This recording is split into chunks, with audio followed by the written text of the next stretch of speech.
Hey there.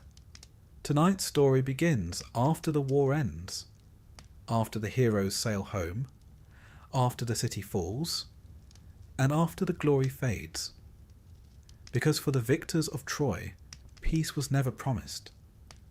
What followed was betrayal, heartbreak, monsters, storms, and curses that would echo for generations. This is the quiet unravelling of legendary men, told slowly and softly, as they return to homes that barely remember them, or not at all.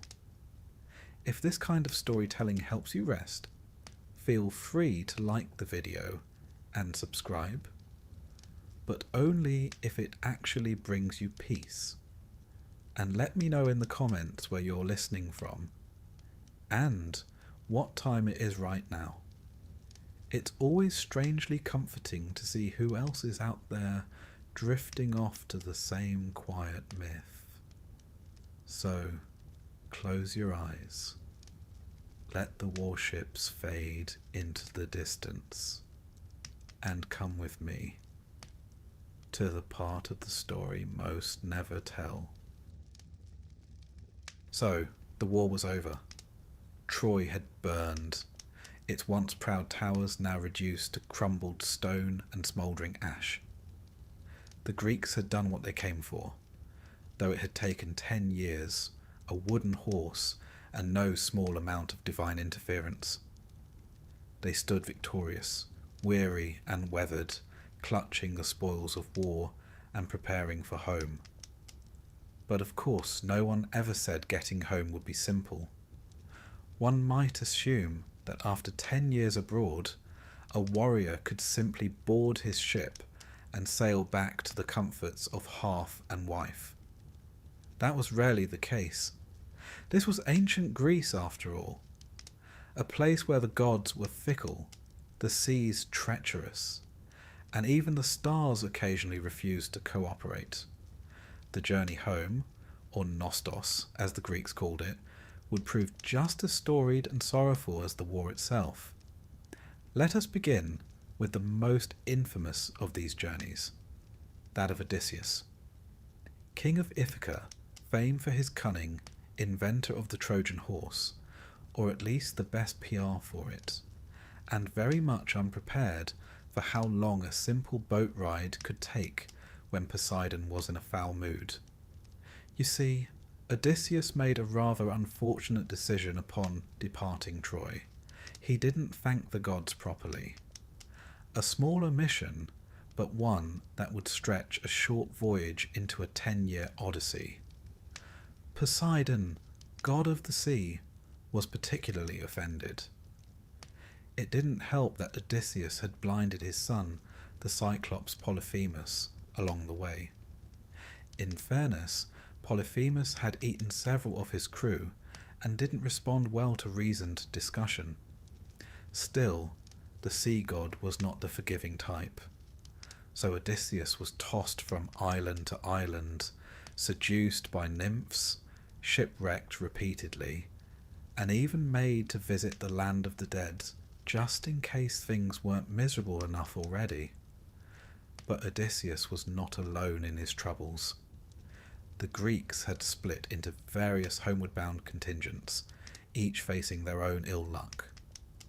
Menelaus, husband of Helen, the woman allegedly responsible for all this carnage, took a rather indirect route home. He wandered as far as Egypt, which, even by heroic standards, is rather off course. There he wrestled with the shape-shifting sea god Proteus, as one does, in order to gain the knowledge of how to appease the gods and calm the winds. This required holding Proteus tightly while he transformed into a lion, a snake, a tree, and a stream of water, before finally surrendering his secrets. There were no shortcuts in Bronze Age travel. Historical records, well, as much as we can call them that, do suggest that Greek sailors at the time weren't especially equipped for reliable maritime navigation. They hugged coastlines, avoided night travel, and interpreted weather patterns through a mixture of guesswork and prayer. Their ships were sturdy enough for the Aegean, but the open Mediterranean posed significant challenges. Add to this the divine meddling, and one can see why so many of these heroes took the scenic route home. Diomedes, one of the mightiest warriors of the war, fared little better. He returned to Argos only to find that his wife had taken a lover during his absence and was plotting to kill him. To her credit, 10 years is a long time. Rather than make a fuss, Diomedes fled to Italy, where he eventually faded into the vague mists of local legend, worshipped in some places as a minor deity. A rather anticlimactic ending for a man who once wounded both Ares and Aphrodite in battle. Nestor, the oldest and perhaps wisest of the Greek commanders, seems to have made it home without too much divine harassment. It helps, one suspects, that he kept his head down, said his prayers, and refrained from boasting about clever ideas involving wooden horses. There's a lesson in that. Agamemnon, leader of the Greek coalition and brother to Menelaus, did reach home, only to be murdered in his bath by his wife Clytemnestra and her lover Aegisthus. But more on that particular bit of family dysfunction in the next chapter. Suffice it to say, the post-war glow did not last long for the house of Atreus. There was a curious sense in the Greek imagination that war never truly ended. Victory was merely the prelude to a different kind of suffering. The gods did not reward triumph with peace. In fact, they often punished it. Hubris, that quintessentially Greek concept of arrogant pride, was a capital offence in the eyes of Olympus. If a man returned home boasting of his glory, he was inviting divine correction. And then there were the storms. Natural, of course, but also supernatural.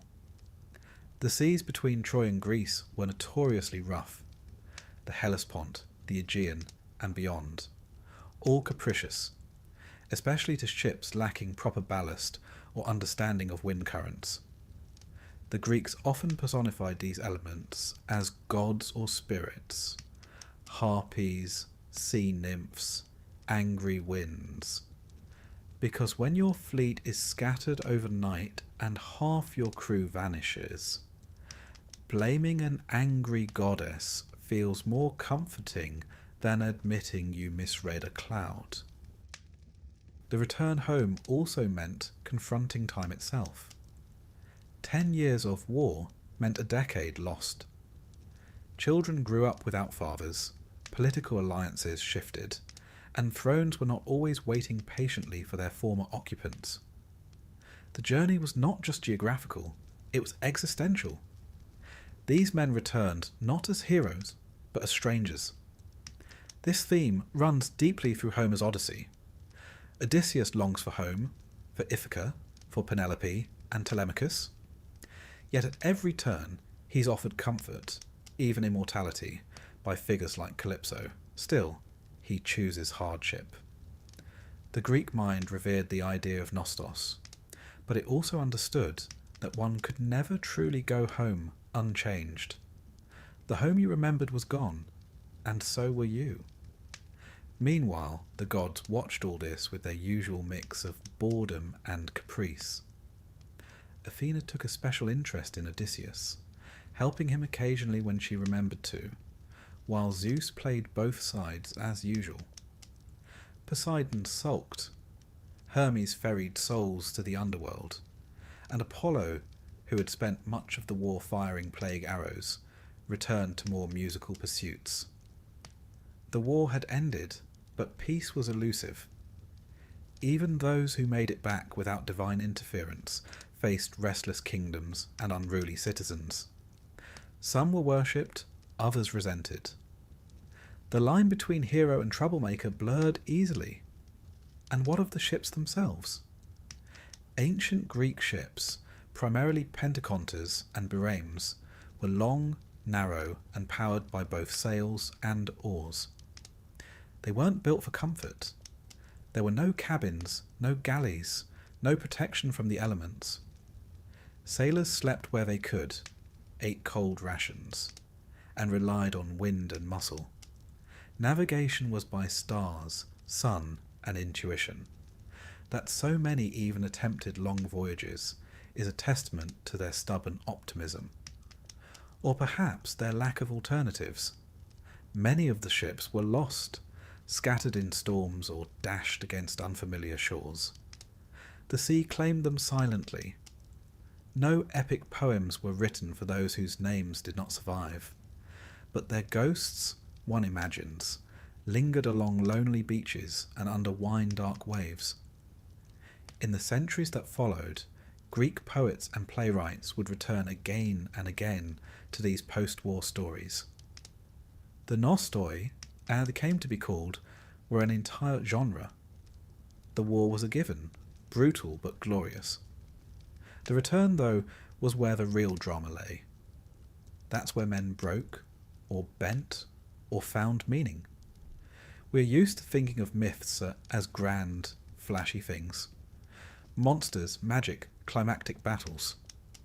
But the Greeks understood that the quiet aftermath was where tragedy bloomed. The war ended with a horse and fire, but the real stories began when the sails went up, and home became a dream somewhere on the horizon. Even in the archaeological record, there are hints of this turbulent return. Many Mycenaean palaces show signs of sudden destruction around the same period: burned walls, toppled columns, abandoned treasures. Was it invasion, rebellion, or simply the long echo of a war that refused to stay on foreign soil? Historians debate, as they always do, but the myth has its own answers. The gods were not finished yet, so the Greeks sailed home, slowly, painfully, circuitously. They were shipwrecked, seduced, cursed, and forgotten. Some never arrived.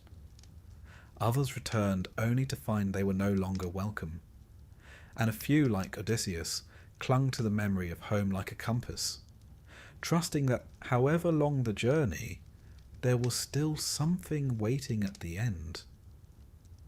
Whether there was or not, well, that's another story. So, let us now drift back into the murky waters of post-war homecomings.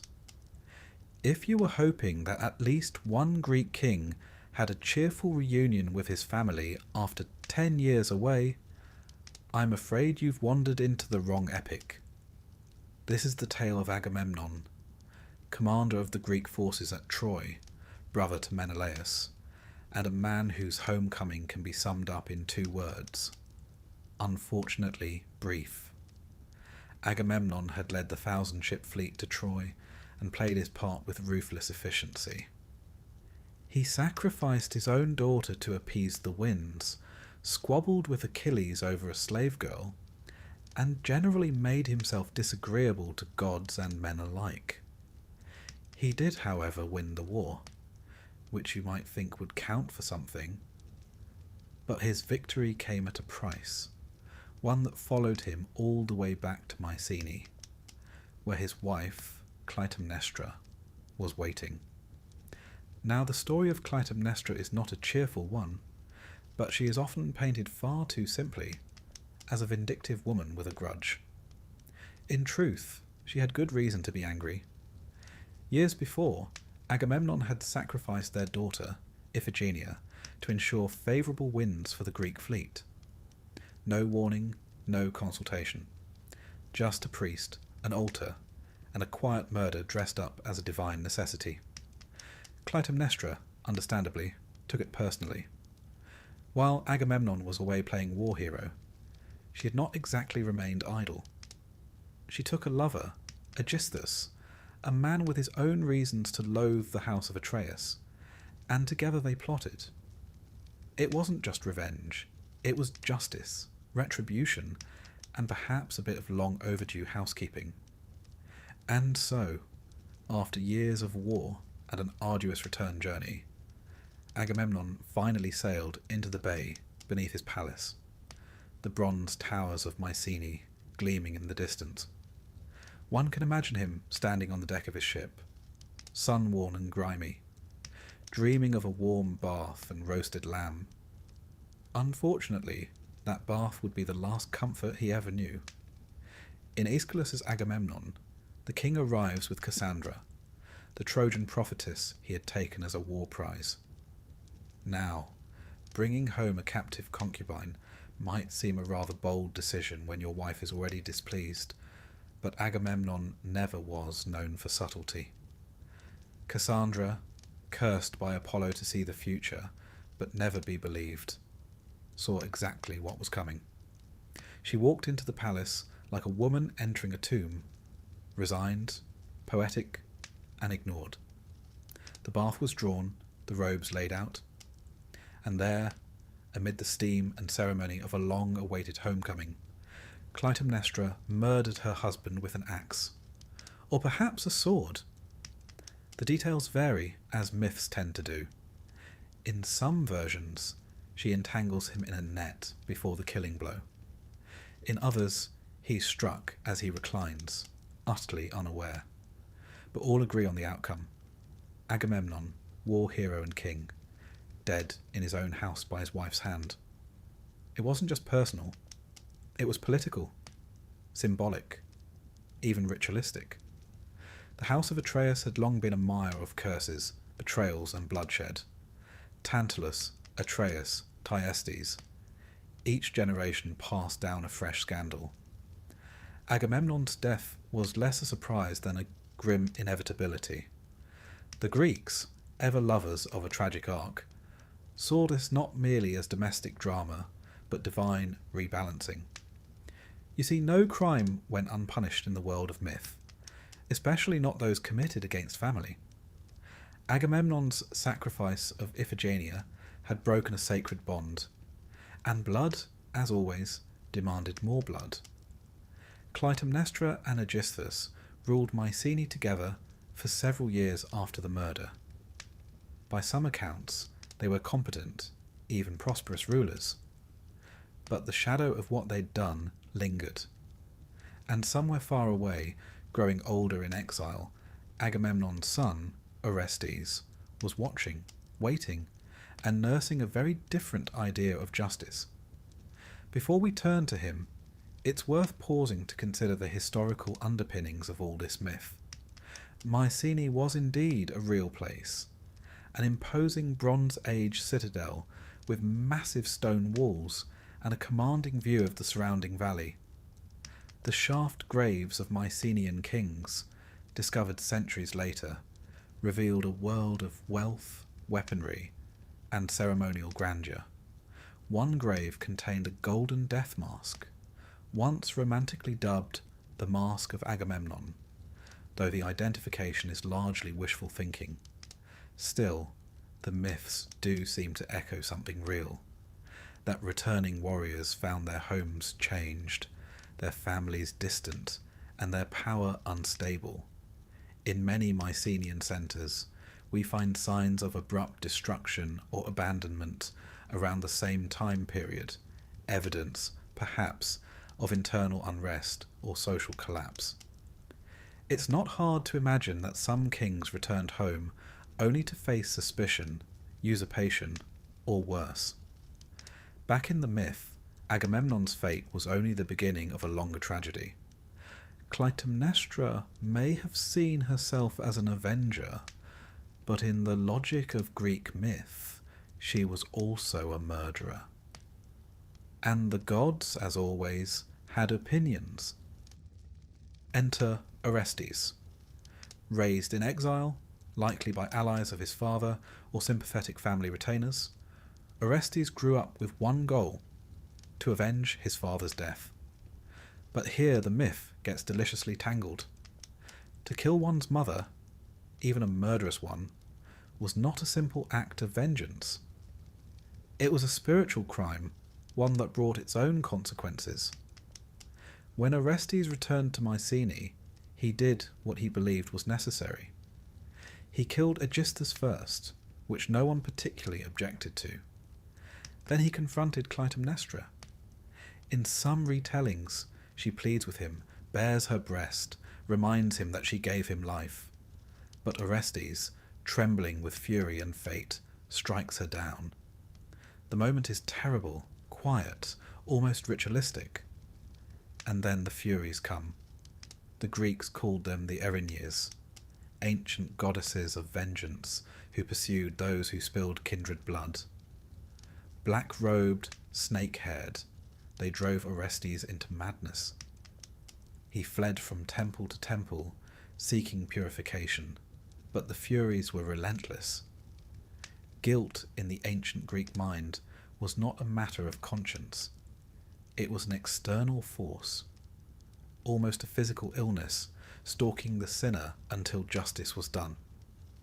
Eventually, Orestes found sanctuary in Athens, where the goddess Athena intervened. In a trial on the Areopagus, a rocky outcrop used for real-life criminal cases, she declared that the cycle of blood vengeance must end. Orestes was acquitted, and the Furies, soothed by the promise of new rights and honour, became the Eumenides, the kindly ones. It's a tidy mythological solution to the messy business of familial revenge. The story of Agamemnon and his family was endlessly retold in Greek tragedy. Aeschylus's Oresteia, Euripides' Electra, Sophocles' Electra, each playwright offered their own shading. Was Clytemnestra a villain, or a mother driven to desperate justice? Was Orestes a hero, or a victim of divine contradiction? These were not tales with clear morals, but rather mirrors for the Greeks to reflect on law, loyalty, and the dangerous gravity of blood. From a cultural perspective, the myth encapsulated deep anxieties about power and homecoming. The idea that a king, triumphant abroad, might return only to fall in his own bath. It struck a chord. Greece was no stranger to political upheaval. City-states were rife with coups, assassinations, and shifting loyalties. The myth merely dressed these realities in poetic garb. And then there's Cassandra, the tragic footnote. Cursed by Apollo to prophesy truly but be ignored, she knew what would happen the moment they stepped ashore. In most versions, she was murdered alongside Agamemnon, either in the palace or just outside it. Her death, barely remarked upon in many accounts, adds a final note of melancholy to the tale. She had seen it all and still could not stop it. Cassandra's curse is one of those mythic touches that feels eerily modern. To know the truth and be disbelieved, there's something timeless about that. She becomes a symbol not just of doomed foresight, but of the loneliness that comes with clarity. The home of Agamemnon thus became a kind of mythological crime scene, revisited again and again by poets, playwrights, and priests. It was a cautionary tale, a tragic cycle, and a puzzle box of competing ethics. Was Agamemnon a villain for killing his daughter? Was Clytemnestra right to kill him? Was Orestes justified in avenging his father? Each answer led to another question. But for our purposes, here in the soft, slow hours of night, it is enough to say that Agamemnon came home and died. That a bath, which might have been warm and soothing, became a tomb. That behind palace walls, the real war continued, quieter but no less brutal.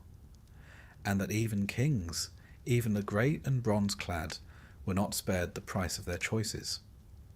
So the torch of vengeance passed from hand to hand, from Clytemnestra to Orestes, from gods to mortals and back again. And in the quiet corridors of Mycenae, the stones remembered it all. Tomorrow, perhaps, we'll visit Odysseus again.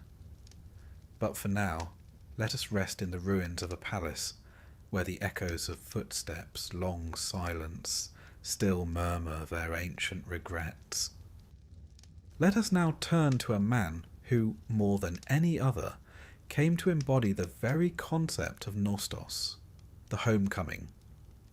Odysseus, king of the modest island of Ithaca, veteran of the Trojan War, and possessor of a famously complicated relationship with the gods. His story, immortalized in Homer's Odyssey, is less a journey and more an endurance test, a 10-year sequence of delays, detours, distractions, and divine punishments. In truth, if he'd just taken the ferry and kept his head down, he might have been home in a week. But where would the poetry be in that? Odysseus had a reputation for cleverness. He devised the idea of the Trojan horse, after all, though how much of that was his idea and how much poetic license, we'll never know. Regardless, it was a decision that ensured the city's fall and secured his place in history, and Poseidon's grudge list. The trouble began shortly after he and his men set sail from Troy. The gods were, let's say, less than pleased. In some versions, Odysseus forgot to thank them. In others, he was simply caught up in the divine fallout of the war.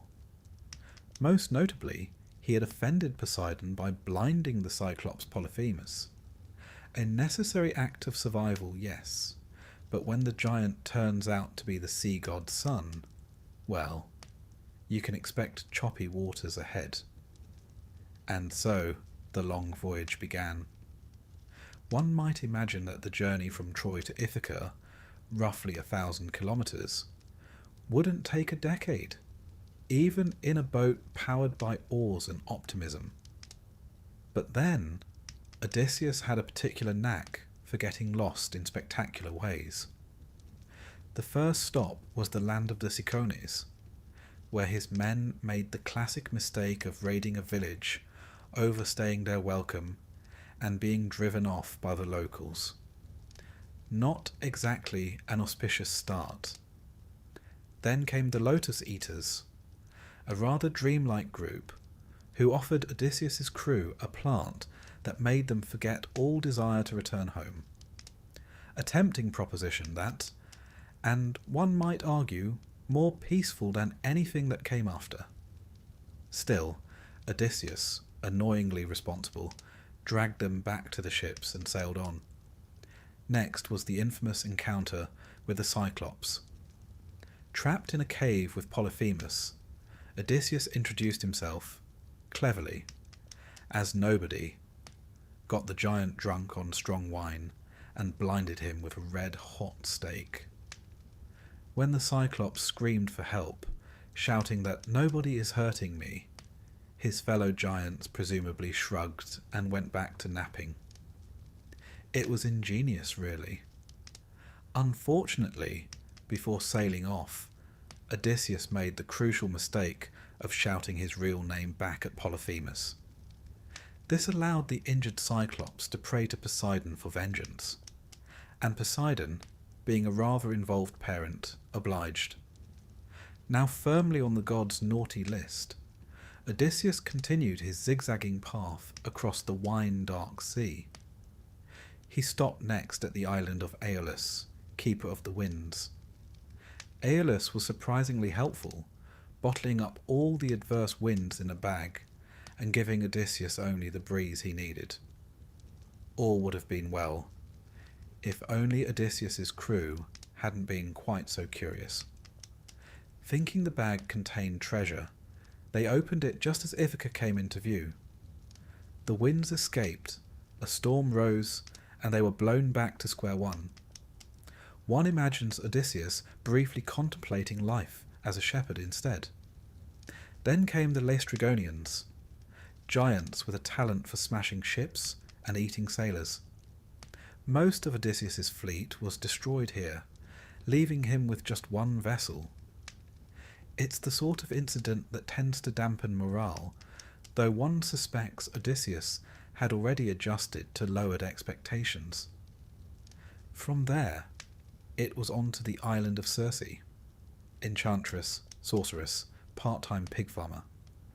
She turned his men into swine, as one does, though whether that was punishment or commentary is unclear.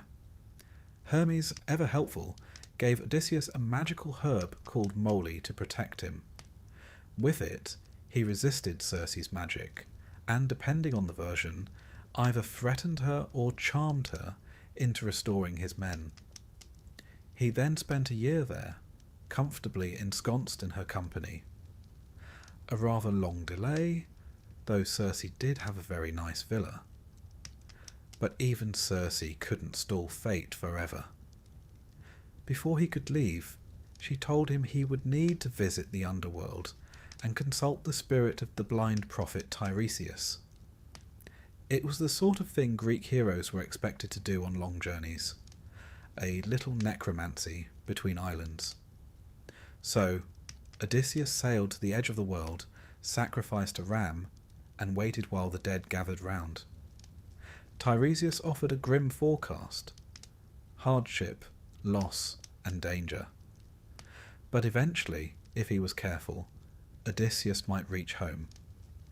He also saw the shades of his mother, Achilles and Agamemnon, who, you may recall, had recently had a very bad bath. Emerging from the land of the dead with no small amount of existential baggage, Odysseus returned to Circe, who provided more advice. Avoid the sirens, she said, seductive singers who lured sailors to their deaths. Odysseus, ever the curious one, had his men plug their ears with wax while he had himself tied to the mast, just so he could hear their song without succumbing. It was, admittedly, a very Odyssean solution. Practical, perilous, and just a bit arrogant. Next came Scylla and Charybdis, a six-headed monster and a ravenous whirlpool placed inconveniently close together. Odysseus steered toward Scylla, sacrificing a few men rather than risk the entire ship. It's the sort of decision that ancient Greek leaders were expected to make without blinking, though one suspects there were some complaints from the rowing benches. At last, they reached the island of Phrynicia, where sacred cattle belonging to Helios, the sun god, grazed in peace. Odysseus warned his men not to touch them. They promised. And then, while he was napping, they promptly slaughtered and ate several.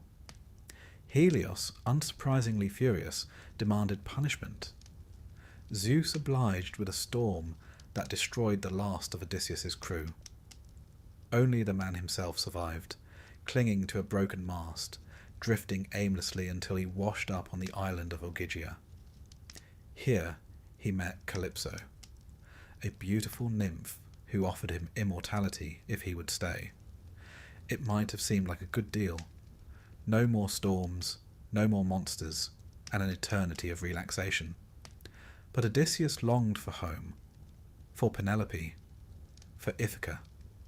Calypso, both tender and sorrowful, let him go, but not before 7 long years had passed. A different kind of imprisonment, that. Comfort without belonging. At last, with divine help, Odysseus built a raft and sailed once more. Poseidon, still holding a grudge, sent another storm.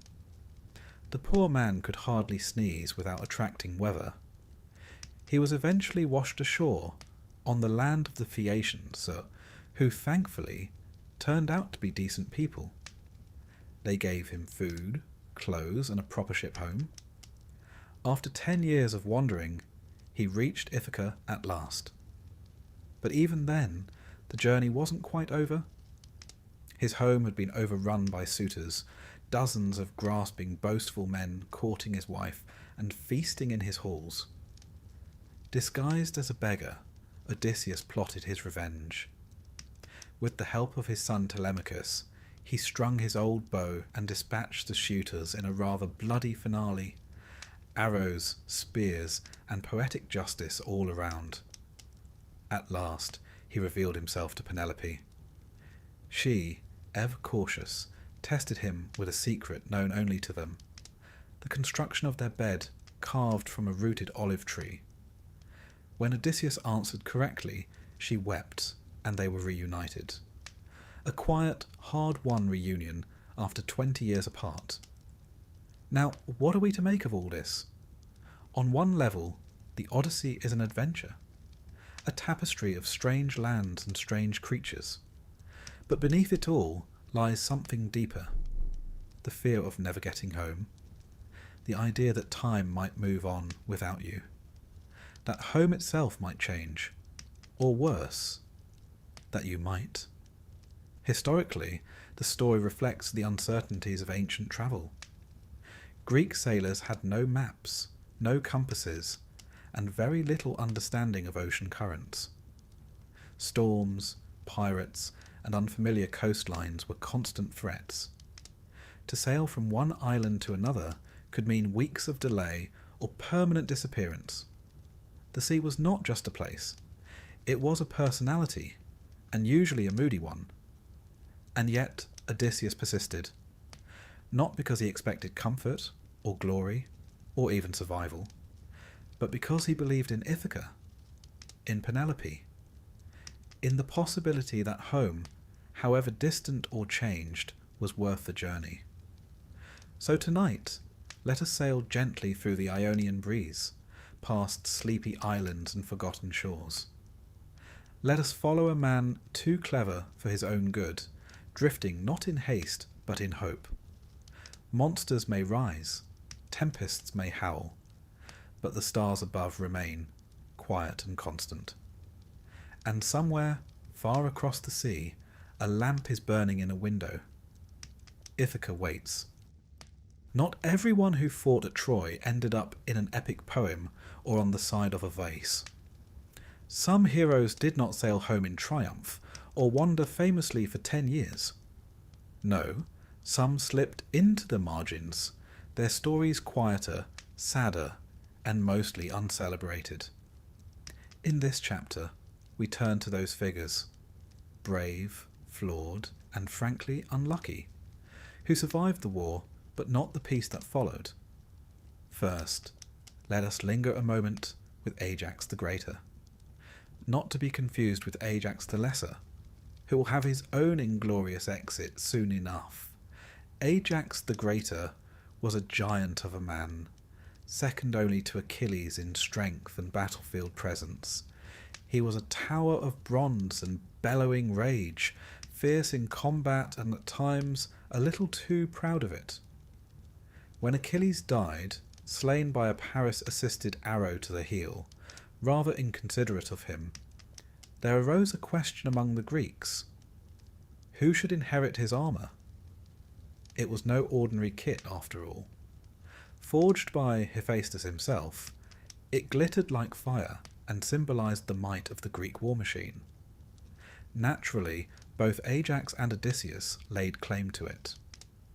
Now, Ajax had the stronger argument.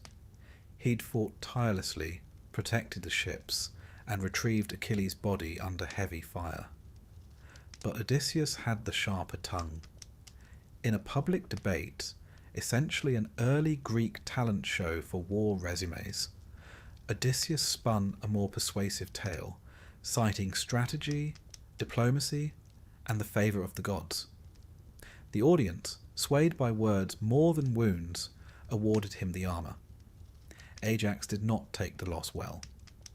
According to Sophocles and later mythographers, Ajax spiralled into a state of humiliated fury.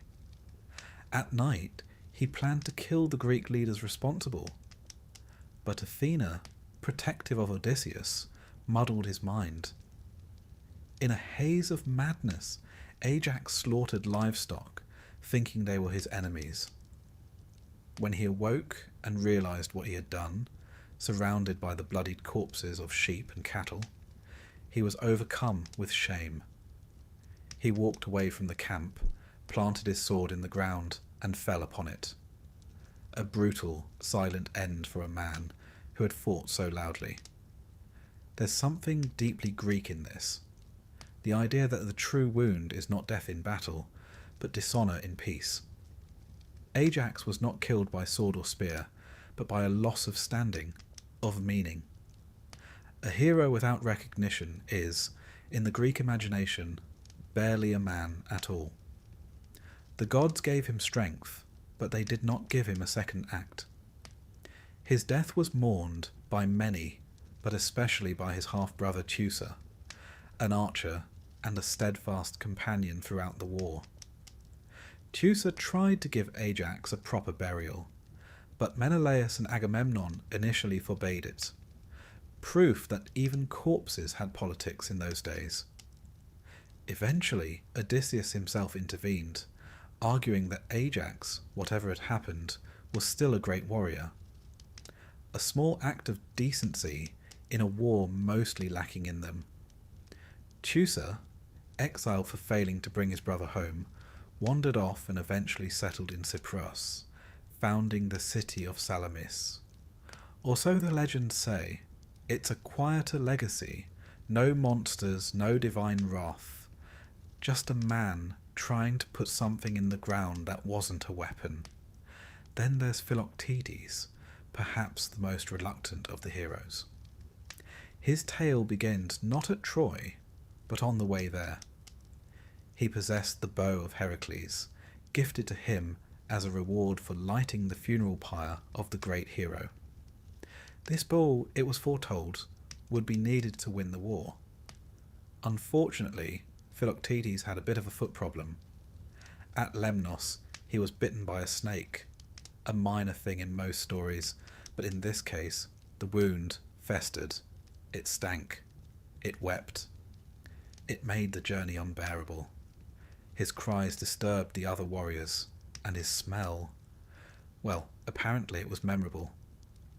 So, with all the empathy of a conquering army, the Greeks abandoned him on the island, leaving him with his bow, his pain, and a lot of time to think.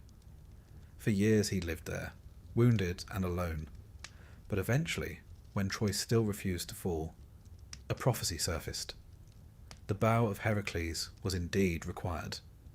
Cue the awkward return of Greek diplomacy. Odysseus, naturally, was sent to retrieve the man he had once abandoned. He brought with him Neoptolemus, the teenage son of Achilles, another man with a complicated father-shaped shadow to fill. Different versions tell it differently. In some, Neoptolemus wins Philoctetes over with honesty and kindness. In others, he tricks him, only to be overcome with guilt and return the bow. But in the end, Philoctetes is healed, either by divine intervention or Greek medicine, and brought back to Troy. He shoots the arrow that finally fells Paris, and thus completes his unhappy arc. After the war, Philoctetes' story peters out. He's said to have wandered, perhaps founding a city or two, but the myths don't linger on him. His fame, like many others, was tied to a single arrow. When that was loosed, so too was his relevance. And what of Ajax the Lesser? Ah, yes, not to be confused with his more honourable namesake, this Ajax was best known for committing one of the more appalling crimes during the sack of Troy. In the temple of Athena, he assaulted Cassandra, dragging her from the altar and claiming her as a prize. The act was a double outrage, not just against a woman seeking sanctuary, but against the goddess whose temple he violated. Athena did not take it lightly. Though the Greek leaders were divided on how to respond, some wanted to punish him, others looked away. They ultimately allowed him to sail home. It was a decision they'd regret. As his ship sailed through the angry sea, Athena called down a storm. Ajax, cast into the water, clung to a rock and boasted that the gods couldn't kill him. A bit of classic hubris. Poseidon, unimpressed, split the rock and drowned him. In the Greek tradition, no sin goes unpaid, and no arrogance goes uncorrected. Ajax the Lesser's name was blackened. His death was not heroic, it was a warning. Then there are the unnamed and half-named heroes. the foot soldiers, the shipmates, the men who bled and died in the margins. Greek myth, for all its grandeur, has a curious amnesia when it comes to the majority. We hear of their bravery in clusters, the Achaeans, the Danaans, but their individual stories are mostly forgotten. Only the elite, the sons of kings and favourites of gods, get a proper ending. Still, there are echoes. In the epic cycle known as the Nostoi, now mostly lost to time, there were once tales of the other warriors returning home. Men like Idomeneus, king of Crete, who made a rash vow to sacrifice the first living thing he saw upon returning home, only to be greeted by his own son. A story with echoes of the biblical Jephthah, and just as grim. And Eurypylus, son of Telephus, who fought for the Trojans but was killed in a blaze of poetic glory. His story is mostly footnotes now, a few lines in fragmentary poems. And Thersites, a common soldier mocked for his ugliness and impudence, beaten by Odysseus for speaking too freely. A rare glimpse of dissent in a world dominated by kings and demigods. History has never been entirely fair to its lesser heroes. Those who carried the spears, manned the oars, and kept the fires burning seldom earn verses of their own. But their presence, however faint, lingers in the background of myth, like the quiet hum behind a chorus. Archaeologically speaking, the Mycenaean period does show signs of wide-scale collapse round the time of the Trojan War's supposed end. Palaces burned, trade routes disappeared, and many of the great centres were abandoned. Perhaps some of the returning heroes found not the homes they remembered, but smouldering ruins and silence. For many, there may have been no welcome, no bed, no stories. And perhaps that's why the myths settled so often on grief. The Greeks knew that not everyone returned, and that some who did wished they hadn't. The Odyssey gives us the grandeur, but these lesser tales give us the sorrow. So tonight, as we drift through the quieter parts of the mythic map, spare a thought for the heroes who came back broken, or didn't come back at all. For Ajax, whose pride outlived his strength. For Philoctetes, whose wound became his exile.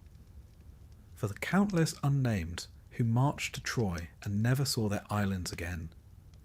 In the dark, between the waves and stars, their stories still float, unfinished, unpolished, but quietly, stubbornly present. If ever there were a face that launched 1,000 ships and exhausted 1,000 poets, it was surely Helen of Troy. Or rather, Helen of Sparta, depending on which part of her life you catch her in. Tonight, we sail away from the battlefields and burning walls, and follow not the warriors, but the women, beginning with Helen herself. When the dust settled and the horse had done its work, the city of Troy was ash and rubble. Fires still smouldered where palaces once stood. The air hung thick with the scent of burnt cedar and blood. In the ruins, women, noble women, priestesses, servants, were rounded up like cattle, the prizes of victory. At the centre of it all stood Helen, beautiful, mysterious, and ever the subject of debate. Some said she had willingly gone to Troy with Paris, bewitched by his charm and Aphrodite's divine meddling. Others insisted she had been taken against her will, a passive prize in a game of gods and kings. In truth, the myths offer no single answer. Helen was either a seductress or a scapegoat, or perhaps a woman simply trying to survive in a world that insisted on making her symbolic. Menelaus, her long-estranged husband, was among the warriors who stormed the city. One might expect him to have run her through with a sword. Instead, the stories tell us that when he found her, standing in her quarters, draped in silks, radiant even in defeat, he dropped his weapon. Overwhelmed by her beauty, his rage faltered. He led her away, not as a captive, but as a wife reclaimed. Or so the version goes. But it is worth pausing to consider what kind of homecoming that was. Helen returned with Menelaus to Sparta, but her reputation did not.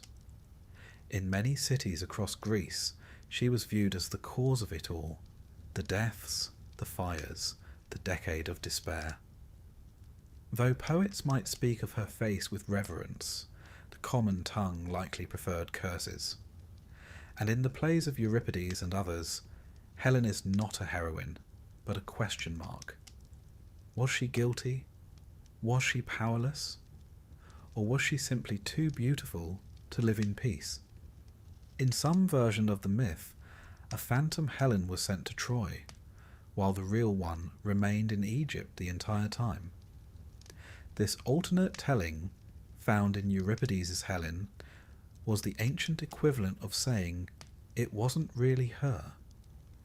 It's a strange attempt at narrative redemption, one that raises more questions than it answers. But it does speak to the discomfort the Greeks felt about blaming a woman so central to their own self-image. Because if Helen truly went willingly, then she was a traitor. If unwillingly, then she was a victim. But either way, the war became hers to carry. As for Menelaus, his journey home was no smoother than anyone else's. He and Helen wandered for years, blown off course, landing in Egypt among other places. There, they were received by the local king, sometimes Proteus, sometimes another, who treated them with suspicious generosity. The gods were still sorting out the details. Eventually, they made it back to Sparta, older, wearier, and perhaps unsure what they had returned to. It's tempting to imagine them sitting across from one another at dinner, in a palace once full of laughter and song. Now they shared only silence, broken occasionally by the clink of goblets and the shuffle of memories best left undisturbed. In some myths, Helen became a goddess after death. In others, she was exiled, hounded by the Furies, or wandered alone through the mountains. One version even claims she ended her days in Rhodes, where she was hanged by the widow of a fallen Greek soldier. The myths rarely agree on her fate, only on her beauty and the trouble it brought. But Helen, for all her complexities, was not the only woman whose life was shattered by the war. Let us return to the ruins of Troy and speak of the others, those taken as spoils and shipped away to Greek cities where no songs were sung for them. First, Hecuba, Queen of Troy. Once a proud matriarch, she lost nearly all her sons in the war: Hector, Paris, Deiphobus, Troilus, and more. Her husband, King Priam, was butchered at the altar by Achilles' son. Her daughter Polyxena was sacrificed on Achilles' tomb. Her grandson, Astyanax, the infant son of Hector, was thrown from the city walls by the Greeks, so that he might never grow up to avenge his father. A precautionary cruelty, if ever there was one. And Hecuba, she was given to Odysseus, the most diplomatic of the Greeks, but one suspects even he found little comfort in her bitter company. In Euripides' Hecuba, she is transformed from queen to beast by grief. In some versions, she literally becomes a dog, throwing herself into the sea, howling. Myth has a way of externalizing suffering after all. If your sorrow is inhuman, you might as well become something else. Then there was Andromache, Hector's widow, a model of loyalty, modesty, and sorrow. She watched her child murdered and her city burned, and then she was claimed by Neoptolemus, the teenage son of Achilles. It's a pairing that feels particularly cruel, as if the gods were scripting a tragic irony. The wife of the slain prince now handed to the son of his killer. She bore Neoptolemus children, lived for a time in Epirus, and eventually found a kind of quiet life, marrying Helenus, another Trojan survivor, and ruling a small kingdom. But the shadow of Troy never left her. In the Greek world, women like Andromache were both revered and pitied, reminders of what war leaves behind. And what of Cassandra, that doomed prophetess? She had warned them, of course, warned her people about Paris, warned them about the horse, warned them about the fall. But Apollo had cursed her. She could see the future, but no one would ever believe her. The curse of clarity without persuasion, a poetic fate and a cruel one. When the city fell, Cassandra sought refuge in Athena's temple, and there she was assaulted by Ajax the Lesser, dragged from the sacred altar. For this, the gods ensured Ajax would never return home.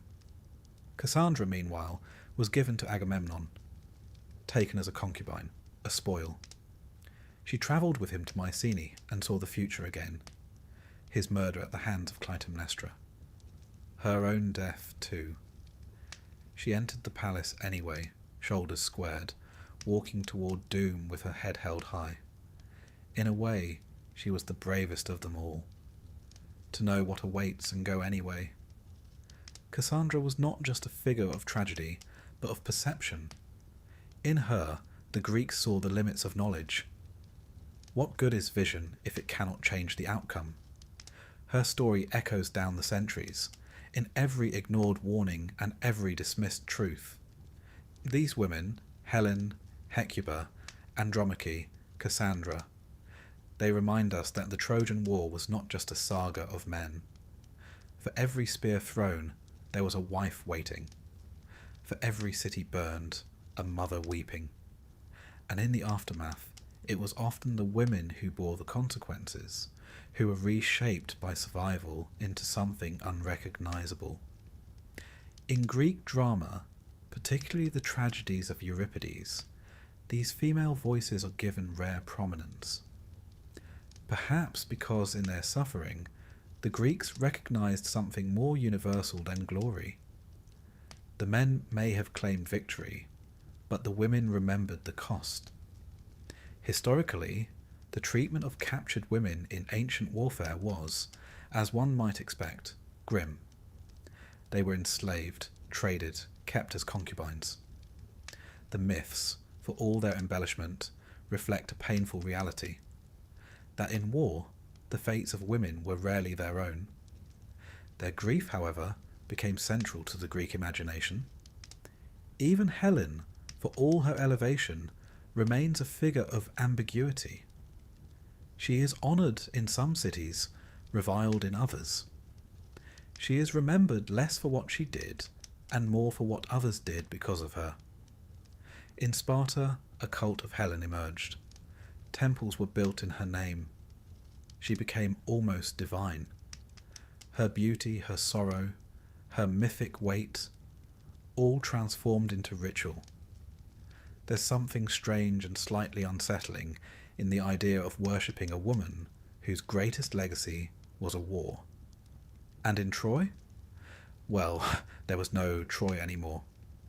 The archaeological site we now call Hisarlik bears the layers of many cities, built and burned over centuries. Whether one of them was the Troy of Homer, we can't say for certain, but the ashes, the walls, the charred remnants, they are real. Someone's city burned.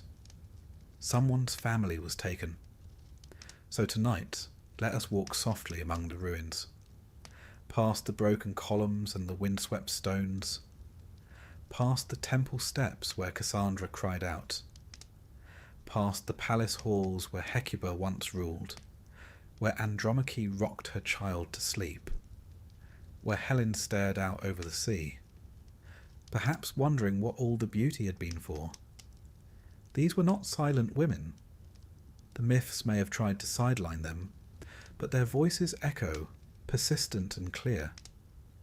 They remind us that behind every war story lies another, quieter, lonelier, more enduring.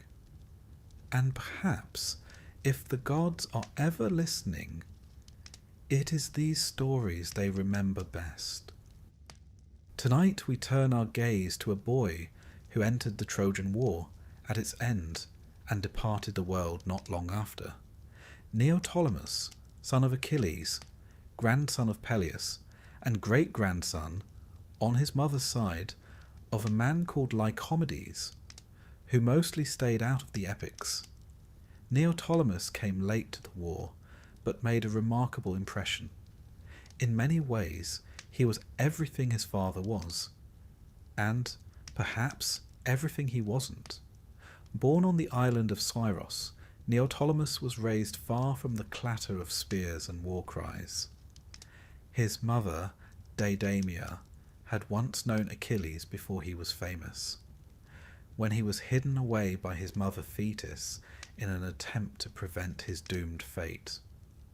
Dressed as a girl among the daughters of Lycomedes, Achilles in disguise found love and a son, as one does, apparently, during such awkward arrangements. But destiny has a way of tracking down those who try to avoid it.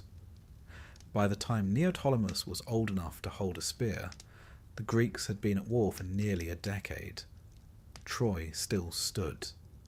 The warriors were weary, and Achilles was already dead, felled by a poetic arrow guided by Apollo and shot by Paris, who, as we've noted before, rarely did anything without divine assistance.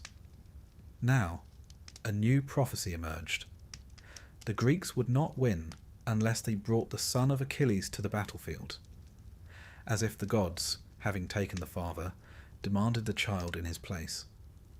So Odysseus, ever the recruiter, sailed to Scyros and fetched the boy. Neoptolemus arrived in Troy not as a soldier, but as a symbol, a vessel of inherited wrath. And indeed, he seemed to carry that wrath with great enthusiasm. While Achilles had moments of introspection, hesitation, even grace, Neoptolemus often lacked such subtlety. He was fierce, brutal, and quick to violence. Some ancient writers admired his decisiveness, others found it alarming. In the final days of the war, Neoptolemus earned a reputation both glorious and grim. It was he who killed Priam, the aged king of Troy, right there at the altar of Zeus. While the old man clutched the statue of the god, seeking mercy, Neoptolemus cut him down. No respect for age, sanctuary, or sorrow. The scene, immortalized in later Roman texts like the Aeneid, would haunt generations of storytellers. He also, according to some versions, threw Astyanax, Hector's infant son, from the city walls. A practical act, the Greeks would say. A horrifying one, the rest of us might. The boy, after all, could grow into a man and seek vengeance. And so, Neoptolemus ensured there would be no next generation of Trojans. He was not content to end the war. He wanted to erase its memory. For his efforts, he received Andromache, Hector's widow, as a war prize. And so the woman who had once lain beside the Prince of Troy now found herself bound to the killer's son. A cruel symmetry, if ever there was one.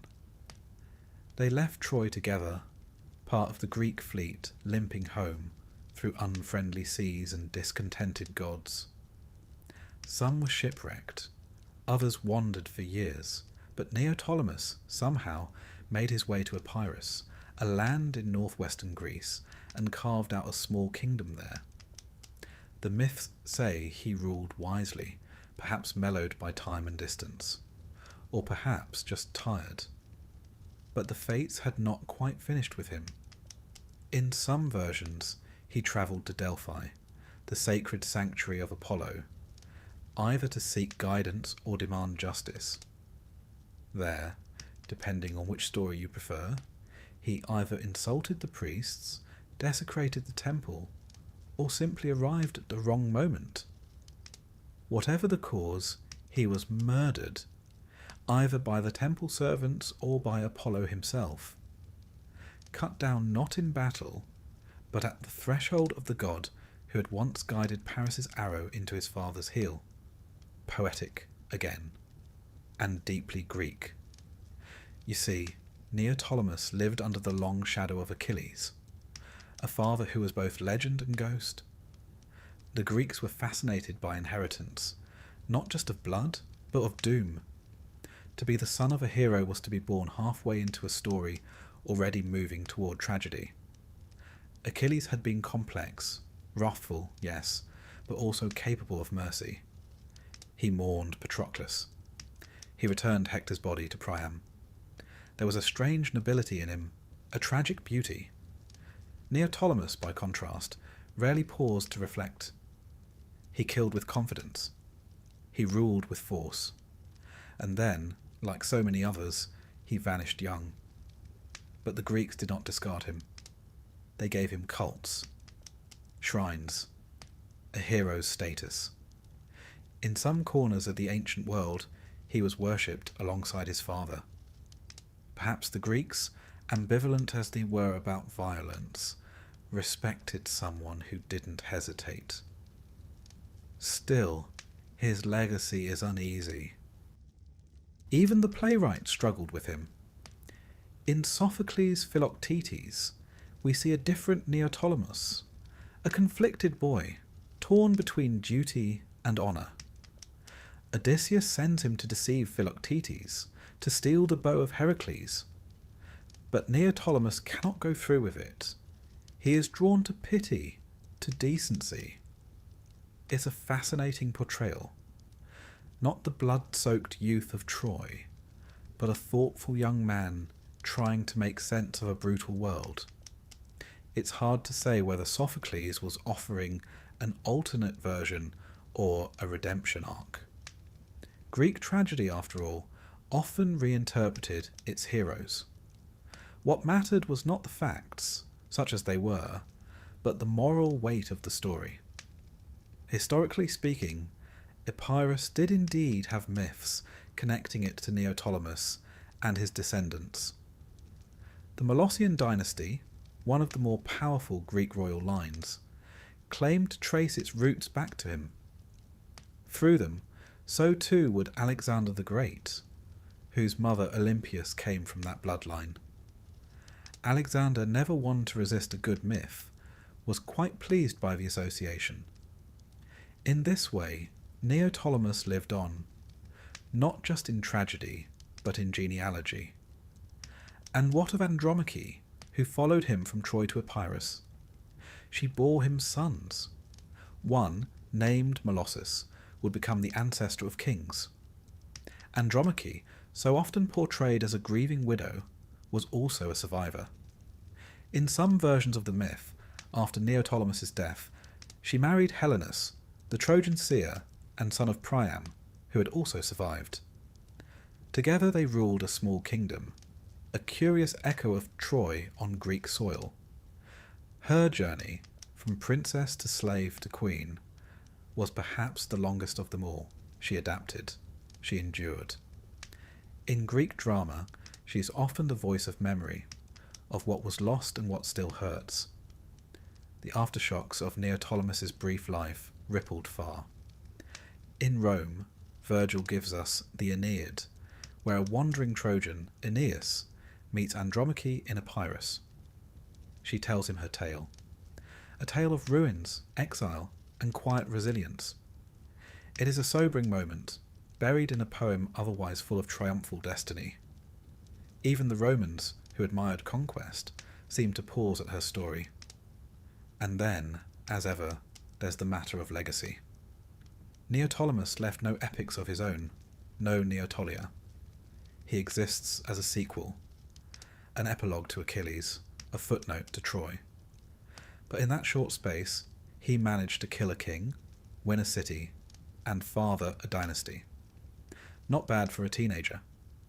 And yet, one cannot help but wonder, what if he had lived longer? Would he have grown into a wise king? Would the rage have softened? Or would the fire that burned so brightly simply have burned everything near it? The Greeks were fond of such questions. In their myths, youth is often equated with danger. The young are full of force, but lack temperance. Achilles dies young. Patroclus dies younger. Neoptolemus continues the pattern. The gods, it seems, did not permit long lives to those who shine too brightly. Perhaps that's why Odysseus, older and greyer, survives his journey. Not because he is stronger, but because he is slower, more cautious, more cunning. The flame that flickers lasts longer than the one that blazes.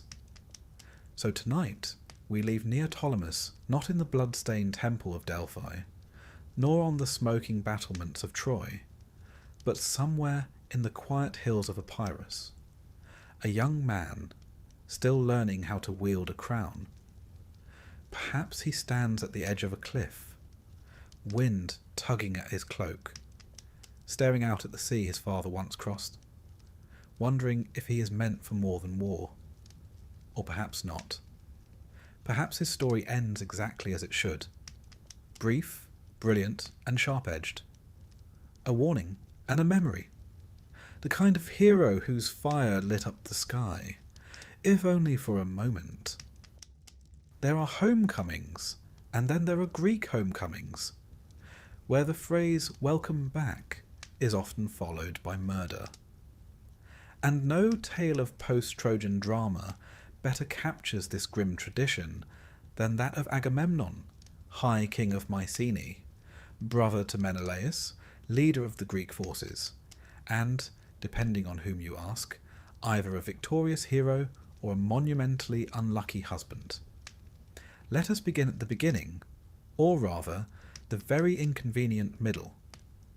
Before Agamemnon ever set sail for Troy, he made what we might call a tactical error in the eyes of the gods.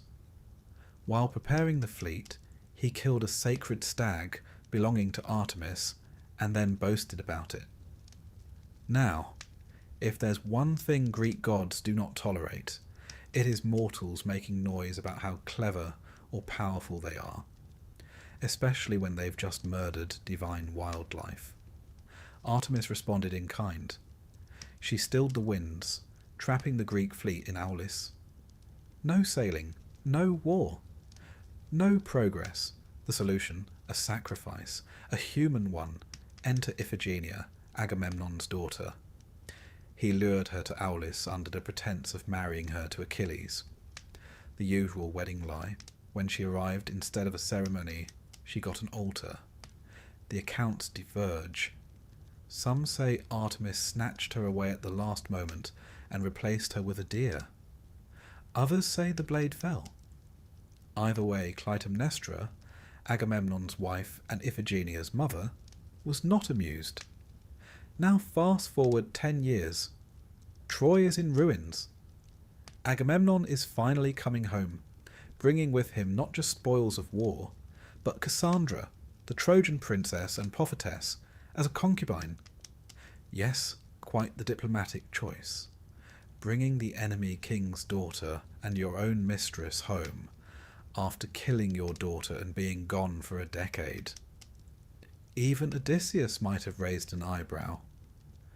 As his ship approached Mycenae, Agamemnon would have seen the familiar cliffs and olive groves of his kingdom, the walls of his palace shining in the sun, and perhaps, just perhaps, he imagined a peaceful return, a soft bed, a hot meal, his people singing of his glory. What he got was Clytemnestra. While he had been off conquering, she had been stewing.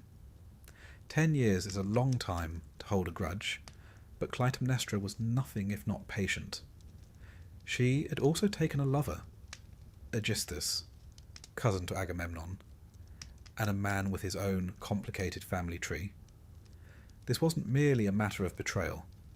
It was lineage, revenge, and domestic theatre, all in one. According to Aeschylus, when Agamemnon arrived, Clytemnestra greeted him warmly, a little too warmly. She rolled out a purple carpet, a colour reserved for the gods, and invited him to walk upon it. Agamemnon, slightly wary, hesitated. Walking on such fabric was a display of arrogance, practically daring divine punishment. But eventually he relented and entered the palace. He never walked out again. There are several versions of his murder. Some say Clytemnestra lured him into a bath, entangled him in robes, and then stabbed him. Others say she used an axe, or perhaps a sword, with Aegisthus dealing the final blow. The details differ, but the outcome does not. The High King, triumphant in Troy, died naked and unguarded in his own home, cut down not by enemy swords, but by a vengeful wife and a jealous cousin. And Cassandra? She had foreseen all of it. She had seen the palace, the blood, her own end, but true to her curse, no one believed her. Even as she stepped into the house, she knew it was a tomb, and yet she went, calm, resigned, perhaps tired of always knowing what no one else could see. She was killed beside Agamemnon, her death adding a final insult to the Trojan tragedy. Now, to pause briefly for the historical note, Mycenae, as a real place, was one of the great palace complexes of the late Bronze Age. Walls of massive stone blocks, a lion gate still standing today, and shaft graves filled with gold. The Mycenaean rulers may have inspired the later myths, their splintered histories providing the backdrop for tales of ambition and blood. And Agamemnon. His so-called tomb was uncovered by Heinrich Schliemann in the 19th century. A grand grave with a golden mask. The archaeologists remained sceptical about whose bones lay inside, but the poetry endures. Back to the myth, the murder of Agamemnon did not bring peace. It merely shifted the curse down a generation. For you see, Agamemnon had a son, Orestes, and a daughter, Electra. They had waited, grown up under the shadow of a murdered father and a mother-turned monarch. In most versions, Orestes was sent away as a child for his safety, but the gods, or at least the playwrights, would not let him rest. Years later, Orestes returned to Mycenae. Like so many Greek stories, this too became a question of duty versus morality. Apollo had commanded him to avenge his father, but to do so, he would have to commit matricide, to kill his own mother. Even in the flexible ethics of myth, this was a dark and terrible dilemma. Orestes hesitated, but not for long.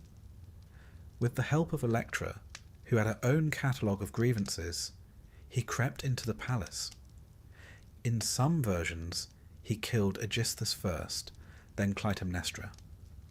In others, he hesitated at the final moment, overcome by horror, only to finish the deed as she begged for her life. The result was the same.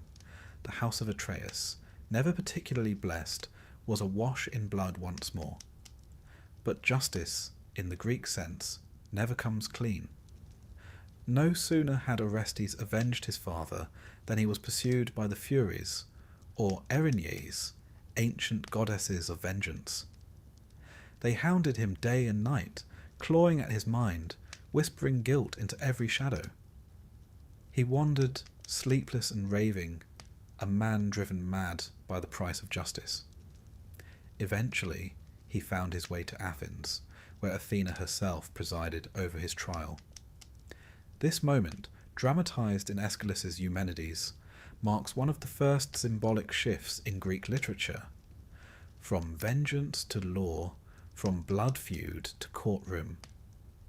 Athena cast the deciding vote in his favour, and the Furies, pacified, transformed into the Eumenides, the kindly ones.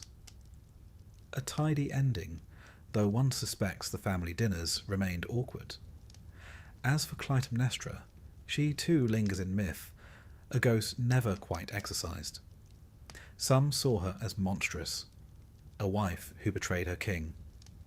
Others, especially in later literature, cast her as tragic, a woman who had suffered too long, too deeply to remain silent. Her act was unforgivable, yes, but perhaps also inevitable.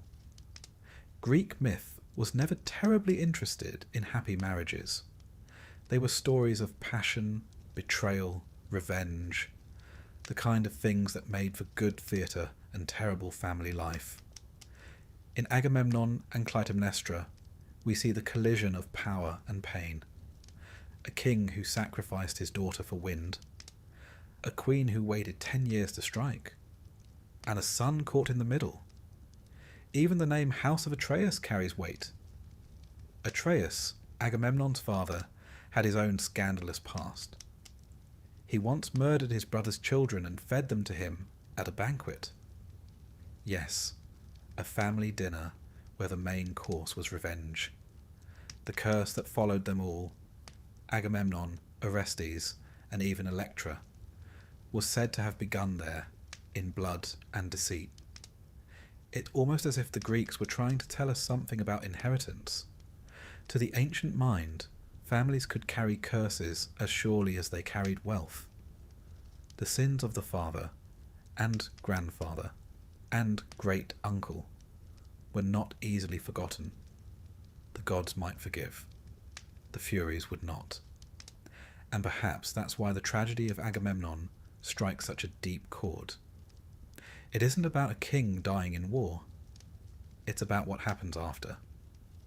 The slow rot beneath the golden throne, the wife pacing the palace year after year, the child who must decide which parent to betray. There's a quiet horror to it. No monsters, no sieges, no divine thunderbolts. Just the simple terror of returning home to find everything waiting, and none of it good. Tonight, then, let us walk through the palace halls of Mycenae. The hearths are cold.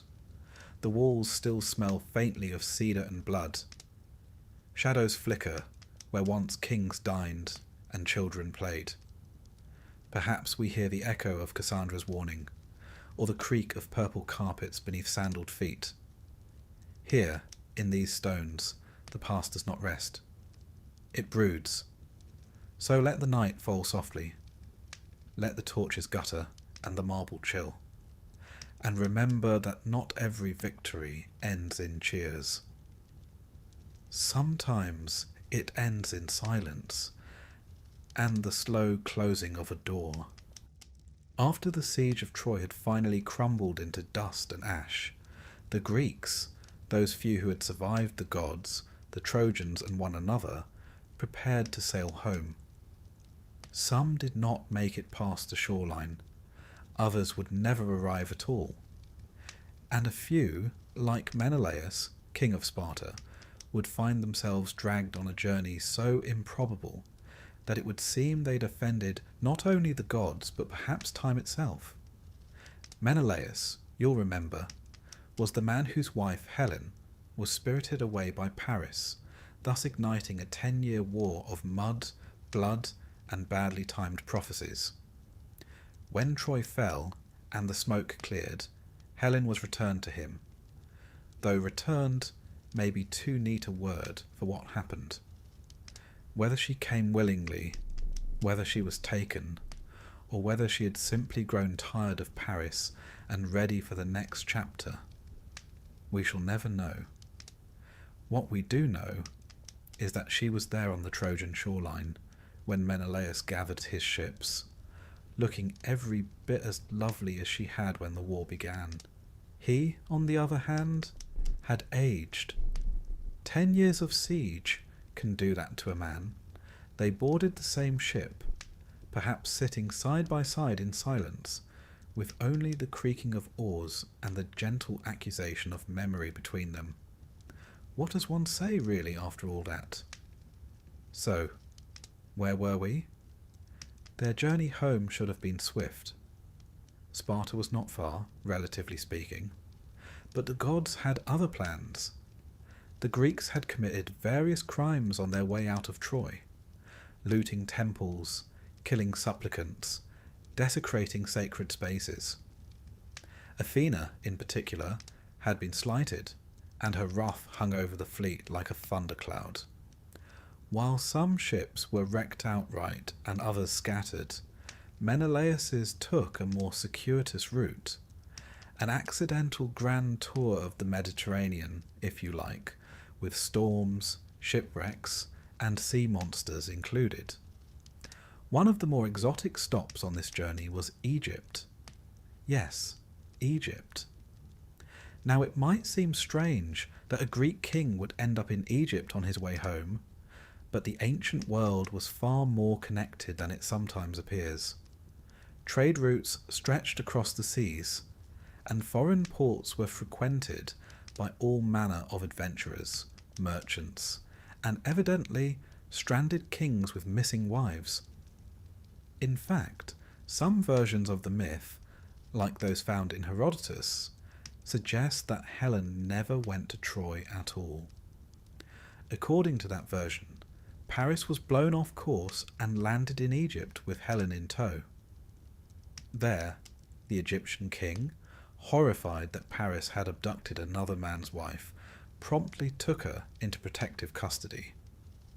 Paris was sent away, and the real Helen remained in Egypt throughout the entire war, while a phantom Helen, an illusion, was in Troy. It's a rather elegant narrative solution, really. If true, it means the Greeks fought a 10-year war over a cloud, literally. The gods, it seems, had a taste for irony.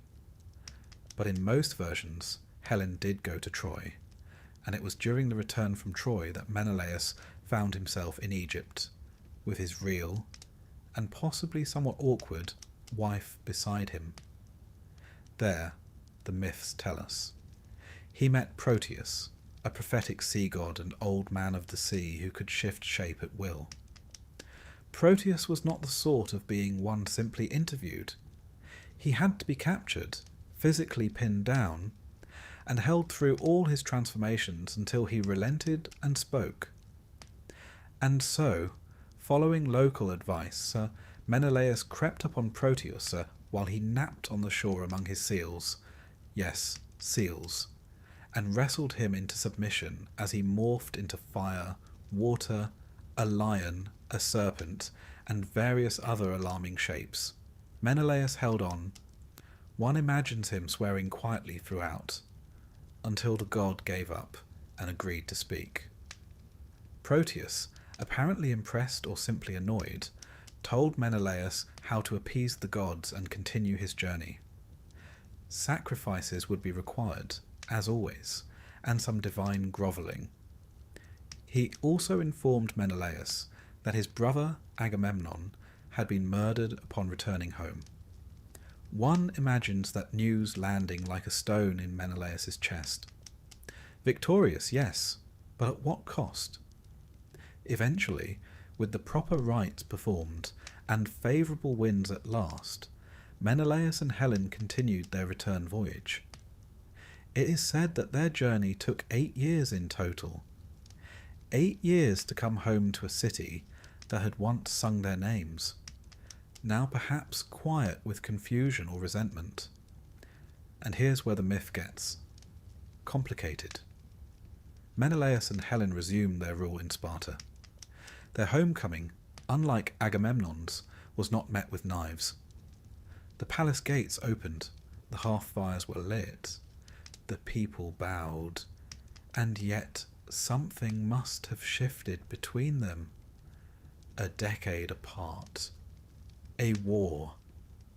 A long sail through hostile waters. A marriage frayed by the gods themselves.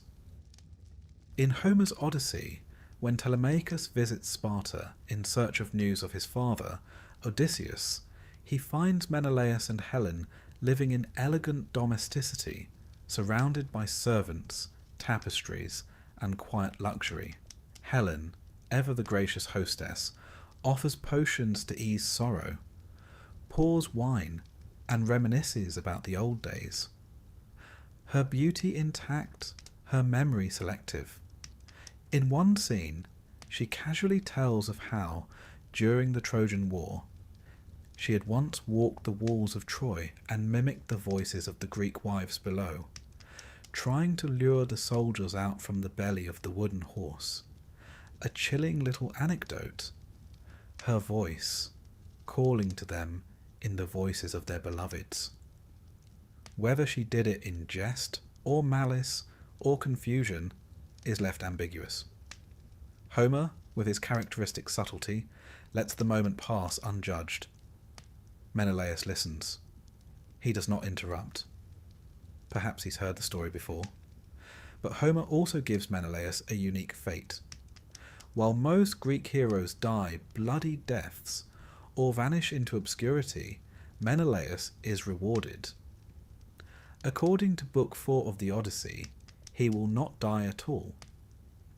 Because he is the husband of Helen, daughter of Zeus, he is destined to be sent at the end of his life to the Elysian fields, a sort of Greek paradise at the edge of the world, where the air is always mild, the sun never too hot, and heroes may relax without fear of divine punishment.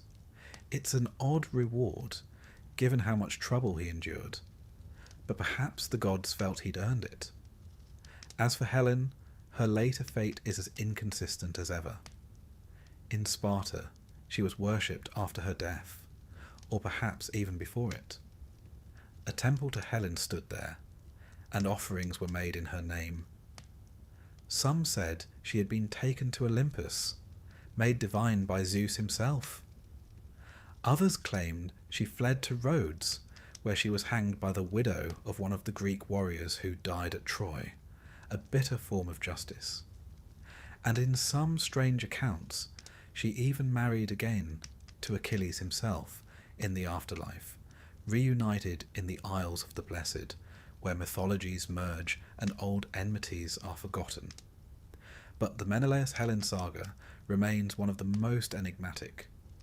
There are no great battles in their post-war tale, no wrath of Achilles, no suitors slain, just the slow, strange return of two people bound together by fate, reputation, and possibly very little else.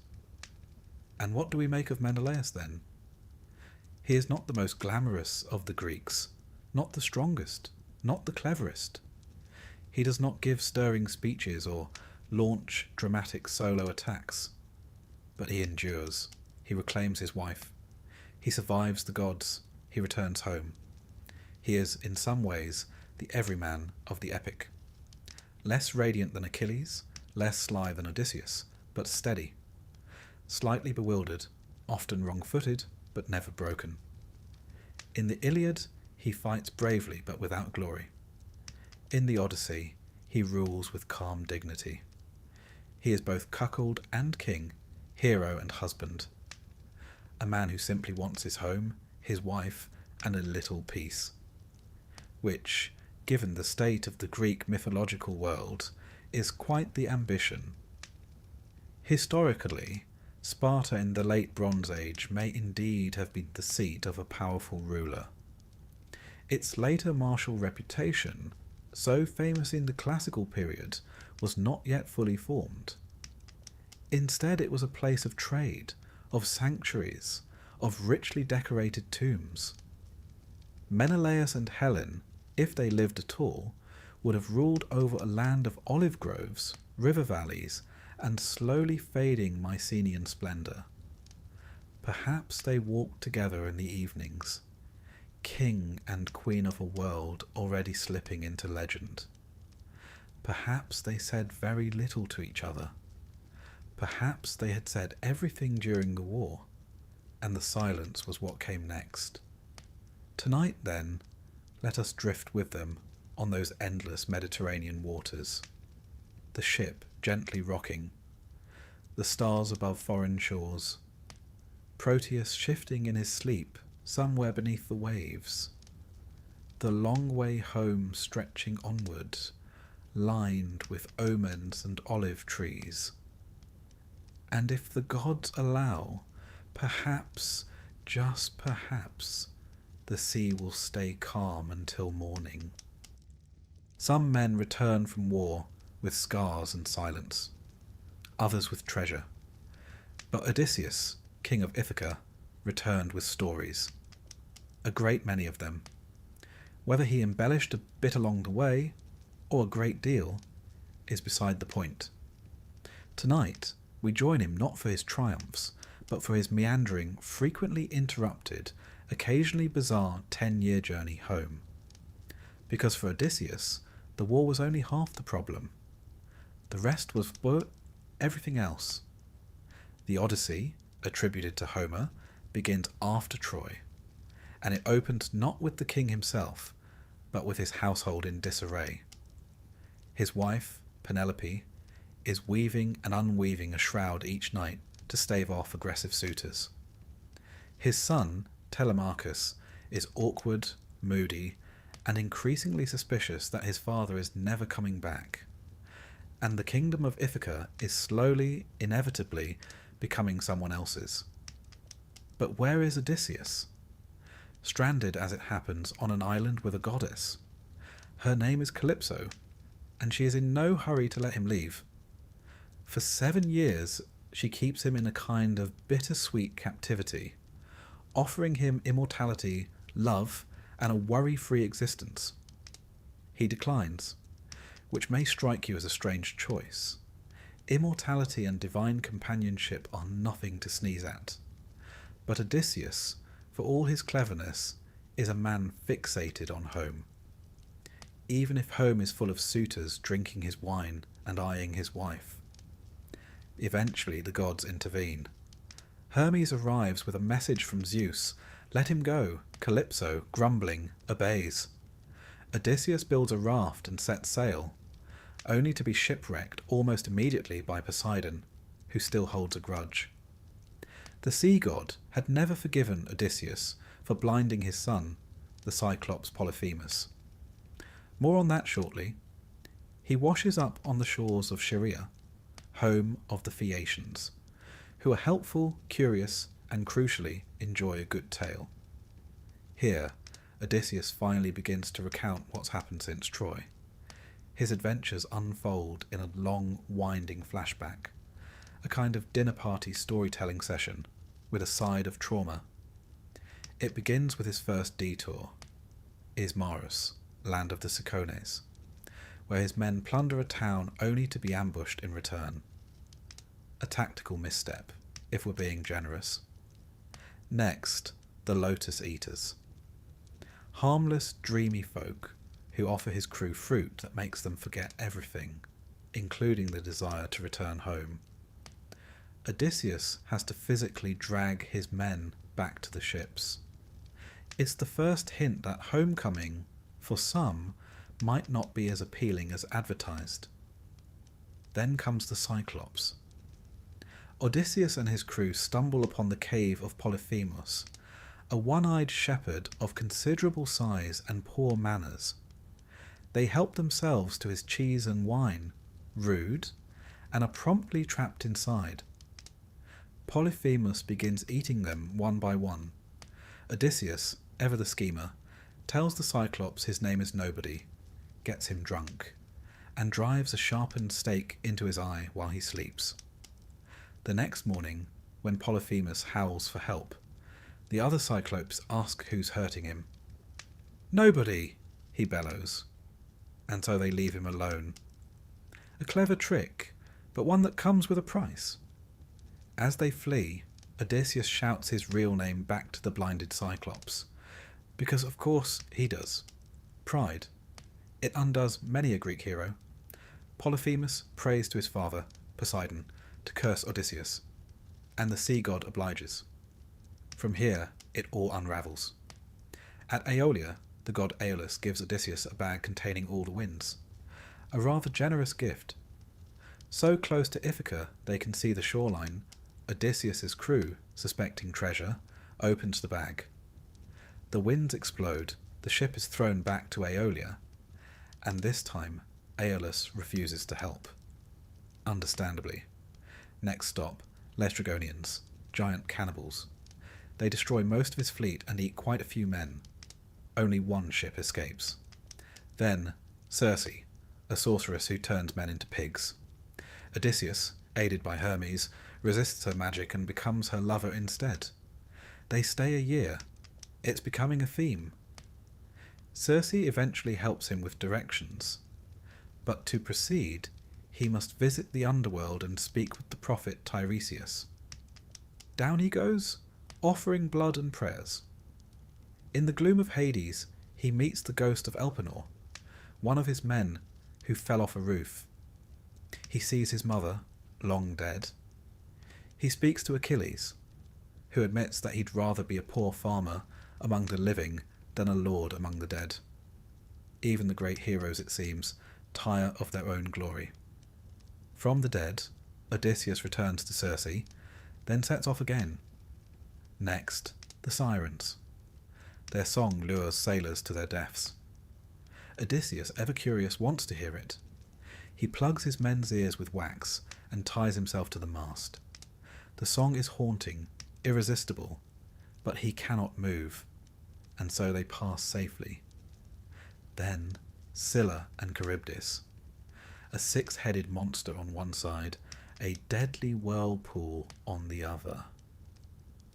They sail between the two, losing men to Scylla's snapping heads. It's not exactly a win, but it's better than total annihilation. Eventually, they land on Thrinacia, island of Helios, the sun god. They are warned not to touch his sacred cattle. Odysseus insists they obey, but when food runs out, his men predictably slaughter the cows. Helios complains to Zeus, who sends a storm to destroy the ship. Only Odysseus survives. He clings to driftwood, floats for days, and washes up on Ogygia, the island of Calypso. And thus the loop is complete. Back in the present, the Phaeacians, moved by his tale, offer Odysseus passage home. Poseidon, still cranky, turns their ship to stone. But Odysseus at last sets foot on Ithaca. He doesn't announce himself immediately. Always cautious, always calculating. Disguised as a beggar, thanks to Athena's help, he enters his own palace and surveys the chaos. Over 100 suitors have taken residence, drinking, feasting, and pressing Penelope to choose a new husband. Penelope, for her part, has stalled brilliantly. She told them she'd choose once she finished weaving a shroud for Odysseus's father. Each night she undid her day's work.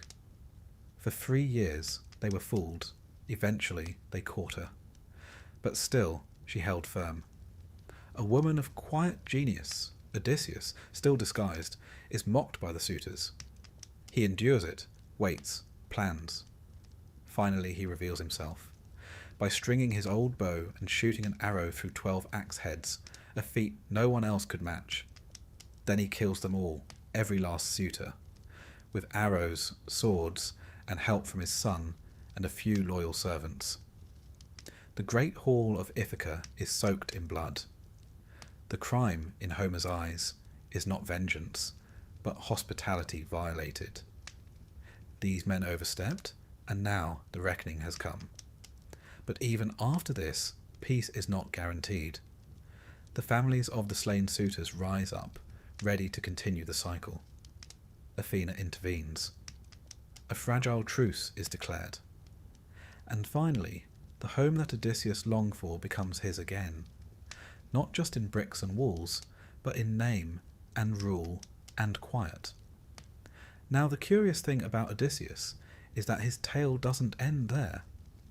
In some later traditions, Odysseus doesn't stay home.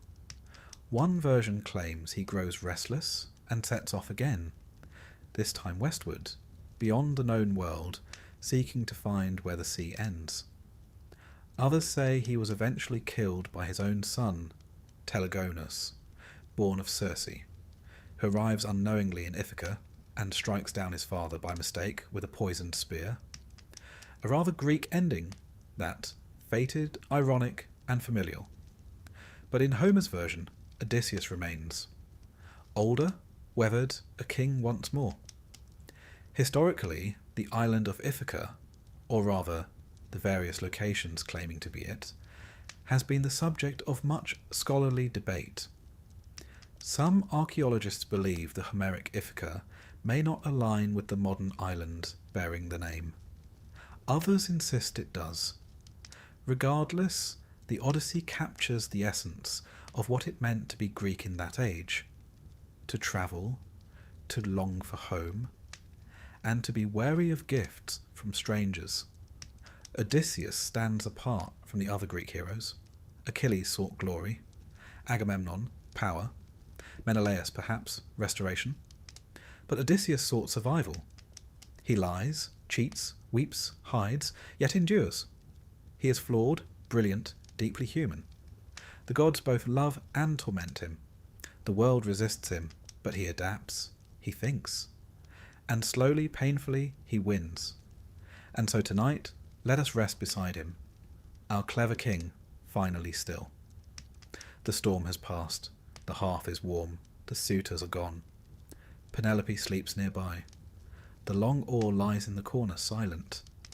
And perhaps, just perhaps, Odysseus dreams not of monsters or witches, but of olive trees, and the smell of bread baking, and the sound of waves brushing softly against the shore of home.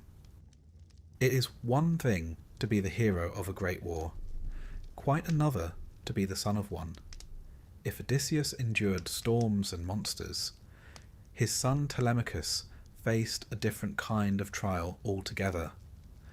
The quiet, grating kind of hardship that involves waiting, watching, and wondering whether your father is ever coming home, or if the songs sung about him are more flattering than factual. When the Odyssey opens, Telemachus is no longer a boy, but not quite a man.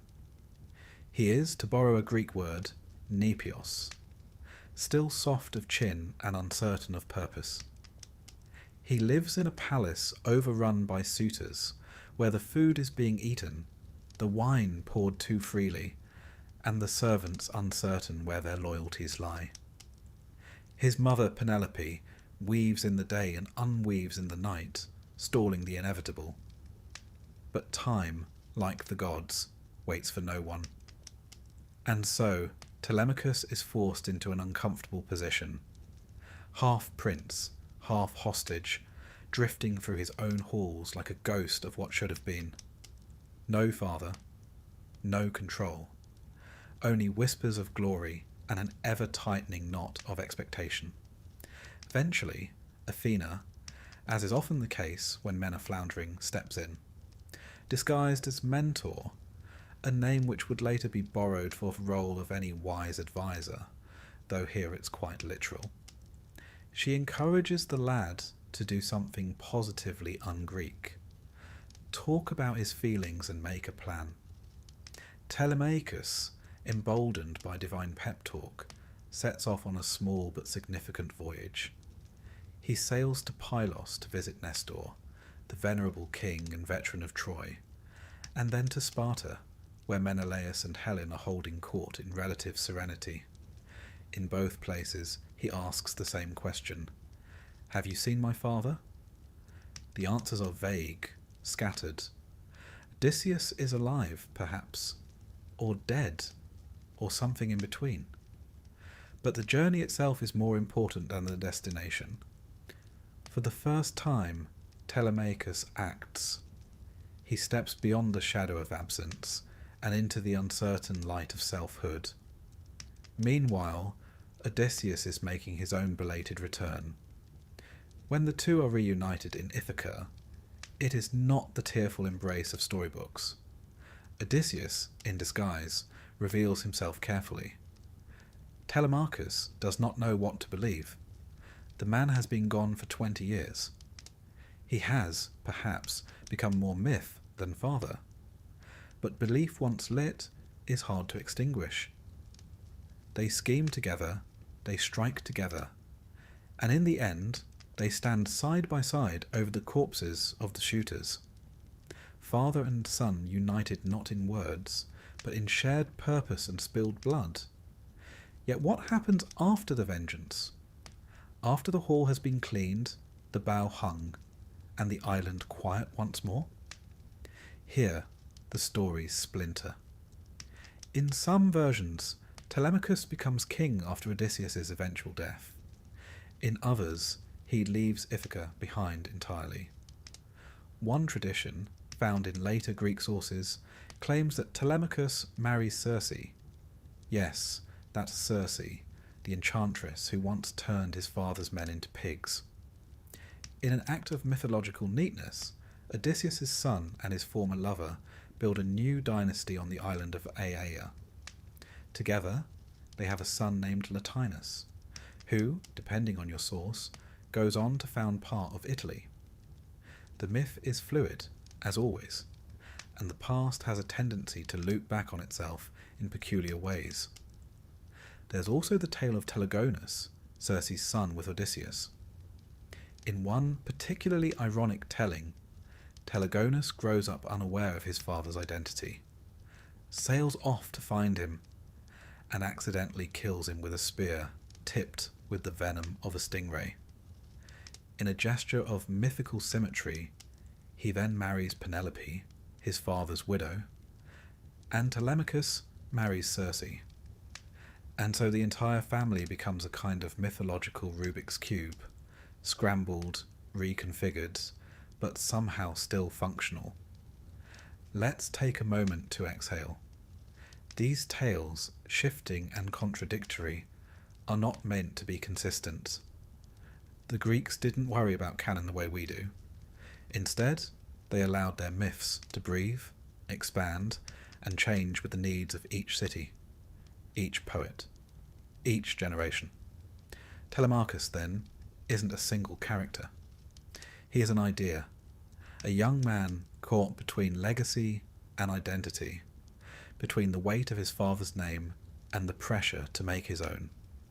Historically, the role of sons in ancient Greece was a serious business. Inheritance passed from father to son. The son was expected to honour the household gods, to maintain the family reputation, and to perform the funeral rites without fail. A man without sons was, in a sense, erased from the ongoing story of his oikos, his household, his lineage. Yet, as in myth, the position of sons was rarely simple. Take Orestes, son of Agamemnon, who we discussed in chapter 7. He avenged his father by killing his mother. Not exactly a tale you'd want performed at your birthday feast. Or Neoptolemus, son of Achilles, who went to war after his father died, took a central role in Troy's final destruction, and eventually met a murky end, killed in some stories by Orestes no less. Greek myth is a tangled net, and everyone gets caught eventually. These sons often inherited not only lands and titles, but the consequences of divine feuds, ancestral curses, and badly timed oracles. For every golden shield passed down, there seemed to be a family ghost lurking in the vestibule. Even Aeneas, a Trojan rather than a Greek, fits this mould. The son of Anchises and the goddess Aphrodite, Aeneas carries his aged father on his back out of burning Troy, a moving image that would echo down through Roman poetry. He is the dutiful son, chosen by fate to found what will one day become Rome. Yet his path, too, is laden with war, wandering and loss. These sons, like Telemachus, grew up not in the warmth of victory, but in the cold ash of aftermath.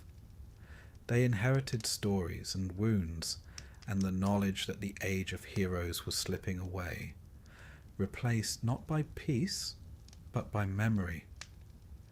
There is something strangely modern about Telemachus.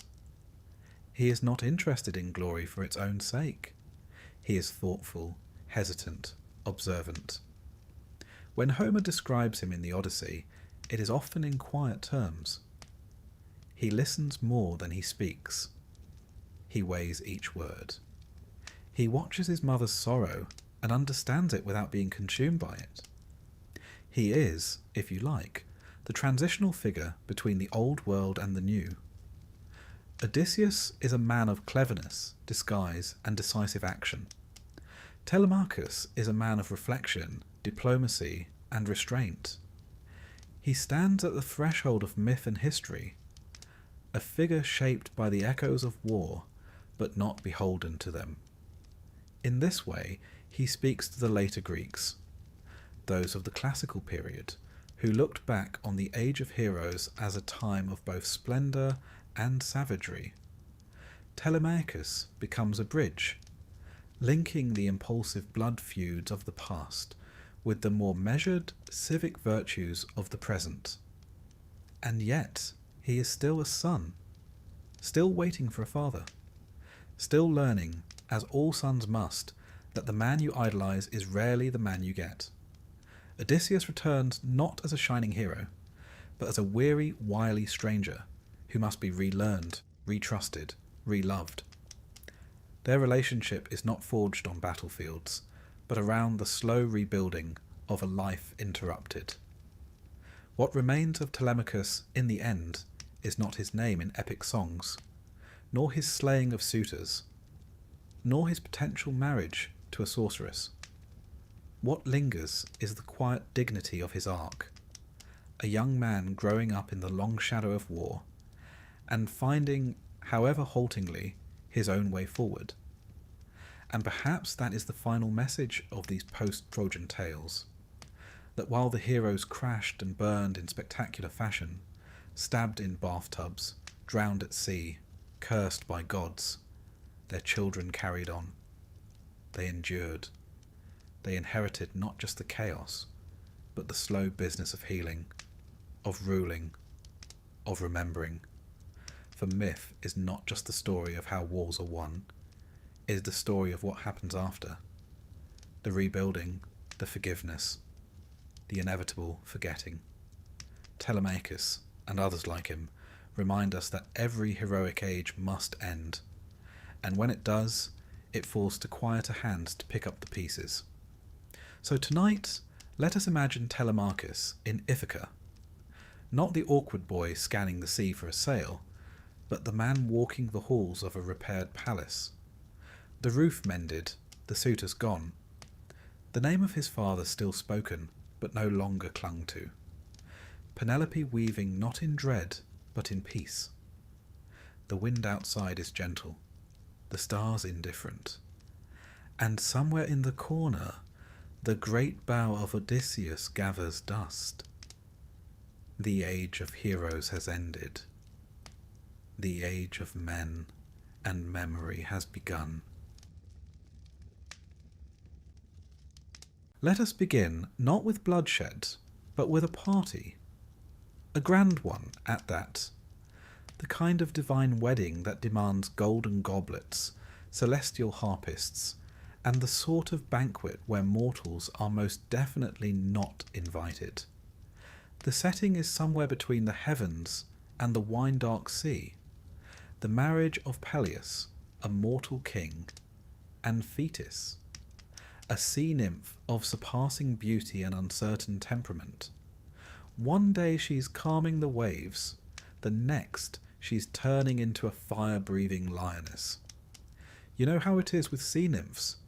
Slippery in every sense of the word. Now, this was not your average wedding.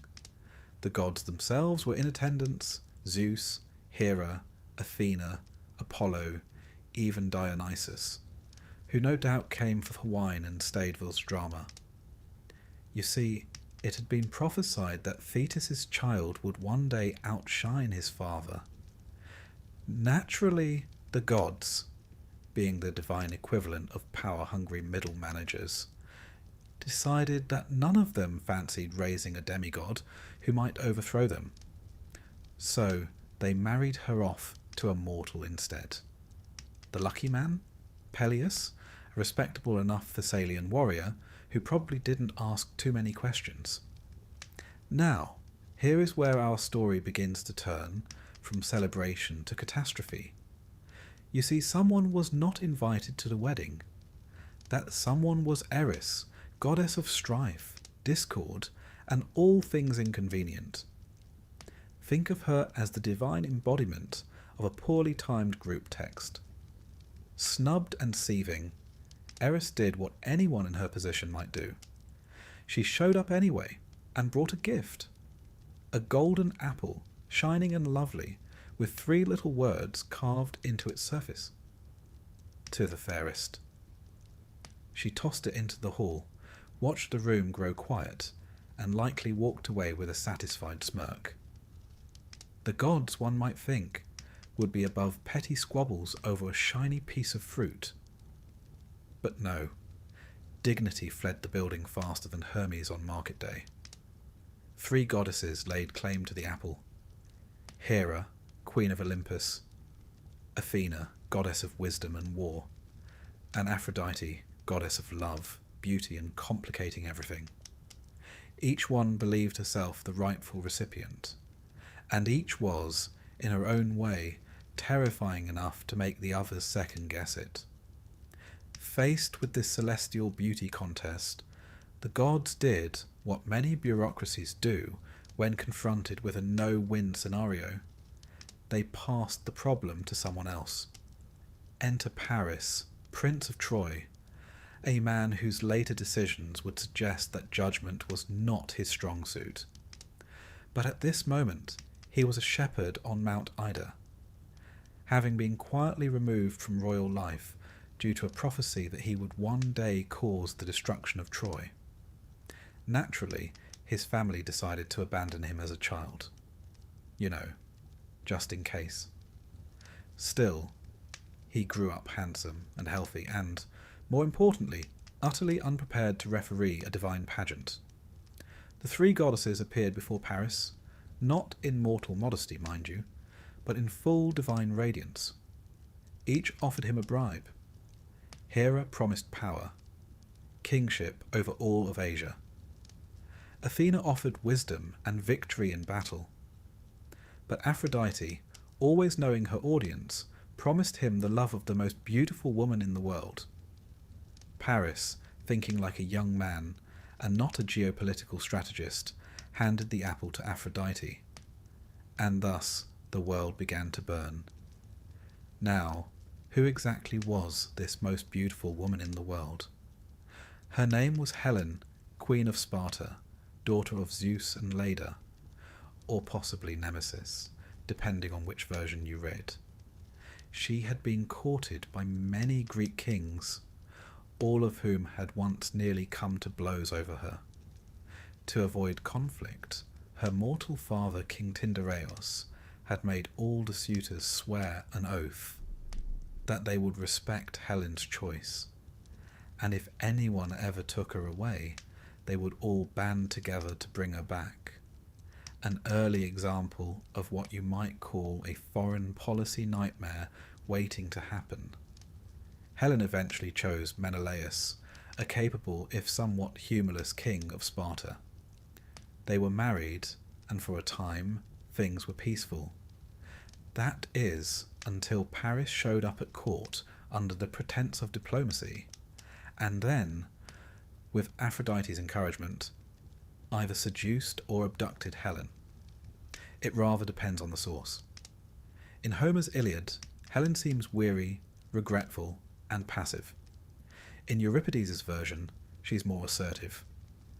Later poets go further, claiming Helen never even went to Troy, just a phantom version, while the real one sat out the war in Egypt like a mildly annoyed chess piece. Whichever version you choose, the result is the same. Paris sails back to Troy with Helen, and Menelaus, enraged, calls in every king, prince, and warrior who once pledged an oath to protect her. And this is where myth begins to collide with history. Scholars have long debated whether the Trojan War actually happened.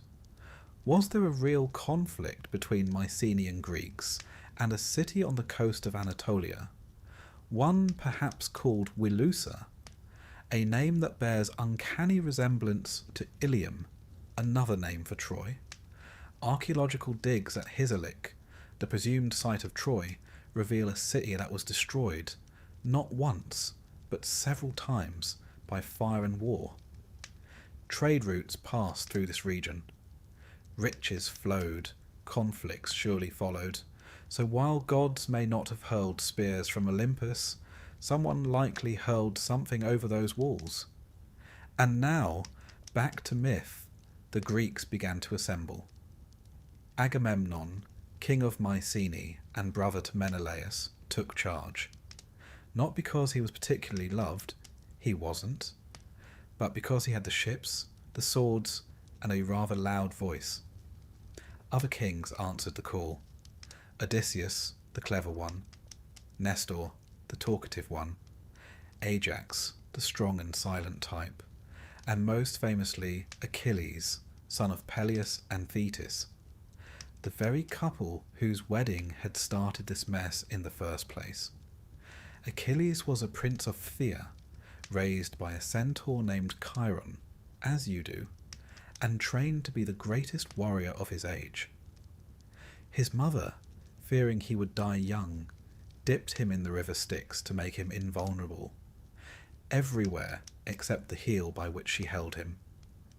This, of course, gives us the term Achilles' heel, and reminds us that even the mightiest have their soft spots, sometimes quite literally. But not all heroes were eager to join the war. Odysseus, ever the tactician, feigned madness to avoid leaving his young son. He yoked an ox and a donkey to a plough, and began sowing salt into his fields, until a clever Greek placed his infant son in front of the plough. Odysseus swerved, proving he was sane, and was promptly dragged off to war. Achilles, too, was hidden, disguised as a girl among the daughters of King Lycomedes. This plan lasted until Odysseus came bearing trinkets and weapons, laying them out before the maidens. Achilles naturally went straight for the sword. Boys will be boys, even when wearing a dress. So the ships assembled, 1,000 of them, legend says, and the winds were ready. Or were they? At the port of Aulis, the fleet was becalmed. The gods, you see, were not so easily manipulated. Artemis, goddess of the hunt, had been offended, likely by Agamemnon, who either boasted of his skill or killed a sacred deer. As a result, she demanded a price: the sacrifice of Agamemnon's daughter, Iphigenia. This is one of those moments where Greek myth takes a very sharp turn from pageantry to tragedy. Agamemnon hesitated. Understandably so, but in the end, ambition won out over love. Iphigenia was lured to Aulis under the promise of marriage to Achilles, and there she was sacrificed. Some versions offer a gentler ending. Artemis whisked her away at the last moment and left a deer in her place, but most tell it straight. Agamemnon killed his daughter, and the winds began to blow. It was a grim start to a grim war, and so, with divine grudges simmering, oaths invoked, and personal tragedies mounting, the 1,000 ships set sail for Troy, not knowing they would remain there for 10 years, the cost of their pride and vengeance, and certainly not knowing that by the time it ended, nearly all of them would be dead, disgraced, or eternally wandering. But that, dear listener, is a tale for the next chapter. For now, rest easy, for even the greatest war in myth began not with a sword, but with a wedding, an insult, and a single apple. Let us turn now from the divine chaos of golden apples and goddesses to the woman who would, according to some, launch 1,000 ships. That may be a bit of an exaggeration. Poets have never been known for restraint, but it's fair to say that Helen of Sparta, later of Troy, was at the very heart of the storm. Helen's story begins before she was even born, which is always a worrying sign. Her mother, Leda, was Queen of Sparta. One afternoon, Zeus, that most persistent of Olympians, spotted her from the heavens and decided, as he often did, to seduce her. But rather than appear as himself, divine, radiant, occasionally wielding thunder, he chose instead to transform into a swan. Because of course he did. The result of this peculiar encounter was, depending on the version, either an egg or several. Yes, Leda laid eggs. Myths, as you'll find, are very particular about the strange and not terribly interested in the plausible. From these eggs hatched Helen, and sometimes also her brothers Castor and Pollux, and her sister Clytemnestra, who will later become very important when things begin to unravel back in Greece. But for now, Helen was raised in royal luxury. She was, from the beginning, a marvel. Not just beautiful. Her beauty, we're told, was divinely beautiful.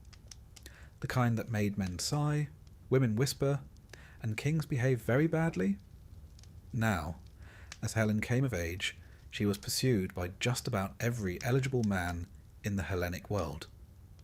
Her suitors included the finest warriors, princes, and kings, including Odysseus, Ajax, and Menelaus. There were so many that her mortal father Tyndareus rightly feared that whoever he chose, the others would almost certainly take offence, start a war, and probably ruin the hedgerows on the way out.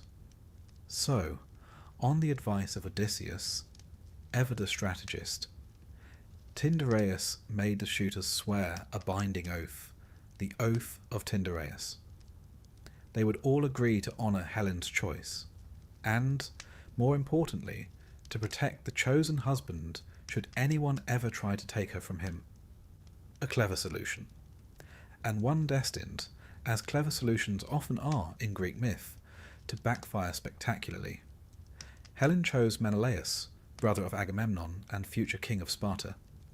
Now, Menelaus was competent, wealthy, respected, not particularly charming but not easily ignored. The kind of man who polishes his own armour and expects you to notice. Helen and Menelaus were married, and for a time all was well. They had a daughter, Hermione, settled in the Spartan palace, and reigned peacefully over a well-ordered kingdom. And then Paris arrived. Paris, son of Priam and Hecuba of Troy, had been raised not as a prince, but as a humble shepherd, a common trick in myth when someone's birth is accompanied by a troubling prophecy. In Paris's case, the prophecy was specific and rather ominous. He would cause the downfall of Troy. So naturally, his parents did what any responsible monarchs would do. They abandoned him in the wilderness. Unfortunately, Paris survived. Raised among shepherds, he grew into a man of striking beauty and very little foresight. He was eventually welcomed back into the royal family, prophecy presumably forgotten in the excitement. Not long after, he was sent on a diplomatic mission to Greece, officially to establish friendly relations, unofficially to stir up the plot. When Paris arrived in Sparta, Menelaus welcomed him warmly. A gracious host by Greek standards, which usually meant offering food, wine, and not stabbing anyone. But then Menelaus was called away to attend a funeral. Paris, ever the opportunist and heavily influenced by Aphrodite, who had promised him the love of the most beautiful woman in the world, took advantage of the king's absence. Whether Helen was a willing accomplice or a victim of divine manipulation is one of the great ambiguities of ancient myth. Homer's Iliad presents her as conflicted, ashamed, reflective, but not clearly coerced. Later tragedians such as Euripides give her more agency or none at all, depending on the tone. Some versions, like the Helen of Euripides, go so far as to say she never went to Troy, that Paris stole only a phantom image while the real Helen remained in Egypt, as confused as anyone. But the popular version holds that Helen went with Paris, sailing across the Aegean to Troy and leaving behind her husband, her child, and more importantly, the oath that bound all her former suitors. When Menelaus returned to find his wife gone and his honour publicly shredded, he did not mourn in silence. He invoked the oath. Across Greece, messengers were sent. Kings were summoned. Old alliances reawakened. Even those who had long since moved on were now bound by a sacred promise. And what a collection of heroes it was. Agamemnon, king of Mycenae, assumed command. He was ambitious, proud, and not above sacrificing his daughter when the wind refused to blow. But that's a tale we touched on earlier. Odysseus tried to stay out of it. He had a young son, a clever wife, and no interest in foreign entanglements. So he pretended to be mad, ploughing his fields with salt. But when Greek agents placed his infant son Telemachus in front of the plough, Odysseus swerved, proving his sanity and sealing his fate. Achilles, the greatest warrior of the age, was also reluctant. His mother Thetis had hidden him away on the island of Skyros, disguised as a girl among the daughters of King Lycomedes. Why? Because it was foretold that if Achilles went to war, he would not return. But again, Odysseus came up with a solution. He laid out gifts for the girls: combs, bracelets, mirrors, and one sword. Achilles chose the weapon. Predictable, but effective. In time, a vast army gathered. Ships were prepared. Legend says 1,000 ships. And the greatest force the Greek world had ever known assembled under Agamemnon's banner. Before they sailed, however, they needed a good omen. You see, the Greeks took signs very seriously. The gods didn't send text messages, but they did send birds. At Aulis, a serpent appeared and devoured 9 sparrows before turning to stone. The seer Calchas declared this meant the war would last 9 years, and Troy would fall in the 10th. One imagines morale dipped slightly. Even so, the Greeks launched their expedition. But they didn't find Troy immediately. First, they accidentally attacked Teuphronia, a city that rather unfortunately looked quite a bit like Troy. Geography, it turns out, was not the Greeks' strong suit. Eventually, they reached Troy and established a camp along the shores outside the city's mighty walls. These walls, according to myth, had been built by Apollo and Poseidon in disguise, when they were briefly punished to serve King Laomedon. So they were, to put it mildly, sturdy. This would not be a quick war. Inside Troy, Helen was received, not as a prisoner, but as a queen. Priam, the aged king, treated her kindly. His son Hector, the city's greatest warrior, was polite, if somewhat disapproving. The city, for all its splendour, had become a cage. Helen was now the face of a conflict she had little control over, worshipped and blamed in equal measure. The war, meanwhile, settled into a long and grinding stalemate. Raids, skirmishes, and embassies followed. Heroes rose and fell, and through it all, Helen remained at the centre, not fighting, but watching. Her story is one of paradox. She is both victim and agent, loved and hated, remembered not for her deeds but for her presence, her role as the prize over which the greatest warriors bled and perished. And what of Helen herself? Well, the myths offer no simple answers. Some say she came to love Paris, then hated him. Some say she pitied Menelaus, then despised him. In one version, when Troy falls, she returns to Sparta with her husband, who forgives her. In another, she is strangled by Menelaus' mother in a fit of righteous fury. The poets could never quite decide what to do with her. She was too beautiful to be evil, too dangerous to be good.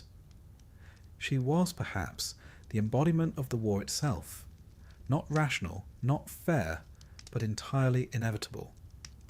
And thus, with Helen in Troy, Menelaus in fury, and every king in Greece committed to vengeance, the stage was fully set. The war had not yet begun in earnest, but the fuse had been lit. The walls of Troy still stood tall, but every god, every mortal, and every poet knew they would not stand forever. In our next chapter, we'll meet the full cast of heroes and begin the siege proper, a war of pride, prophecy, and tragedy that would shape not only myth, but the entire identity of the ancient Greek world. For now, rest, dear listener. The storm is gathering, but there is still time before the swords begin to sing. It is a strange thing, preparing for a war that has not yet begun. The swords have not been drawn, the ships not yet launched, but the decisions made in these moments, the quiet ones, the stubborn ones, echo as loudly as the battle cries to come. And so, we find ourselves back in Greece, where alliances are being called upon, oaths remembered with theatrical seriousness, and kings emerging from the shadows of their own ambitions. The Greeks, or more properly, the Achaeans, were not one nation, but a loose collection of fiercely independent city-states, each with its own king, customs, dialects, and irritating sense of superiority. Herding them was rather like herding cats. Large, armoured, arrogant cats. And yet, somehow Agamemnon was the one to try. Agamemnon, king of Mycenae, was not the most beloved of men.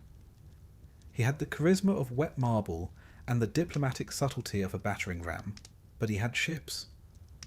And in Bronze Age Greece, that made all the difference. He was also the brother of Menelaus, whose wife Helen had just absconded with a Trojan prince, or been abducted, depending on whom you asked.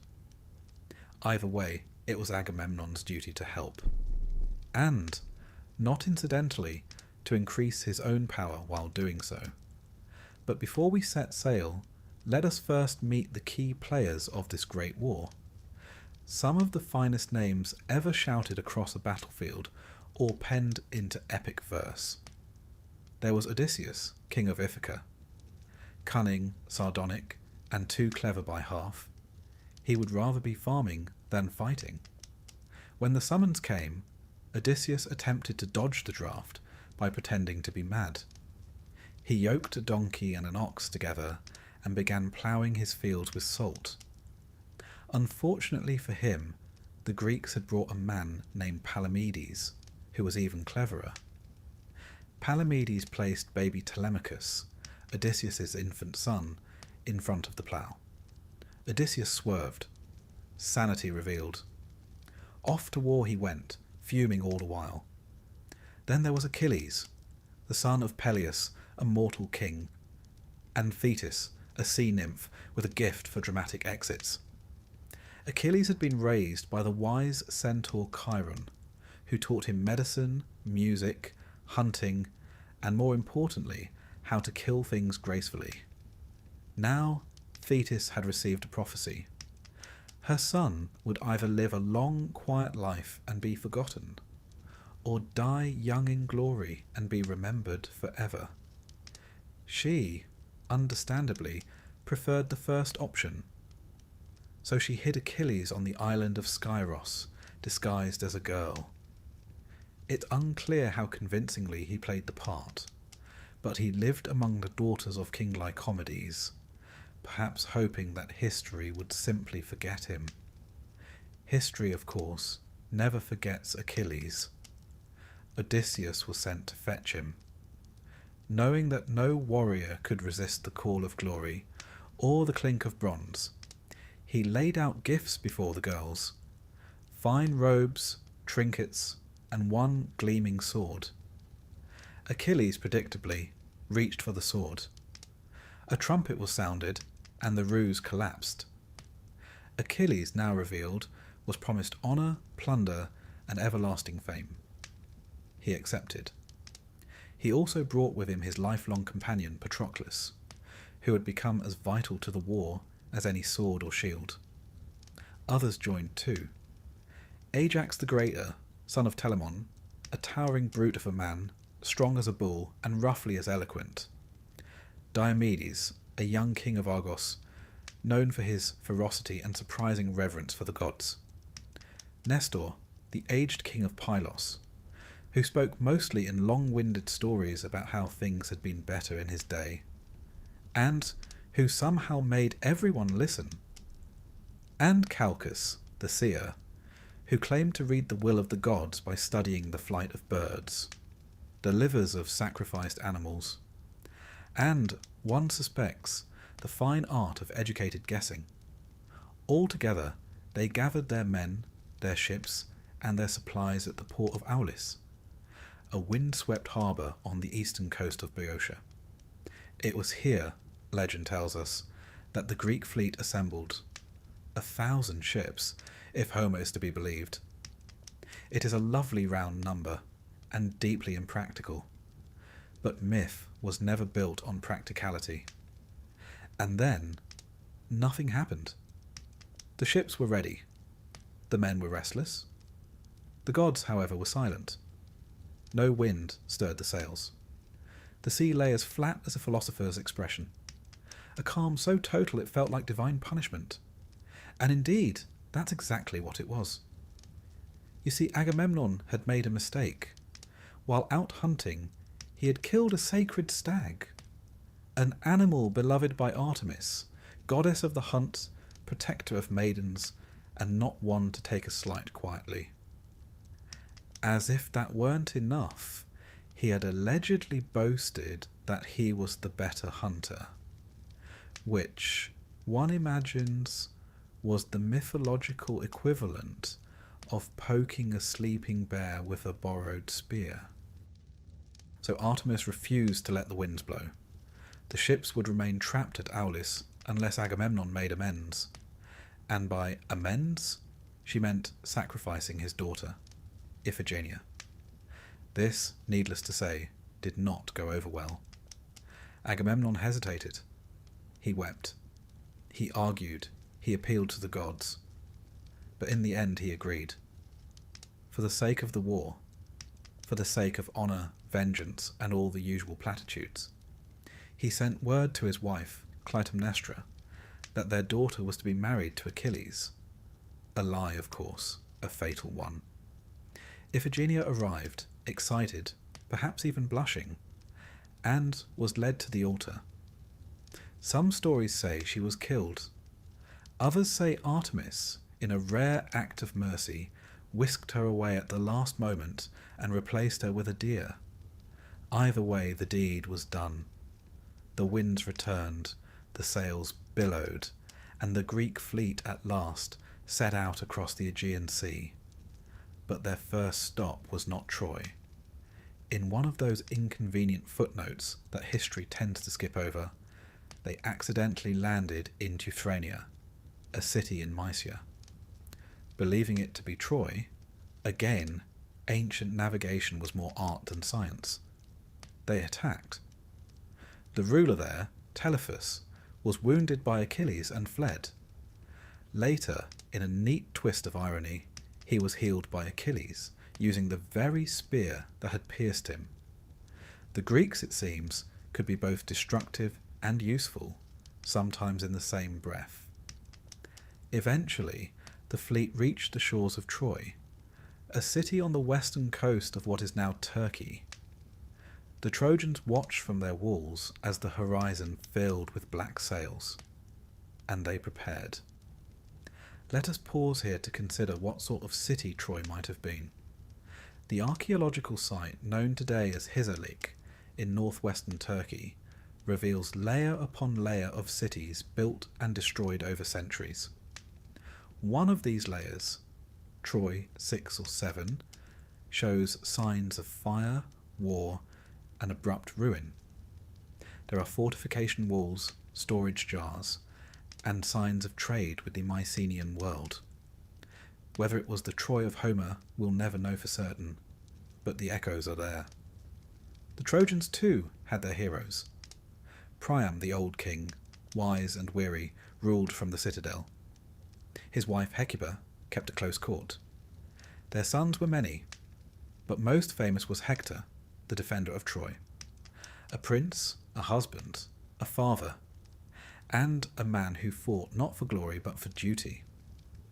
Beside him stood Aeneas, a noble warrior said to be the son of Aphrodite herself, a lineage that would one day lead, also Virgil claimed, to the founding of Rome. And of course there was Paris, whose stolen bride, Helen, was now a guest or prisoner in the palace. Her presence was a source of both pride and tension. Some saw her as the rightful queen. Others saw her as the cause of the coming disaster. And so, as the Greek ships landed and the beach was fortified, both sides prepared for war, not knowing that it would last 10 years, that it would claim the lives of almost every hero present, and that it would change the shape of mythology forever. But that is the nature of war in the ancient world. It begins not with battle cries, but with whispers, with broken promises, divine grudges, and the slow gathering of storm clouds. The Greeks had assembled.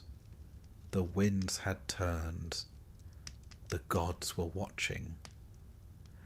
And somewhere in the wings, fate, that ancient, tireless weaver, had already begun her work.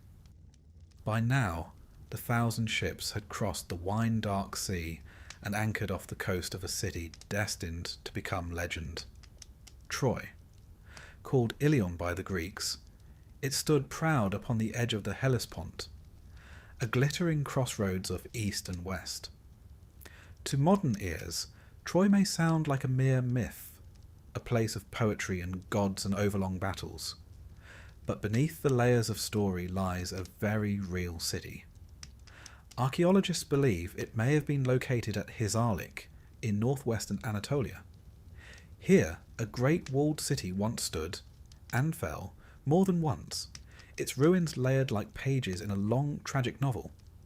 Some layers show fire, some arrowheads, some clay tablets hinting at trade, diplomacy, and war. This was a place where myth met mortar. And now the Greeks had come to knock. As they landed on the shore, they began constructing their camp, not a quick skirmish outpost, but a long-term beachfront operation. Think less glorious charge and more tent city with strong opinions. They dragged their ships onto the sand and built a palisade wall. They created a trench. They even designated zones for sleeping, cooking, and, rather optimistically, for celebrating victory. Achilles and his Myrmidons took the southern flank. Ajax and the men of Salamis stood guard to the north. Odysseus naturally had a clever supply route. The Greeks were not united in temperament, but they were, at least for now, united in purpose. Troy, for its part, did not panic. The city was protected by colossal walls, allegedly built by Apollo and Poseidon themselves. These divine contractors, according to myth, had been briefly punished by Zeus and ordered to serve King Laomedon of Troy. They built the walls so strong, so high, that no mortal force could breach them, at least not by strength alone. And within those walls lived the Trojans, who were not the villains that later Greek propaganda might suggest. King Priam, now elderly, ruled with surprising dignity given the circumstances. His court was filled with sons, daughters, and advisers. His wife Hecuba was sharp and formidable, and quite frankly more perceptive than most of the warriors outside the gates. The jewel of Troy's defence was Hector, firstborn son of Priam and Hecuba. He was no demigod, no half-immortal brute. He was simply a man, but a man of iron loyalty, skilled arms, and noble restraint. He fought not for fame, but for his city, his family, and his little son Astyanax, who toddled through the palace halls unaware of the deathly fate history was already scribbling on his future. And of course there was Paris, the younger son, less noble, more complicated. Paris had, you may recall, won Helen from the gods. He was beautiful, charming, and utterly unequipped for the fallout of his decisions.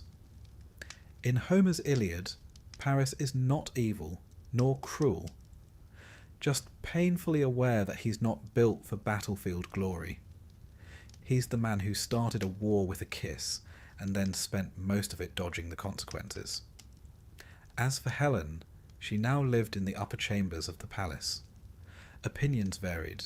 Some in Troy admired her grace, her refinement, her almost supernatural beauty. Others, more practical, less bewitched, blamed her for the war. One imagines she heard the whispers. In the Iliad, she is both self-aware and self-loathing. "Would that I had died before I followed your son here," she says to Priam. And yet she remains. The war began, not with the toppling of towers, but with raids.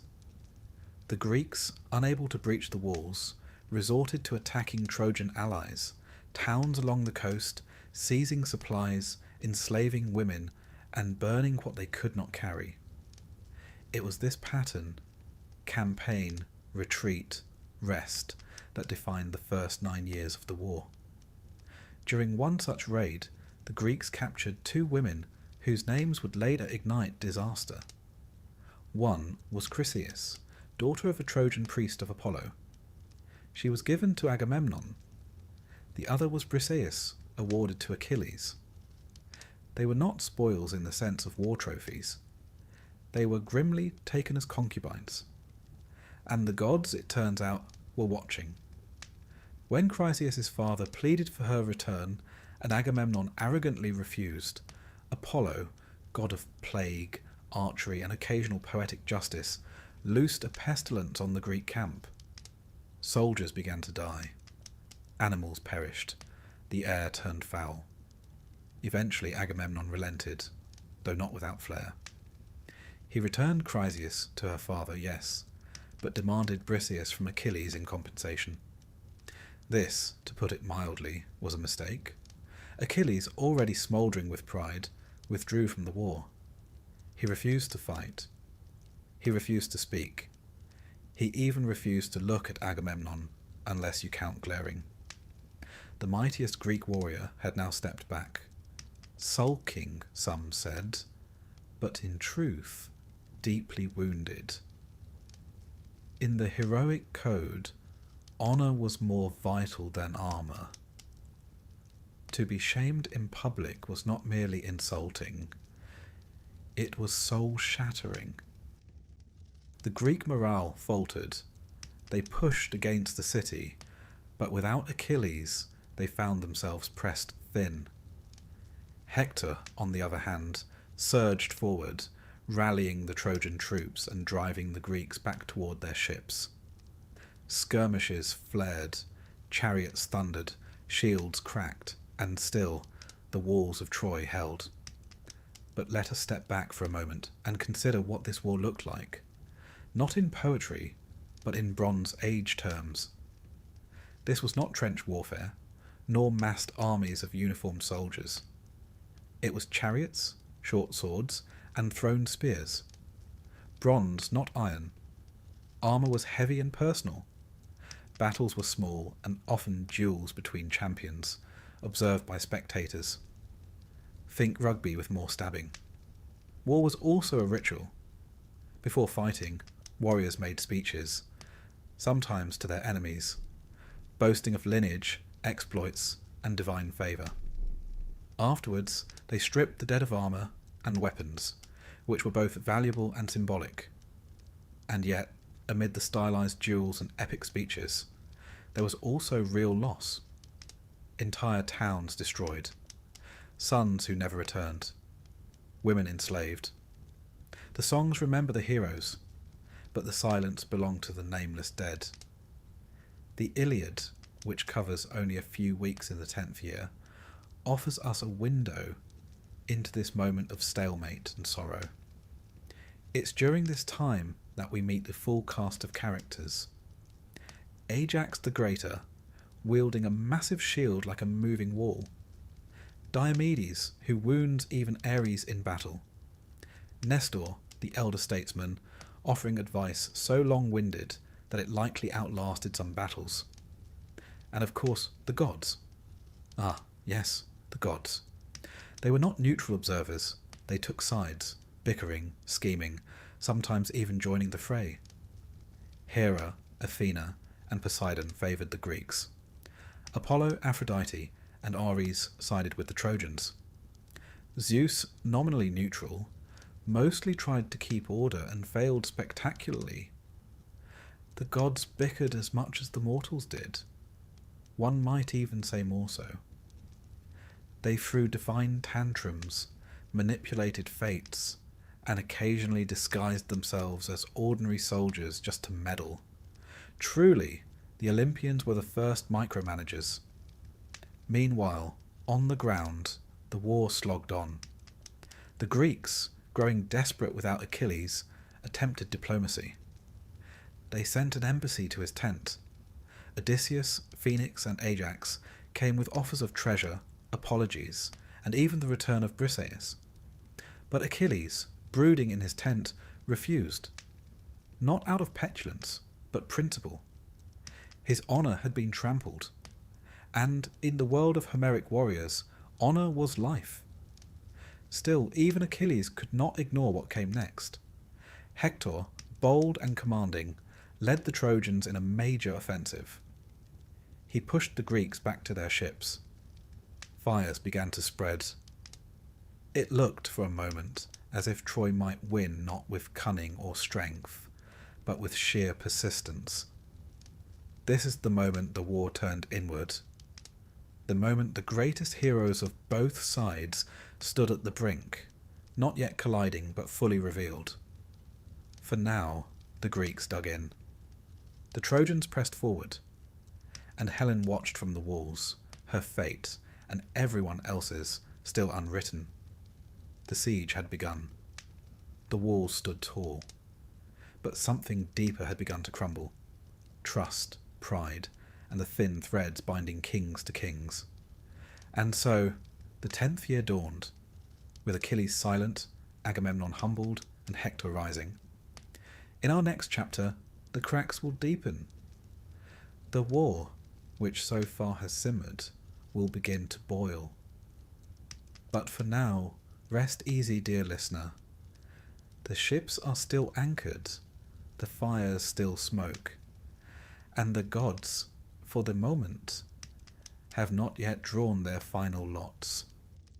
When people imagine the Trojan War, they often picture a continuous roar of battle, swords flashing, heroes shouting, gods hurling thunderbolts from the sky. But the truth, if such a thing exists in mythology, is a little less cinematic and a great deal more slow. Because for 9 long years, 9, this war dragged on in the kind of grim, grinding fashion that would have tried the patience of even the most enthusiastic poet. A siege not of constant combat, but of attrition, raids, hunger, sickness, and the occasional divine tantrum. And perhaps that is why the Trojan War endures, not simply because of the final blow, the horse, the fire, the fall, but because it reflects something very human. A grand idea that once in motion, no one can quite stop. A war waged out of honour that slowly becomes anything but. Let's return to the beach. The Greeks had built a camp along the shoreline, sprawling like a market left out too long in the sun. Their ships were drawn up and fortified behind a wall of stakes and trenches. They had everything they needed for a short war, which meant naturally that they were unprepared for a long one. Troy's mighty walls held firm, and the Trojans rarely ventured beyond them. Every attempt to storm the city ended in blood and frustration. And so, for most of those 9 years, the Greeks did what they could. They raided the surrounding countryside. They sacked towns loyal to Troy, seized food, livestock, gold, and, most tragically, women. These women were taken as concubines, slaves, bargaining chips. The war, for all its heroic verses, was also brutally transactional. And this is how Briseis and Chryseis entered the story. 2 women caught in the tide of war, handed to men as rewards, and ultimately used to ignite the quarrel between Agamemnon and Achilles, which we touched on before. But the cracks ran deeper than one quarrel. Beneath the polished speeches and bronze breastplates, the Greek coalition was starting to unravel. Agamemnon's leadership, while militarily sound, was unpopular. He had a knack for taking more than his share of spoils and offering less than his share of credit. Kings like Odysseus, Diomedes, and Ajax often found themselves balancing obedience with their own ambitions, and growing irritation. Achilles, for his part, had withdrawn from the war entirely. His pride wounded, his honour insulted, he refused to fight. He spent much of these years in his tent, sharpening his weapons, practicing the lyre, and generally being a brooding icon of Bronze Age masculinity. Meanwhile, the Trojans were not idle. While the Greeks tore through the countryside, the Trojans formed new alliances. Reinforcements arrived from neighbouring kingdoms, Lycians, Phrygians, and others whose names have been lost to time. Among these was a warrior named Sarpedon, son of Zeus, who fought with a quiet dignity that would later inspire even his enemies.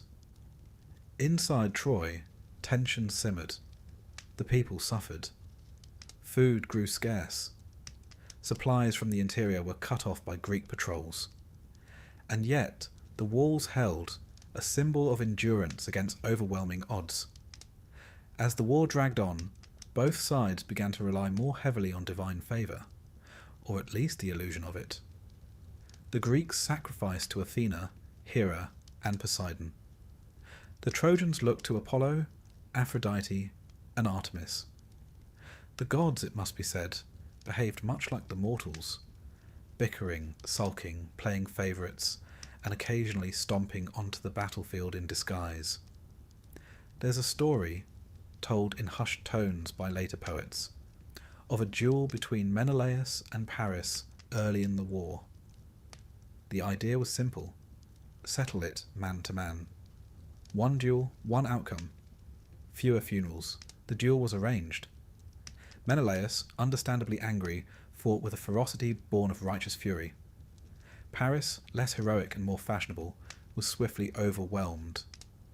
As Menelaus prepared to finish him off, Aphrodite intervened, snatching Paris from the battlefield and placing him back in his chamber with Helen, who was at this point growing increasingly tired of this sort of nonsense.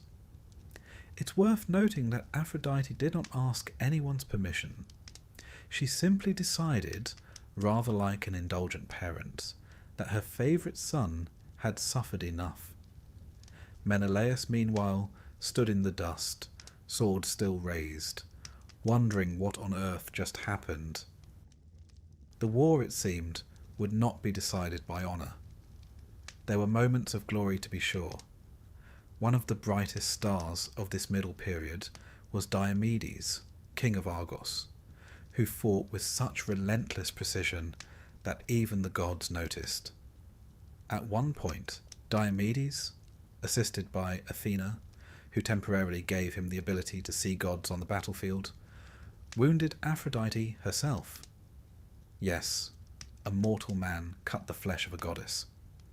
It was, frankly, an embarrassing moment for her. She fled to Olympus, bloodied and wailing, and Zeus gently suggested that perhaps war was not the best arena for someone whose chief weapon was a love charm. Later, Diomedes even wounded Ares, the god of war. Ares, in turn, did what all warriors fear most. He complained to his father. Zeus, unimpressed, told him to stop being dramatic and get back to it. These episodes, while entertaining, tell us something deeper. The war had become so tangled, so stretched, that the divine and mortal realms had begun to blur. The gods were not distant, silent observers. They were quite literally in the thick of it, sulking, scheming, bleeding. Yet even as heroes fell and cities burned, the war refused to end. Like a bad dinner guest, it lingered past its welcome. Back in the Greek camp, Achilles remained absent from the battlefield, a decision that continued to cost the Greeks dearly. Without him, morale dipped. Hector led increasingly bold attacks. Greek casualties mounted. Even Odysseus found it harder to keep the ranks focused, though he did his best, sometimes with cleverness, sometimes with wine. It was in the atmosphere of decay and distrust that betrayal took root. You may recall Palamedes, the clever man who exposed Odysseus's fake madness at the start of the war. Well, Odysseus, ever the long game player, never forgot. According to later tales, Odysseus framed Palamedes as a traitor, forging a letter and planting gold to suggest he was accepting bribes from the Trojans. The Greeks, perhaps too eager for a scapegoat, executed him, just like that. One of the finest minds among them, gone. It's a moment that illustrates the war's true cost. Not just lives, but trust. Not just cities, but virtue. The longer it went on, the more it demanded. Not just heroes, but their humanity. And the Greeks, once bound by a noble oath, began to splinter further. Agamemnon's arrogance grated. Achilles' silence loomed. Even Nestor's endless stories started to sound less like wisdom and more like noise. And what of Helen? She still watched from the walls. Her beauty, undiminished by time, had become a symbol, a kind of living banner. For the Greeks, she represented what had been stolen. For the Trojans, what they refused to surrender. And for Helen herself, she was trapped between myth and memory, between love and loathing. In the Iliad, she speaks of her own regret, calling herself a dog, a term of shame, and wondering whether she is cursed. One might wonder if she more than anyone saw the war for what it truly was. Not a story of glory, but a slow, unspooling tragedy. And so, the 9th year came to a close. The Greeks, exhausted and divided, still held the beach. The Trojans, battered and isolated, still held the city. The gods, nursing wounds both physical and prideful, still meddled where they pleased. And Achilles? He still sat in his tent, silent, furious, refusing to yield. Not to Agamemnon, not to the war, not even to fate. But something had begun to shift. For in the camp, a young man named Patroclus watched the fires burn. And soon, very soon, that fire would spread. If war had a heartbeat, It would not be the clash of bronze or the thrum of chariot wheels. It would be the breath held between action and consequence, the silence before something truly terrible happens. And so we arrive at the heart of the Iliad. Not the start of the Trojan War, nor its end, but a singular stretch of days in the 10th year, when one man's pride would alter everything. His name, of course, is Achilles, son of Peleus, a mortal king, and Thetis, a sea nymph with a firm grasp on fate. Achilles was raised with the knowledge that he was different, and doomed. It was said he had two paths before him, a long life without glory, or a short one that would echo through the ages. He chose the echo, but no one tells you that glory is rarely glorious while you're living it. It is more often lonely, infuriating, and filled with people who don't understand you. At the start of this chapter, Achilles is not fighting. His quarrel with Agamemnon over the slave girl Briseis has driven him into a sulk so legendary it fills the first book of Homer's Iliad. But to call it a sulk is to miss the depth of it. Achilles is not simply pouting. He has been publicly humiliated. In a warrior society where honour is as valuable as life, Agamemnon has taken both. You see, when Agamemnon gave up Chryseis to stop a plague sent by Apollo, he decided to take Briseis from Achilles as compensation, as if trading women were a form of morale management. In doing so, he violated the unspoken code among heroes.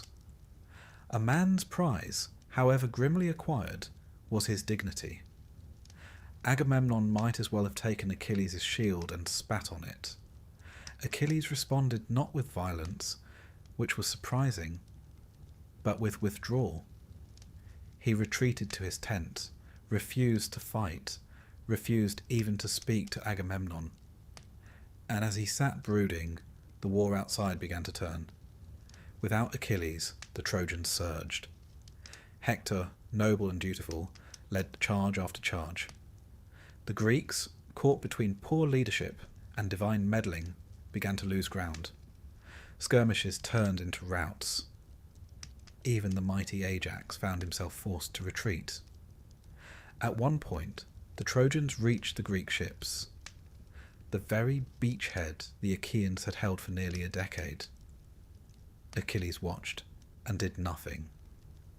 This is perhaps the most remarkable part of the Iliad, that its greatest hero's defining action is inaction.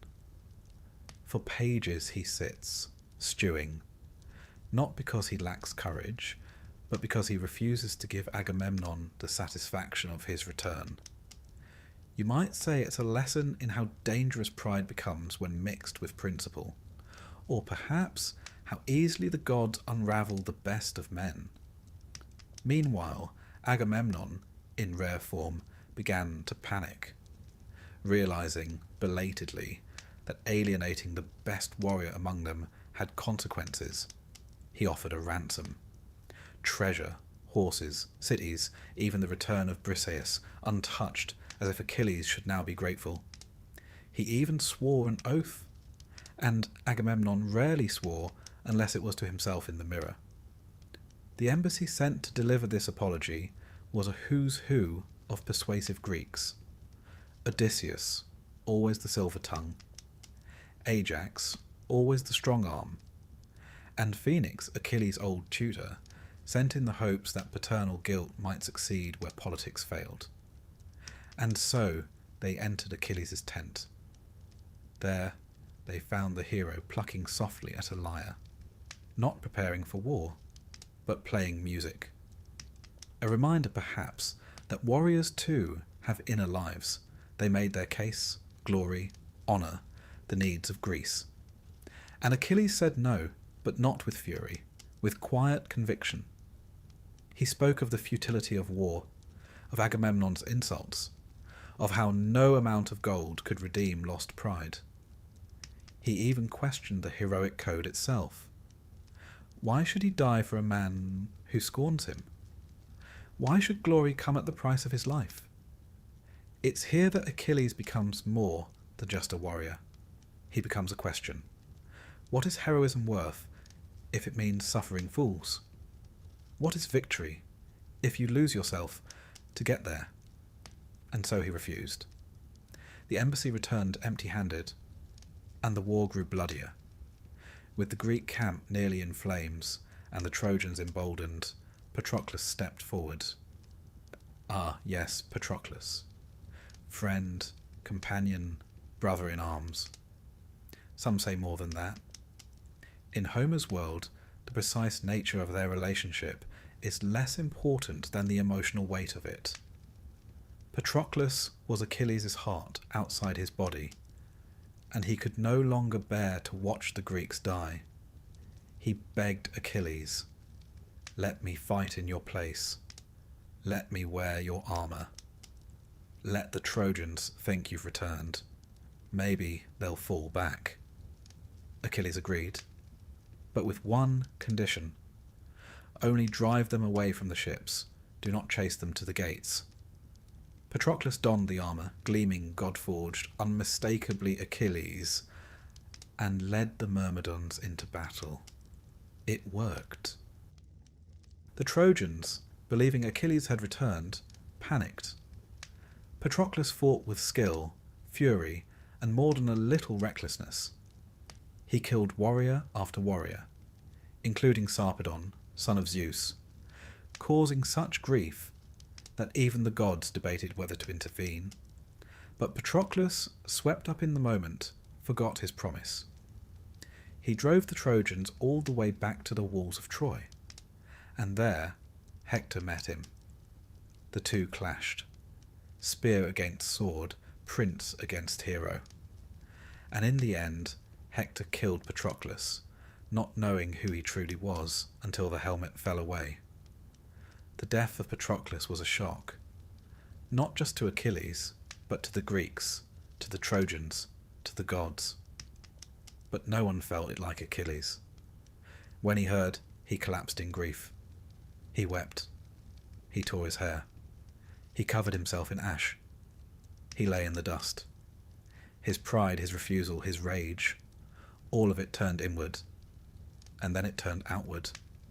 The wrath of Achilles had begun. It would be beautiful. It would be terrible. And it would not be stopped. First, he sought new armour, his old set now worn by the fallen Patroclus. Thetis, his mother, rose from the sea and went to Hephaestus, the smith of the gods, who forged for Achilles a new suit of armour. Bronze, so fine it glowed, a shield so vast it depicted the entire cosmos. It was not just armour. It was fate worn as fashion. Then Achilles rejoined the battle. The Greeks, seeing him return, roared with hope. The Trojans, seeing him return, trembled. The gods watched, some in awe, some in horror, because they knew when Achilles was angry, he was not a man. He was a storm. He cut through the Trojan lines like fire through straw. He fought not for glory, but for grief. Not for Agamemnon, but for Patroclus. He drove the Trojans back to the walls of the city, slaughtering all in his path. He fought the river god Scamander, who tried to drown him in anger at the piles of corpses choking his waters. Even the gods had to drag Achilles from the flood. And at last, he met Hector. We will speak of that duel in the next chapter, for it deserves a moment of its own. But for now, let us return to the tent of Achilles. Where once he had brooded in silence, he now paced in fury. His hands, once still, now itched for retribution. His heart, once proud, now burned with sorrow. The rage of Achilles was not just about war, it was about the unbearable weight of loss. The helplessness of watching someone you love die, and realizing it was in part your fault. He had withdrawn from battle to prove a point, but now that point had cut too deep. Achilles had rejoined the war. but it was no longer a campaign for honour or pride. It was a funeral in motion. There are moments in myth when the war falls away, when the spears and the horses and the shouting crowds dissolve, and we are left only with silence. And in that silence, something ancient and human stirs. Grief. This is one of those moments. The war is still raging. The Greeks are still dying. The Trojans are still defending their city. But all of it, for the briefest time, becomes a backdrop to one man's sorrow. Achilles has just lost Patroclus. To many, Patroclus was merely a companion, his second in command, his trusted friend. But to Achilles he was much more. A tether, a conscience, a reminder that life was more than blood and bronze. Their bond was deep, forged not only in war, but in laughter, memory, and those quiet hours when no one is watching. Some say they were lovers. Others say brothers in spirit. But what the texts agree on, what Homer sings without ambiguity, is that Achilles loved Patroclus more than anyone else in the world. And when that love was taken from him, so too was everything that held Achilles together. Let us begin with the death itself. Patroclus had donned Achilles' armour, led the Myrmidons into battle, and pushed the Trojans back from the Greek ships. For a moment, it worked. The Trojans thought Achilles had returned. Panic rippled through their lines. But Patroclus, emboldened by success, forgot the warning Achilles had given him. Do not go to the gates. He went anyway. And there, beneath the towering walls of Troy, he was struck, first by Euphorbus, then by the hand of fate, and finally by Hector, Prince of Troy, the killing blow. Hector stripped the famous armour from Patroclus' body, still unaware of his identity, and declared victory. But then, dying on the ground, Patroclus spoke.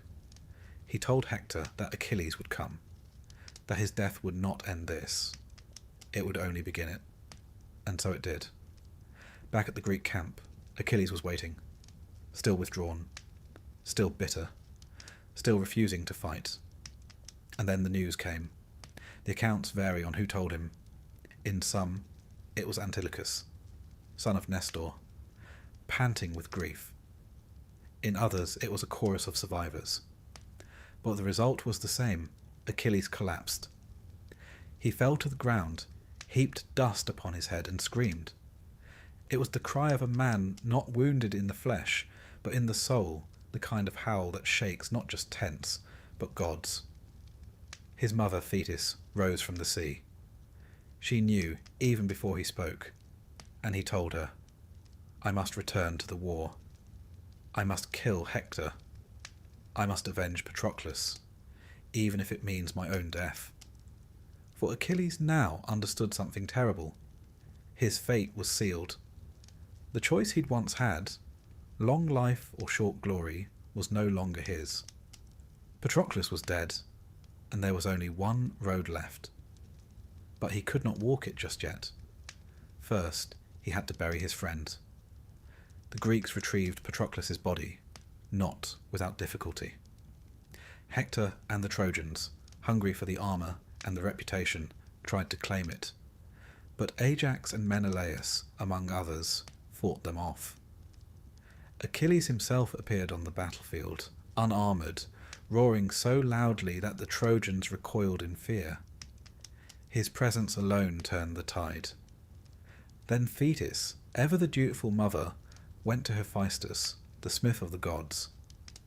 There, in a furnace of divine flame, was forged new armour, brighter, stronger, more terrible than before. The centrepiece was a shield, so finely wrought it contained the whole of the world, cities at peace and war, farmers in the field, lovers dancing, stars turning overhead. It was a reminder, even to Achilles, that there was more to life than vengeance. But he wore it anyway. and then came the funeral. In Homeric culture, burial rites were sacred. To die without proper ceremony was to wander the underworld in misery. Achilles vowed not just a burial, but an honouring. They built a pyre, vast and solemn. Sacrifices were made, including, gruesomely, 12 Trojan captives Achilles slew in Patroclus' name. Whether this was grief or rage is difficult to say, but it was dark and deeply telling. There were games too. Chariot races, boxing, javelin. These weren't distractions, they were acts of remembrance. For the Greeks, excellence in sport was a way of touching the divine. Even in death, Patroclus would be surrounded by honour. Then came the moment Achilles placed a lock of his hair in Patroclus' hand. A small gesture. A devastating one. He whispered promises. And the pyre was lit. Smoke curled into the sky, rising like a soul. And somewhere, in that long twilight between myth and memory, Patroclus passed into legend. But Achilles did not find peace. He found fury. He turned his gaze to the walls of Troy, to Hector. Now, to be fair, Hector did not kill Patroclus out of malice. He was defending his city. He had no idea at first who was inside the armour. But such subtleties do not survive grief. And so Achilles rejoined the war. He moved like fire. He killed without pause. He hunted Trojans like animals. He defied the gods, even Xanthus, the river god of Troy, who begged him to stop clogging his waters with corpses. Achilles refused. And when the river rose up in wrath, attempting to drown him, it took the intervention of Hera, Athena, and Hephaestus, wielding flame against flood, to drag Achilles out. Even the gods could barely contain him. And then, at last, Hector and Achilles met. This was no skirmish, no random clash on a bloody field. This was a duel foretold, long in coming, and deeply personal. Hector had waited outside the gates, knowing this moment must come. He stood not just for Troy, but for every man who fights because he must, not because he desires it. When Achilles arrived, Hector's courage wavered. He ran. 3 times they circled the walls of Troy, Achilles pursuing, Hector fleeing. Until finally Athena, disguised as Hector's brother, tricked him into standing his ground. The 2 warriors faced one another, and the fight was swift. Achilles killed Hector, driving a spear into his neck. But death was not enough. In one of the most brutal acts of Homeric poetry, Achilles tied Hector's body by the ankles to his chariot and dragged it through the dust around the walls. Not once, but over and over. It was a violation, a desecration. A man of Hector's nobility deserved better, but Achilles was beyond mercy. He dragged the body back to camp, threw it beside Patroclus' pyre, and left it to rot. For days, the Greeks were silent. Even the gods were troubled. Then something miraculous happened. King Priam, aged, grieving, and unarmed, snuck into the Greek camp, guided by Hermes himself, and entered Achilles' tent. There he fell to his knees, kissed the hands that killed his son, and begged, not as a king, but as a father. And Achilles, moved by the rawness of it, wept. He saw Priam, and through him he saw Peleus, his own aging father. He saw his future, his fate, his loss. He lifted the old man up, gave him food, wept beside him, and then he returned Hector's body. For a moment, grief gave way to grace. There was no victory parade, no song of triumph. Just 2 men, broken by loss, holding the fragile thread of decency in their hands. And so, Hector was buried. Properly. Mourned by his wife Andromache, his mother Hecuba, and Helen, who called him gentle. One of the few men in Troy who had never blamed her. As for Achilles, his end was near. He knew it, but he had done what he set out to do. He had avenged Patroclus. He had met his fate. He had become, for better or worse, immortal. When stories pass through time, some moments become weightier than others. Not because they're louder, but because something essential shifts within them. Something irreversible. And so we come to the duel. The one that echoed across 1,000 amphorae, temples, poems and generations. Achilles versus Hector. But this isn't just a tale of strength meeting strength. It's the story of what happens when grief turns into rage, when a hero forgets why he fights, and then, for a moment, remembers. Let us begin where we left off. Patroclus is dead, his body desecrated. His armour, once the dazzling gift of the gods, now worn by his killer, Hector, Prince of Troy.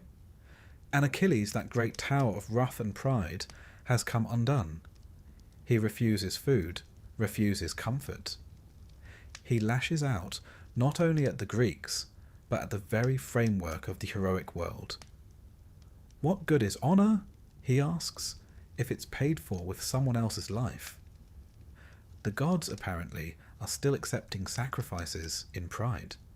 But Achilles is not done. Not yet. His mother Thetis emerges from the sea.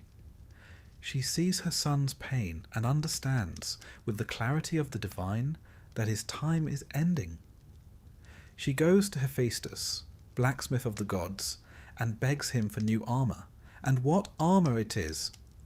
The shield alone is a universe. Upon it, Hephaestus forges the entire world, cities in peace and war, weddings, harvests, constellations wheeling in the sky. It is a meditation on mortality, cast in bronze. A reminder, perhaps, that even in a story soaked in blood, life goes on. But Achilles isn't looking for reminders. He's looking for Hector. Before that, however, he must bury Patroclus.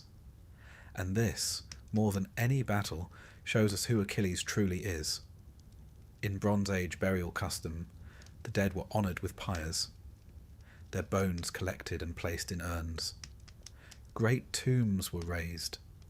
To leave a body unburied was a shame, both for the soul and the living. The Mycenaeans buried their dead with grave goods, gold and weapons, believing the afterlife to be a shadowy continuation of life on earth. You packed light, but you did pack. And so Achilles prepares a funeral with all the gravity of a king laying a crown to rest. He kills 12 Trojan prisoners, offering them to Patroclus in the afterlife. A brutal gesture, a reminder that Achilles' grief is still shaped like vengeance. Even in mourning, he cannot resist drawing blood. He holds funeral games, chariot races, boxing matches, javelin throws, not distractions but sacred rites. For the Greeks, to compete was to honour the dead. To strive in their name was a kind of immortality. Nestor offers a running commentary on every contest, of course, the Bronze Age's first sports pundit. And finally, when the fire burns low and only ashes remain, Achilles cuts his hair, once grown as a vow to the river god Spercheius, and places the strands on Patroclus' body. Not a warrior now, a mourner. And then he turns to Troy. Hector, meanwhile, knows what's coming. He's not a fool. He's not driven by pride, or prophecy, or divine whispers. He's driven by duty. As Prince of Troy, he cannot flee. He cannot hide behind the walls.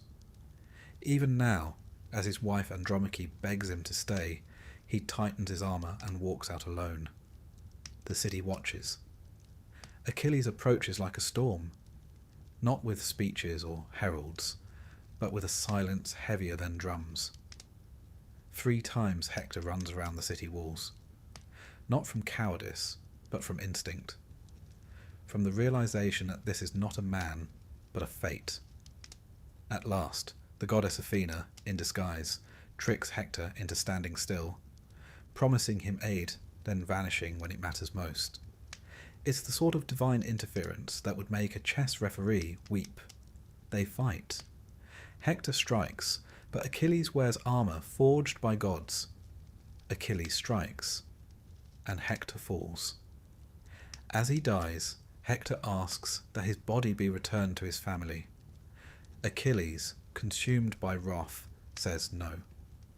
He lashes Hector's body to his chariot and drags it, through the dust, around the walls of Troy, past the weeping eyes of his parents, his wife, and even Helen, who once called Hector gentle.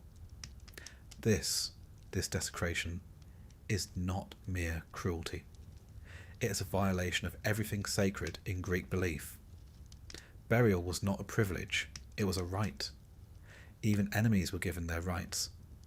But Achilles, in his grief, has broken the code. And yet, we do not turn away. Because Achilles is not a monster. He is a man in pain. He has lost the one person who steadied him. And, without Patroclus, Achilles becomes unmoored. The code of honour, so carefully observed, has collapsed under the weight of loss. For 12 days, he drags Hector's body in circles. Each morning, new dust. Each night, new shame. And yet the body preserved by Apollo does not decay. Even the gods, it seems, are unwilling to let this story rot prematurely. The gods, watching, grow uneasy. Even Apollo, who favoured the Trojans, begs for mercy. Zeus, the high god himself, sends a message, enough. And so, one final act begins. Priam, the aged king of Troy, father of 50 sons, now bereft of all but memory, sneaks into the Greek camp. Not with an army, with a ransom, and with hope. He enters Achilles' tent alone, kneels, and says, in a voice lined with age, "I kiss the hands that killed my son." And in that moment, something breaks. Achilles looks at Priam, and sees Peleus, his own father. He sees his own end. He sees a world that is not built of victory and vengeance, but of grief passed from one man to another. He weeps. He lifts Priam from the floor, offers him food, shelter, even comfort. There is a kind of holiness in the quiet between them. They eat, they speak of fathers, of children, of the things no poem quite captures. And then, without ceremony, without bargain, he returns Hector's body. The two men sit, not as enemies, but as fathers of the dead. For a brief moment the war stops. No trumpets, no declarations, just silence. Hector is buried, a great pyre is built. His wife Andromache mourns. His mother Hecuba weeps. Helen too speaks, calling him the only man in Troy who never shamed her. A reminder that even in war, kindness echoes louder than conquest. And so, the defender of Troy passes into memory. And what of Achilles? He knows now that his death is coming, but for the first time, it doesn't matter. He has done what needed to be done. Not in battle, but in mercy, this is the transformation. Achilles began as a figure of wrath, of unstoppable pride. And here, for one breath of story, he becomes something else. Not a warrior, not a son of prophecy, but a man who has felt the shape of sorrow and chosen compassion. The tide has turned. Not because the Greeks have won, but because their greatest hero has shown that war is not always victory. Sometimes it is just survival. Sometimes it is letting go. Troy still stands, but the walls feel thinner now. The gods no longer shout, and Achilles, our brightest, briefest flame, is standing at the edge of his fate. The next arrow has already left the bow. By now, The sands outside Troy were saturated with blood, and yet the city still stood. Heroes had come and gone. Gods had taken sides, changed their minds, and occasionally joined the fighting themselves. The greatest warrior the Greeks had ever known had returned, avenged his companion, and found briefly a fragment of peace. But the end, that distant thunder, was growing louder. And now the war prepared to take its final turn. Achilles was still in the field, still terrifying, still, somehow, alive, but not for long. Let us speak of his death, not because it is unexpected, but because it is, in the way of Greek myth, terribly expected. The gods, particularly Apollo, had not forgotten what Achilles had done to Hector. Apollo had watched the dragging of the body, the defiance of the burial code, the rage that had pushed beyond mortal limits. So, when the time came, he lent his help to a most unlikely figure, Paris. Now, Paris was not a hero. He was a lover, a charmer, a prince with good cheekbones and poor decision-making. But with Apollo's guidance, he took up a bow. And when Achilles, blazing with victory, drew too close to the Scaean gates, Paris let the arrow fly. Some say it struck him in the heel, the one place Thetis had failed to protect when he dipped him in the Styx. Others say it was the hand of the god that made the arrow fatal. Either way, the effect was the same. Achilles fell. There are no grand speeches, no slow-motion farewells, just the collapse of a man who had burned too brightly for too long. The Greeks mourned, and then, predictably, argued. Who would inherit Achilles' armour? It was the finest in the world, forged by Hephaestus, gleaming with divine artistry. Two men came forward, Ajax the Greater, son of Telamon, strong, blunt, and fiercely loyal, and Odysseus, son of Laertes, clever as a god and twice as persuasive. A contest was held. The Greeks listened to speeches. Ajax spoke of deeds. Odysseus spoke of strategy. And in the end, the armour went to the man who could make words into weapons, Odysseus. Ajax was shattered. He had fought bravely, carried Achilles' body from the field, stood firm when others wavered. And now he was passed over for a silver-tongued tactician. His honour, so long bound to his strength, unravelled. In the dark of night, Ajax went mad. He slaughtered sheep, believing them his enemies.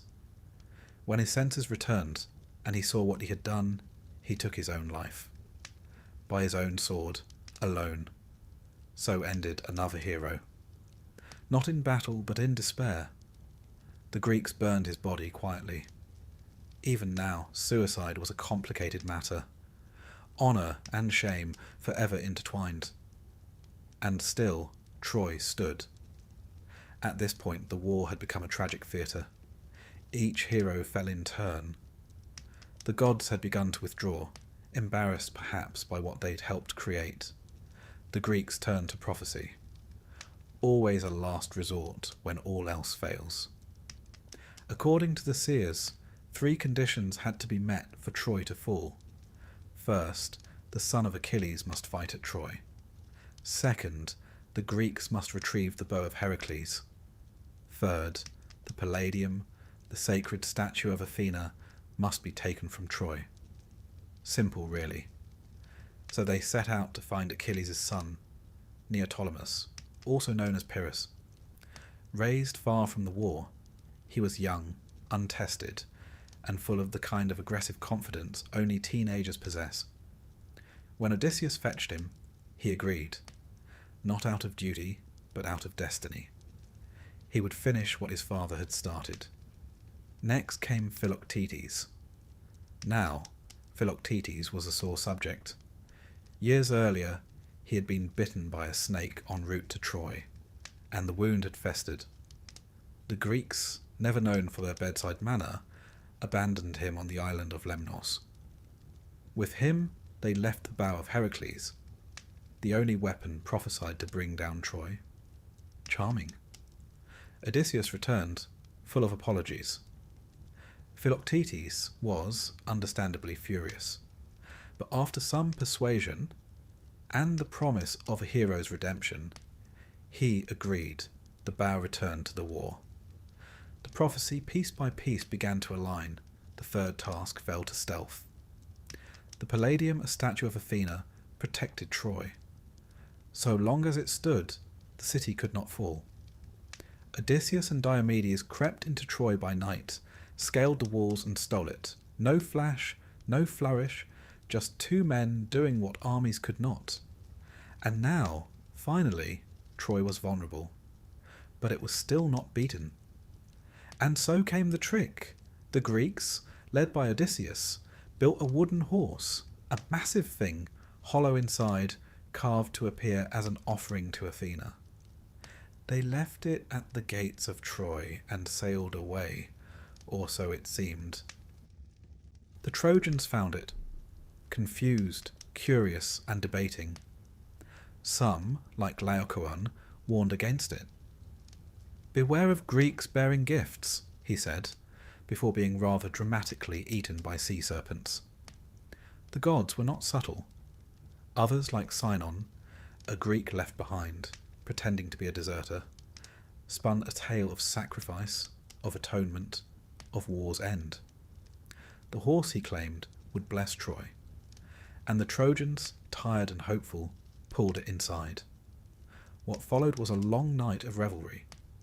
After 10 years of siege, the Trojans finally had something to celebrate. Fires were lit, wine was poured, songs were sung, and the people of Troy, weary but joyful, believed the war was over. But the war, as wars tend to do, had one last act. At night, the Greeks returned. From the horse, warriors emerged: Odysseus, Menelaus, Neoptolemus, and others. They opened the gates. The Greek army, hidden on a nearby island, stormed the city. The chaos was immediate. Temples burned. Families fled. The clang of bronze echoed through the narrow streets. Priam, the old king, was cut down at the altar of Zeus by Neoptolemus himself, an act that, even in the blood-soaked economy of war, was considered monstrous.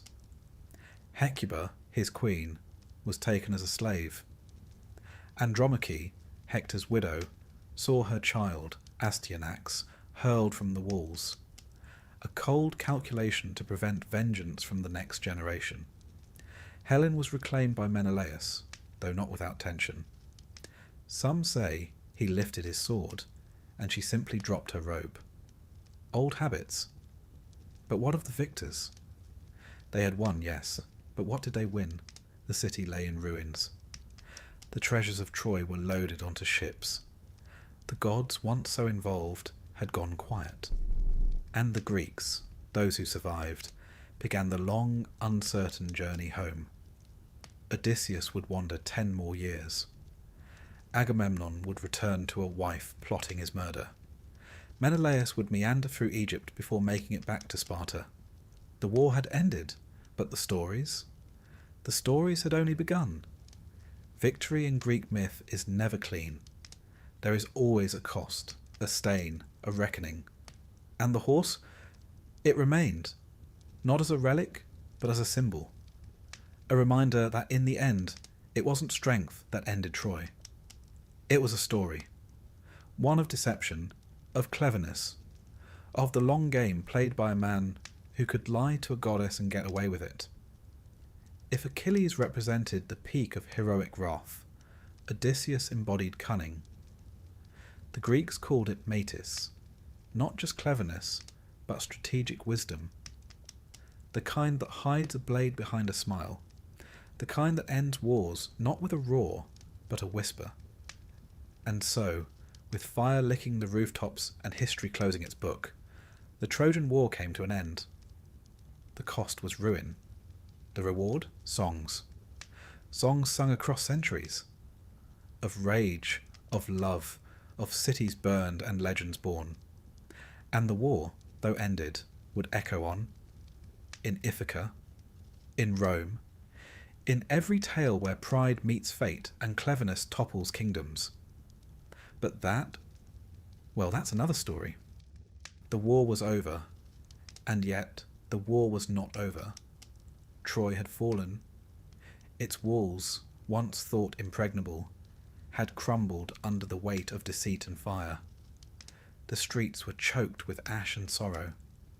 The bodies of princes and paupers lay alike beneath the burning timbers of palaces. The air reeked of smoke, of blood, of the end of something vast. But for those who survived, Greeks and Trojans alike, the hardest part had only just begun, the aftermath. Let us begin with the city itself. The sack of Troy was not a battle. It was an unravelling. Once the wooden horse had delivered its payload, once the gates were flung open and the Greek forces surged into the city by night, there was no structure to the violence. This was not honour-bound combat. This was chaos, revenge, and the brutal final chapter of a 10-year fury. Priam, the aged king of Troy, sought sanctuary at the altar of Zeus. There, surrounded by the symbols of piety and protection, he begged for mercy. He received none. Neoptolemus, son of Achilles, struck him down without pause. The altar was defiled, the old order shattered. Hecuba, Priam's queen, was taken captive. She would spend the rest of her life as a servant in the house of her enemies. Her transformation from queen to slave, from symbol of Troy's grandeur to emblem of its ruin, was not unique. The women of Troy shared her fate. Andromache, wife of Hector, mother of Astyanax, was also enslaved. Her son was not so fortunate. The Greeks, fearing he might one day rise to avenge his father, hurled him from the battlements. In the ancient world, such acts were both pragmatic and appalling. The line of Hector was extinguished. The fates of the women were catalogued in later tragedy. Cassandra, the doomed prophetess, was dragged from the temple of Athena by Ajax the Lesser. She had clung to the statue, seeking divine protection. None came. She became Agamemnon's concubine, a prize he would soon regret. Helen, the face that launched 1,000 ships, was found at last by Menelaus. Some say he intended to kill her. Some say she spoke only a single word and let her robe fall from her shoulders. Either way, she lived, and Menelaus took her home. Because the war had always been more complicated than it appeared. Now let us shift to the Greek side. They had won. The city was sacked. The spoils were theirs. And yet, it was not a clean victory. Greek religion placed immense emphasis on ritual, sacrifice, and proper conduct before the gods. But during the sack of Troy, these boundaries were broken. Temples were looted. Altars were stained with blood. Sacred spaces were defiled. And for these offences, the gods would not remain silent. Storms rose. The journey home, for many Greeks, would be longer and more perilous than the war itself. Agamemnon, the High King, returned to Mycenae only to be murdered by his wife, Clytemnestra. She had not forgotten the sacrifice of their daughter Iphigenia, offered to appease Artemis at the war's beginning. Nor had she missed the company of Aegisthus, her lover in Agamemnon's absence. Cassandra died with him, foreseeing everything, unable to stop anything. Menelaus and Helen were tossed across the Mediterranean, landing in Egypt. It would take them years to find Sparta again. And even when they did, the shadow of the war never quite left them. Helen's reputation in later Greek thought was ambivalent at best. To some, she was the epitome of beauty and longing. To others, she was the ultimate cautionary tale, a woman who brought empires to ruin by simply existing. As for Odysseus, well, his story became legend.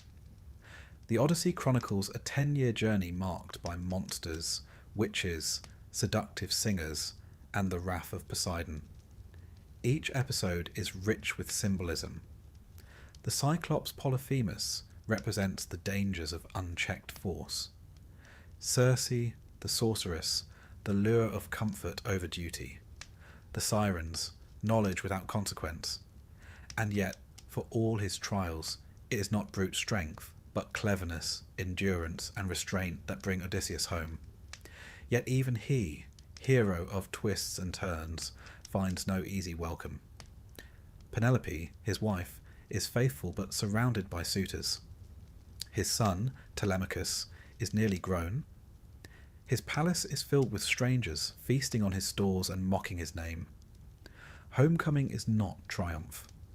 It is reintegration. And it is never easy. This theme of difficult return, nostos, became central in Greek literature. The war ended at Troy, but it did not end in the hearts of the men who fought it, nor in the lands they returned to. Memory, trauma, and the burden of legend lingered. The Greeks knew that victory came with a cost, and that cost was often paid in silence, in restlessness, in nightmares. And for the Trojans, there were other fates. Aeneas, cousin to Hector, and one of the few Trojan leaders to survive, fled the city with his father Anchises on his back, and his son Ascanius at his side. Guided by visions and fate, he carried the household gods of Troy into exile. It is a story of survival, of cultural rebirth. His journey, immortalized in Virgil's Aeneid, would take him across the Mediterranean, facing storms, seduction and war, until at last he landed in Italy. There, his descendants, so the Romans claimed, would found the city of Rome. Thus, Rome was not born in victory, but in escape, not in conquest, but in ruin survived. Thus, from the ashes of Troy came a new myth. One empire fell, another rose. The Greeks had their epics, and the Romans, not to be outdone, crafted their own lineage from the very ashes of their former enemies. History has a habit of folding in on itself like that. Archaeologically, the city of Troy did burn. Around 1200 BCE, at the end of the Late Bronze Age, many cities across the eastern Mediterranean were destroyed or abandoned. The causes remain debated: invasion, internal collapse, climate change, trade disruption. The so-called Sea Peoples have often been cited, a mysterious force of destruction that left only smoking ruins in their wake. But the burning of Troy fits within a wider pattern. The myth may be poetic, but its roots lie in a historical earthquake of civilizations. And so, the Trojan War became more than a war. It became a mirror. A way for later Greeks to reflect on the cost of hubris, the complexity of fate, and the fragility of civilization. It became a warning, cloaked in epic, and perhaps also a lament. Tragedians would revisit its characters. Euripides gave voice to Hecuba, to Andromache, to the women left in the ruins. Sophocles explored Ajax's unravelling. Aeschylus imagined Agamemnon's return and the cursed legacy of his house. The war never ended. It simply changed form, from battlefield to theatre. Through these plays, the war lived on not as glory, but as grief. The real aftermath was not victory, but memory, and the figures who once seemed immortal took on new dimensions. Achilles, fierce and doomed. Hector, noble and burdened. Priam, the last light of a dying age. Odysseus, ever resourceful, ever lost. Their stories were retold, reinterpreted, and passed down. From Homer to Virgil, from scroll to stage, from ancient epic to modern screen. The Trojan War endures because it speaks not only of ancient heroes, but of perennial human truths. Love and vengeance, loyalty and betrayal fate and freedom. Because the Trojan War is not merely a tale of war, it is a meditation on endings, on what happens when the fire dies and the survivors must learn to live in its glow. The war ended in fire, but its echoes, its names, its questions, its sorrows have never quite gone quiet. So here, at the end of all things, we leave the ashes of Troy. The ships are gone, the gods have retreated, the heroes are dead or wandering, and the world somehow moves on. But somewhere in the background, always, there is a horse, and a city that trusted it. Before the thunder of Zeus, before the affairs of mortals and gods, before temples rose and sacrifices burned on polished altars, there was only chaos. Not the sort of chaos one finds in a teenager's bedroom or the British Parliament on a bad day. No, this was primordial chaos, the first thing to exist, according to the ancient Greeks. A vast and formless expanse, or rather the very absence of form altogether. Not a swirling, dramatic storm of energy, but an empty, silent chasm. A cosmic shrug. One could hardly point to it and say, "Ah, yes, there's the beginning of everything," and yet that's exactly what it was. The Greeks didn't concern themselves with tidy origin stories. Their myths were like their wine, strong, dark, and prone to making you question reality. So out of this chaos, this yawning void, things simply began to appear. Not with a bang, but more of an eternal unfolding. First came Gaia, Earth herself. She wasn't born into the world. She was the world. Hills, valleys, rivers, forests, all of these would emerge from her form. Gaia wasn't just a mother figure. She was the ultimate matriarch. Fertile, vast, and as we'll come to see, not one to be trifled with. She was life's first foundation, firm beneath our feet, even before there were feet to stand on. Next came Tartarus, the deep abyss. Not hell, not exactly, though later myths would retrofit it as such. Tartarus was more like the basement of reality. Far beneath Gaia's surface, darker than night, it would one day serve as the prison for divine rebels. But for now, it simply was. A brooding echo beneath the burgeoning cosmos. Then arrived Eros. Not the cherubic Valentine with his love arrows, but a far older, more abstract force. This Eros was the glue that bound things together. He was the drive toward creation, the principle of attraction that made Gaia fertile, that gave form to the formless. Without Eros, chaos would have stayed, well, chaotic. With him, the universe took its first breath. From chaos also came Nyx, the night, shrouded in darkness and mystery, older than any god to come. A figure of deep reverence and even fear. It was said that even mighty Zeus would think twice before crossing her. Alongside her emerged Erebus, the darkness of the underworld, not malevolent, simply unlit. Nyx and Erebus, together, birthed a host of shadowy offspring. Hypnos, sleep. Thanatos, death. Moros, doom. Nemesis, retribution. And others with names fit for Gothic novels. These primordial beings weren't quite deities, as we understand them. They weren't the kind to pop down in disguise and seduce a shepherd. They were concepts, forces. Personified, yes, but barely anthropomorphic. They were nature before nature got poetic. Gaia, however, had other plans. She decided it was time for company. And so, without a partner, as one might plant a garden alone, she gave birth to Uranus, the sky. He was no bearded fellow reclining on a cloud. Uranus was the entire dome of heaven, stretching over Gaia in an eternal embrace.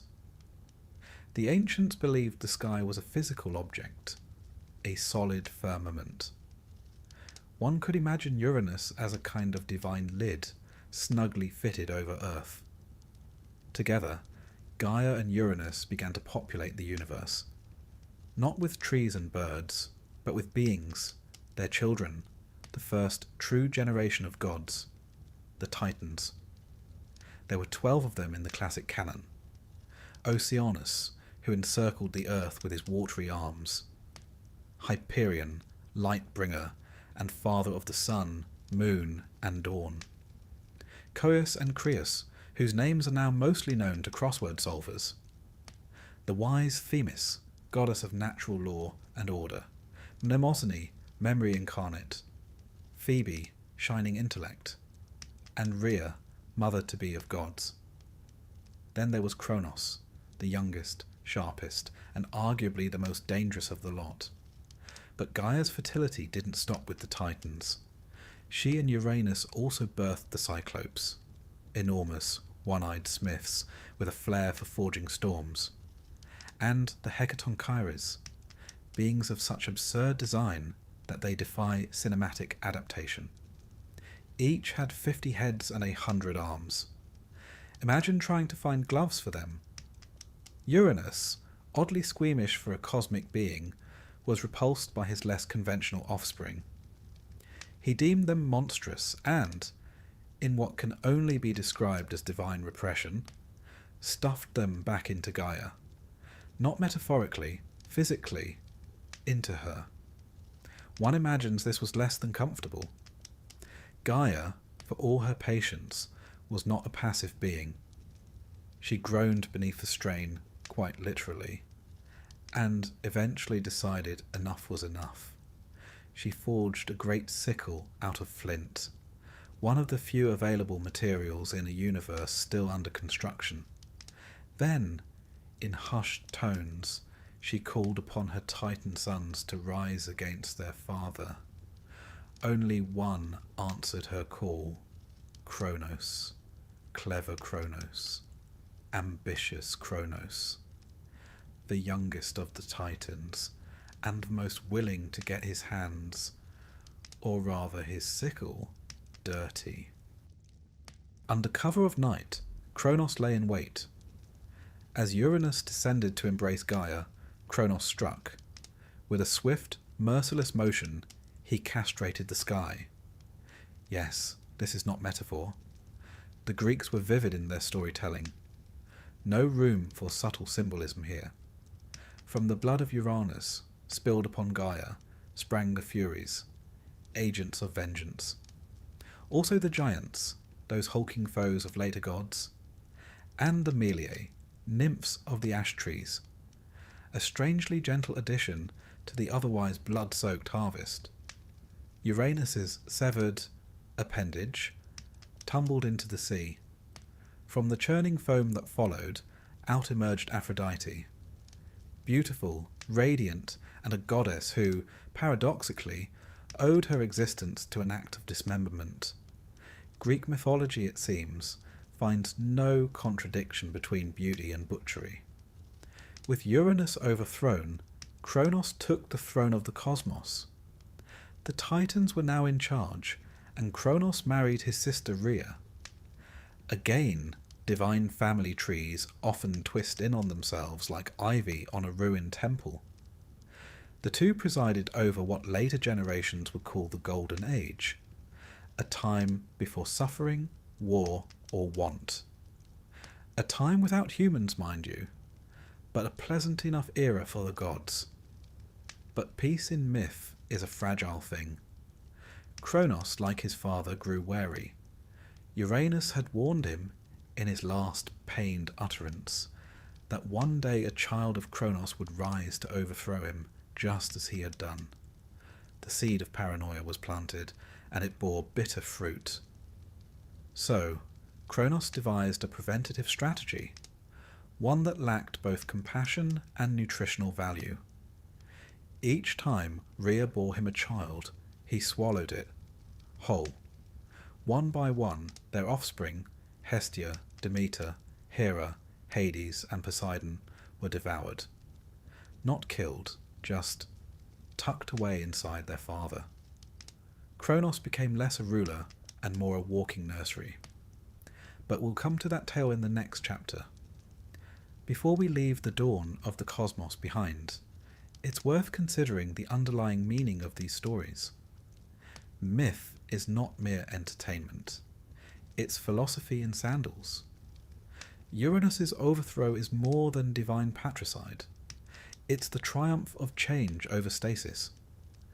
Gaia's rebellion speaks to the endurance of the earth, the refusal of the feminine to be silenced. Kronos, the god of time, becomes a cautionary tale. Even time itself cannot outrun destiny. These myths also echo across cultures. The Hittites told of Kamabi, who overthrew the sky god Anu by biting off his genitals. Yes, again with the genitals. The Babylonians sang of Marduk's battle with Tiamat, the monstrous matriarch of chaos. In each case, the old order is torn down to make way for the new. It's no coincidence that these tales emerge from early civilizations grappling with power, with the rise and fall of kings, the cycles of rule and rebellion. In myth, we see the blueprint of monarchy, revolution, and even generational trauma, drawn with the bold lines of legend. And so, the stage is set. The Titans now stride across the world, vast and brilliant, embodiments of natural force and cosmic order. Humanity has not yet arrived. Olympus is but a dream. The gods, such as they are, act more like living laws of nature than characters with personalities. But even now, the cycle has begun. Kronos has overthrown his father, and in turn he will be overthrown. Because in every age, in every myth, the same truth waits quietly in the wings. Time devours all. The reign of Kronos was, by all ancient accounts, a rather fine time. If you weren't one of his children, that is. To most, it was the Golden Age, an era when the earth yielded its bounty freely. Seasons were gentle, and mortals, if they existed at all, didn't suffer from taxes, back pain, or unsolicited oracles. There were no wars, no crime, and best of all, no gods sniping at each other from hilltops. It was a time before law was needed, because so the myth claims, no one did wrong. One imagines it was a bit like an eternal Sunday afternoon, without the tea shortage. But under the surface of this peace was an anxiety, not of the world but of its ruler. Kronos, Titan of time, king of all that existed, had a problem. He'd become his father. Now, to Kronos' credit, he had overthrown Uranus for the crimes of cruelty and repression. But as is often the case in myth and monarchy alike, the rebel becomes the tyrant as soon as the crown touches his brow. Kronos had heard a prophecy, not from some mountain-dwelling oracle or mysterious old crone with a tea kettle, but from his own wounded father, Uranus, who, in his post-castration wisdom and bitterness, muttered that one day a child of Kronos would rise up and overthrow him. This, it turns out, is the sort of thing that sticks in one's mind. And so, Kronos decided on what can only be described as a unique parenting technique: swallowing his children. Each time his wife and sister, because in myth those are often the same person, Rhea bore him a child, Kronos opened wide and gulped the baby down whole. No chewing, no remorse, just one big divine gulp, like oysters, only more sentient. First came Hestia, goddess of the hearth and home, then Demeter, the future grain goddess, then Hera, queen to be of Olympus, followed by Hades and Poseidon, gods of the underworld and the sea, respectively. One by one, each was swallowed and tucked away inside Kronos' belly. It's not entirely clear what accommodations existed within his divine digestive tract, but rest assured they were still alive. Rhea understandably grew weary of this arrangement. One can forgive her hesitation to complain outright. Kronos had, after all, just overthrown a tyrant father by sickle.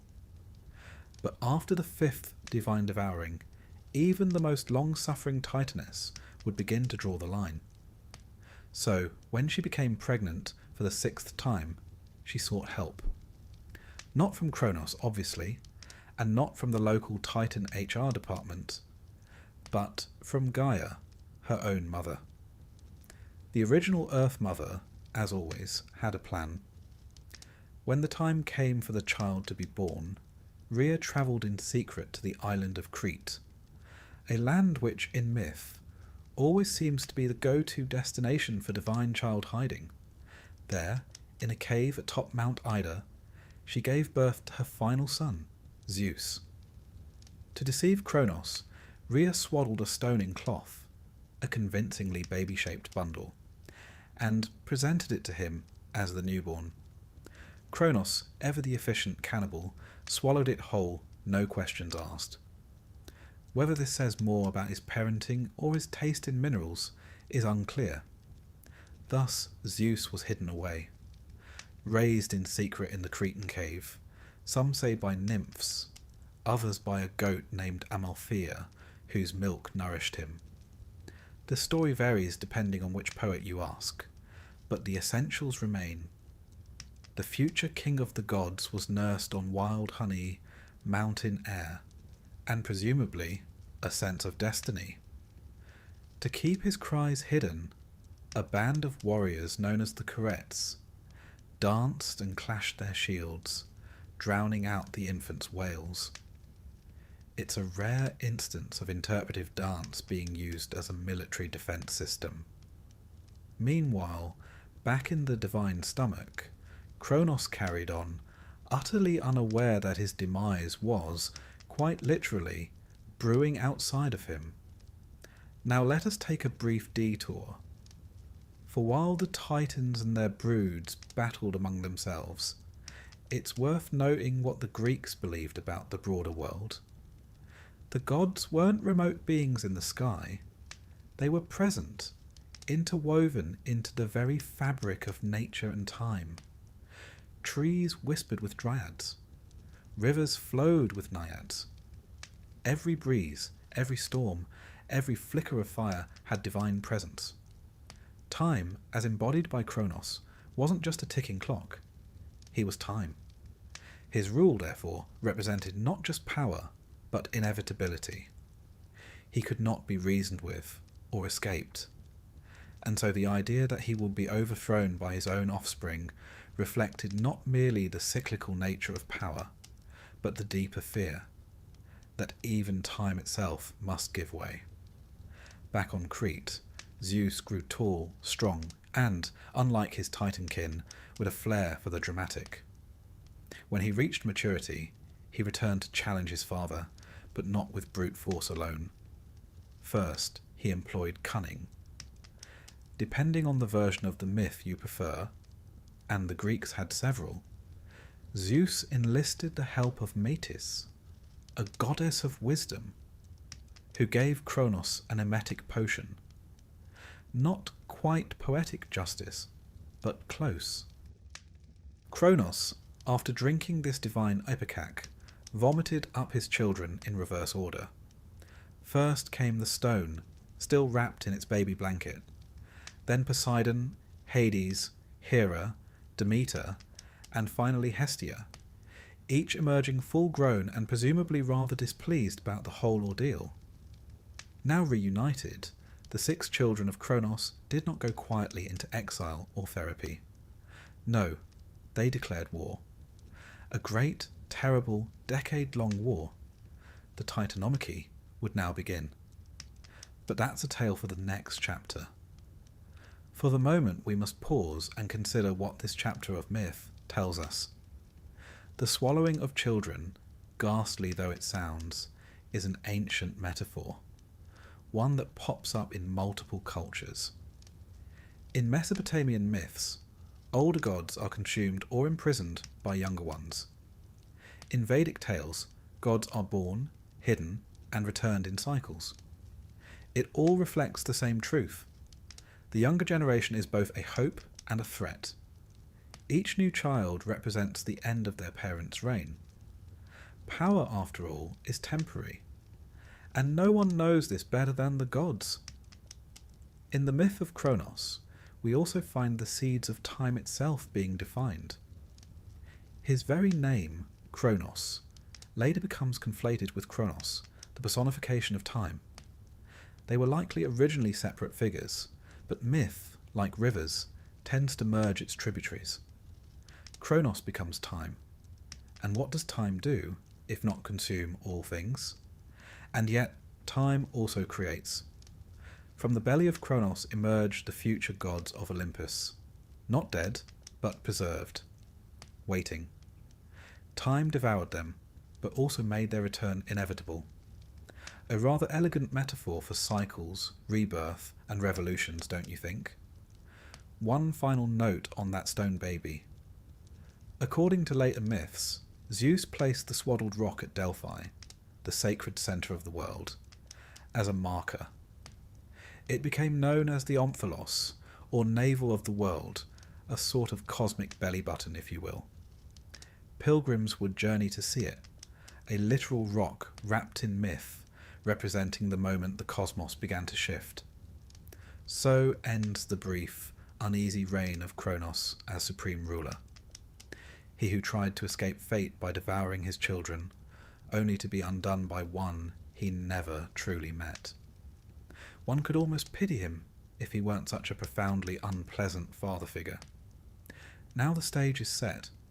The Titans on one side, ancient, vast, and rooted in the primal forces of the world, and on the other, the Olympians, younger, bolder, and very much in the mood to cause a bit of chaos. The battle between them will shake the very bones of the earth.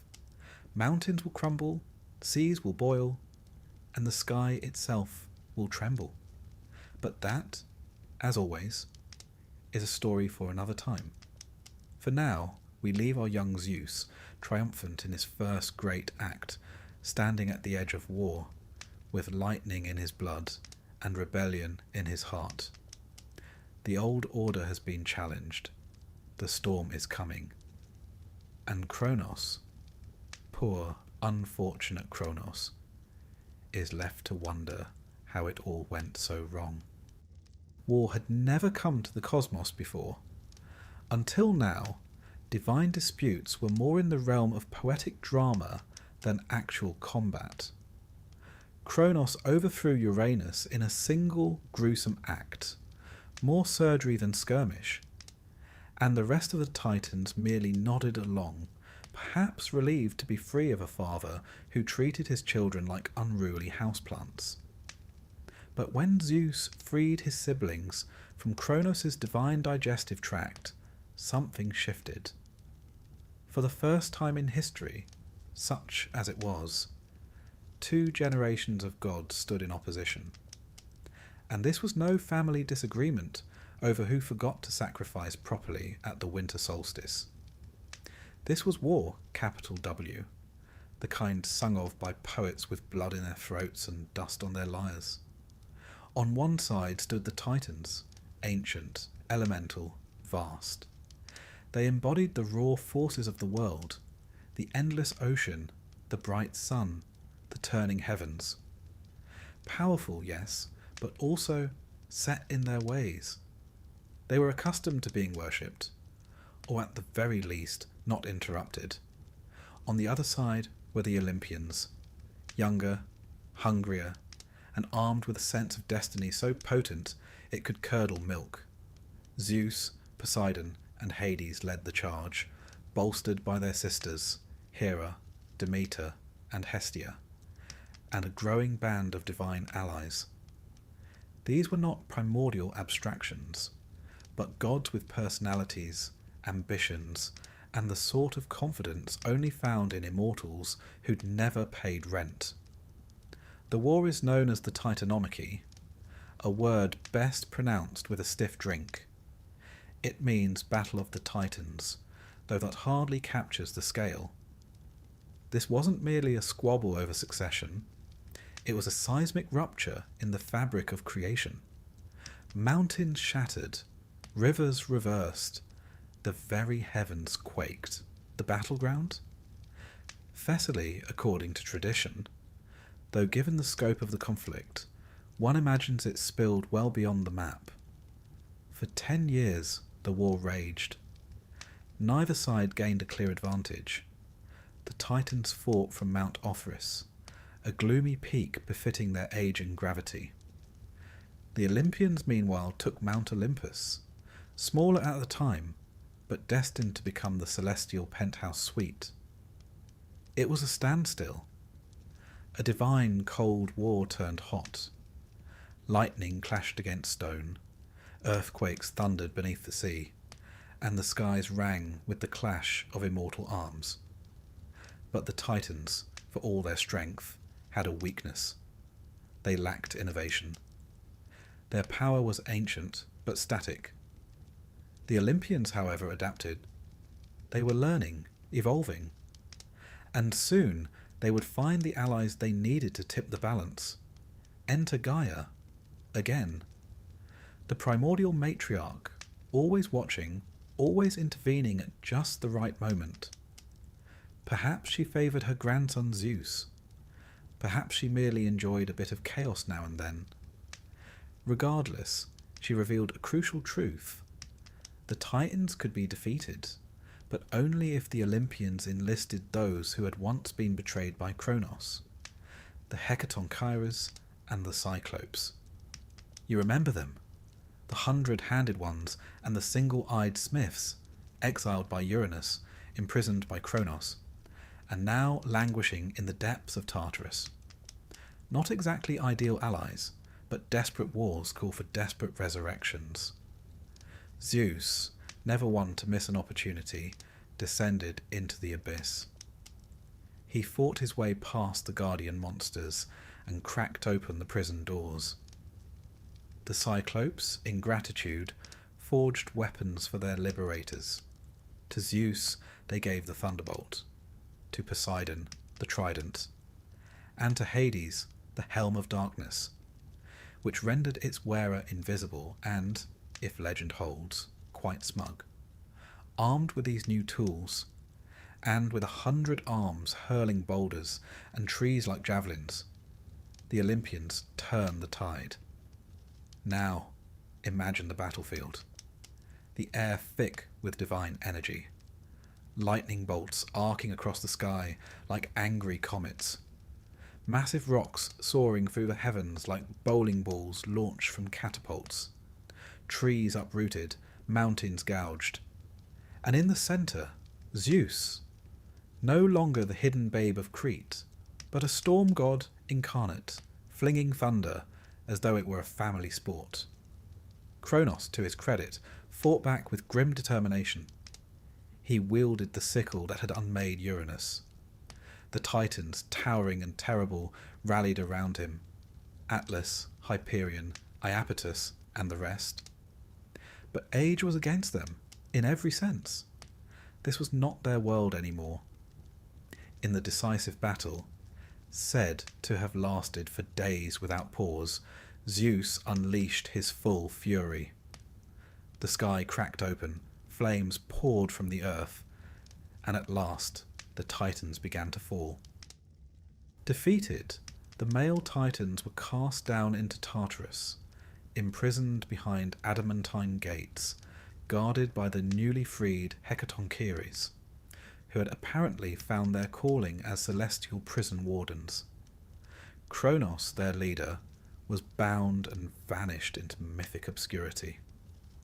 Later traditions would relocate him to the Isle of the Blessed, ruling peacefully over the dead, or even reframe him as a god of harvest and peace, a sort of divine retirement plan. The female Titans, Rhea, Themis, Mnemosyne, and others, were spared, perhaps out of respect, or perhaps because Zeus had no quarrel with them. They were, after all, the bearers of law, memory, and fate, concepts even the new gods dared not cross. One Titan, however, received a special punishment: Atlas. For his part in the rebellion, Zeus condemned him to hold up the heavens, not the earth, as is often misrepresented by marble statues and gym logos, but the sky itself. Forever. A solitary figure at the edge of the world, muscles straining against the dome of heaven. No end. No relief. The original upper body workout. With the Titans vanquished, the age of the Olympians began, but power, as ever, comes with its burdens. Zeus, now king, divided the cosmos with his brothers. To himself he claimed the sky, to Poseidon the sea, and to Hades the underworld. Not hell, but a shadowy realm where the dead dwelt, attended by ghosts, dreams, and the occasional hero with a death wish. Earth, meanwhile, remained neutral territory, shared dominion. A realm of mortals, myths, and meddling. And with order restored, the gods took up residence on Mount Olympus. Not just a peak, but a palace. A place of cloud-wreathed halls, golden thrones, ambrosia feasts, and the sort of drama usually reserved for dynastic soap operas. Yet not all wounds were healed. Gaia, once again displeased, perhaps by the harsh punishment of her Titan sons, gave birth to a new challenger, Typhon. But that, as you might guess, is a tale for another chapter. Let us pause then and consider the meaning of this mythic war. The Titanomachy is not merely a tale of violence. It is a symbolic clash between old and new, between the static and the dynamic, between the timeless forces of nature and the personality-driven caprice of gods. The Titans represent order and inevitability, the sun rising, the ocean flowing, the stars spinning. The Olympians, on the other hand, represent change, passion, rebellion, very human traits for immortal beings. In Greek thought, this war is the moment when the universe stopped being abstract and became personal. The Titans were powerful, yes, but they didn't interfere in the affairs of mortals. The Olympians would meddle, punish, reward, and fall in love with alarming regularity. They were, in short, gods made in man's image, and that made them both relatable and terrifying. Historically, the Titanomachy reflects ancient cultural shifts. Some scholars have seen it as an echo of the transition from older pre-Hellenic deities to the Olympian pantheon, a kind of religious rebranding. Others note similarities to Near Eastern myths, where younger gods overthrow primordial beings in messy cosmic coups. But the enduring appeal lies in its drama, the idea that even gods must struggle, that even the mightiest can fall, and that victory often comes not from brute force, but from strategy, unity, and a timely bit of vomit. It is also a reminder of the Greek genius for storytelling. They gave us gods who are flawed, noble, petty, and profound. Gods who fight, laugh, weep, and seduce. And from the rubble of war, they built a cosmos not of abstract principles, but of characters. And so, as the dust settles over Mount Othrys, as Tartarus echoes with the groans of fallen titans, and Olympus shines with the light of a new regime, we find ourselves at the threshold of a new world. But as the gods take their thrones, they inherit more than power. They inherit prophecy, pride, and the seeds of their own undoing. Because if history has taught us anything, and Greek myth is, if nothing else, a very dramatic history, it's that no reign is eternal, not even for the gods. The war was over. The Titans had fallen. Their great thunder had been silenced, and their once vast thrones crumbled beneath the weight of time and justice. Or what passed for justice when administered by gods with suspiciously personal vendettas. Zeus and his siblings now ruled. From their glittering perch atop Mount Olympus, they looked down upon a cosmos that was, if not entirely tidy, at least properly organised. Kronos had been cast into Tartarus. The Titan throne room on Mount Othrys lay in ruin. The Cyclopes returned to their forges, and the Hecatonchires, bless their many hands, got steady employment as prison guards. A rare success story in divine rehabilitation. But if you think peace followed triumph, you've clearly never read a Greek myth. Zeus, now king of the gods, was not content merely to wear the crown and hold thunderbolts like a celestial javelin team captain. No, he faced a problem that has plagued every ruler from the Bronze Age to boardrooms: legitimacy. It's one thing to win power, it's quite another to keep it. And somewhere beneath the triumphant roar of Olympus, an ancient whisper persisted. Prophecy. Gaia and Uranus, those primordial sages, had once warned Kronos that he would be overthrown by his child. That prophecy came true, in spectacular stomach-churning fashion. But as fate, irony, and perhaps genetics would have it, Kronos' successor, Zeus, found himself the target of an eerily similar prediction, that he, too, would one day be overthrown by his own child. Now, Zeus, not being an idiot, took this very seriously. He had just staged an entire cosmic war to dethrone his father. The last thing he wanted was to go the way of Uranus and Kronos, dethroned, dismembered, or digested. So he did what many insecure tyrants have done before, and since. He tried to preempt fate. This is where the myth takes an interesting turn. You see, Zeus had many consorts: immortals, mortals, nymphs, the occasional shape-shifting cloud. His romantic curriculum vitae was extensive. But one goddess stood out: Metis. Metis wasn't merely lovely, she was clever. Her name literally means wisdom, or cunning counsel.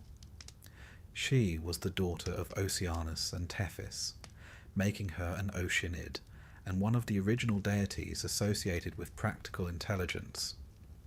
Metis didn't just know things, she understood them. A dangerous trait in a mate, if one happens to be haunted by prophecy. So, when Metis became pregnant with Zeus's child, his fears were confirmed by another oracle. The child she bore would one day surpass him. And to make matters worse, the child after that, Metis' second child, would be a son mighty enough to overthrow even the mighty storm god. Zeus did not take this news well. Naturally, he did what any rational, omnipotent being would do in this situation. He swallowed her. Yes, after tricking her with flattery and, we assume, some impressive dinner conversation, Zeus opened wide and consumed his pregnant lover whole. This, in the realm of mythology, is not considered the end of a relationship.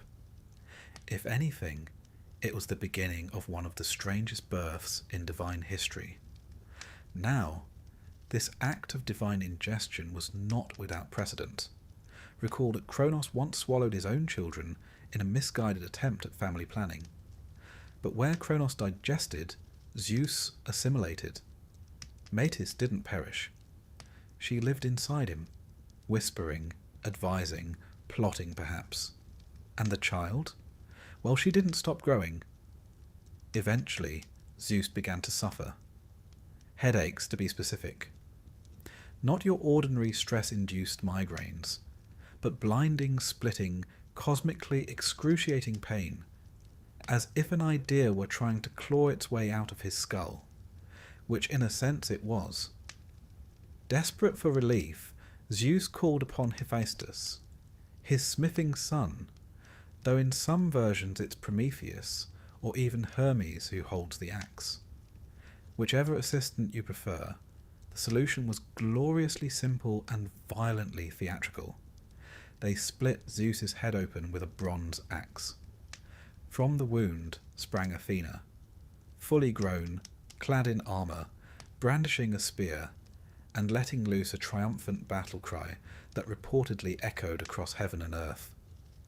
It was, to put it mildly, a memorable entrance. Athena became one of the most revered deities of the Greek pantheon, goddess of wisdom, warfare, of the strategic variety, crafts, and city life. She was, in many ways, the ideal Olympian, born of power and wisdom, loyal to her father, and wholly uninterested in rebellion. She would never attempt to overthrow Zeus.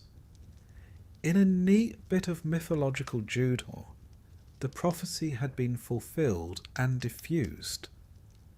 The child had emerged, but not as a threat. Still, the fear of usurpation remained embedded in Zeus's divine psyche. He had seen it happen twice before.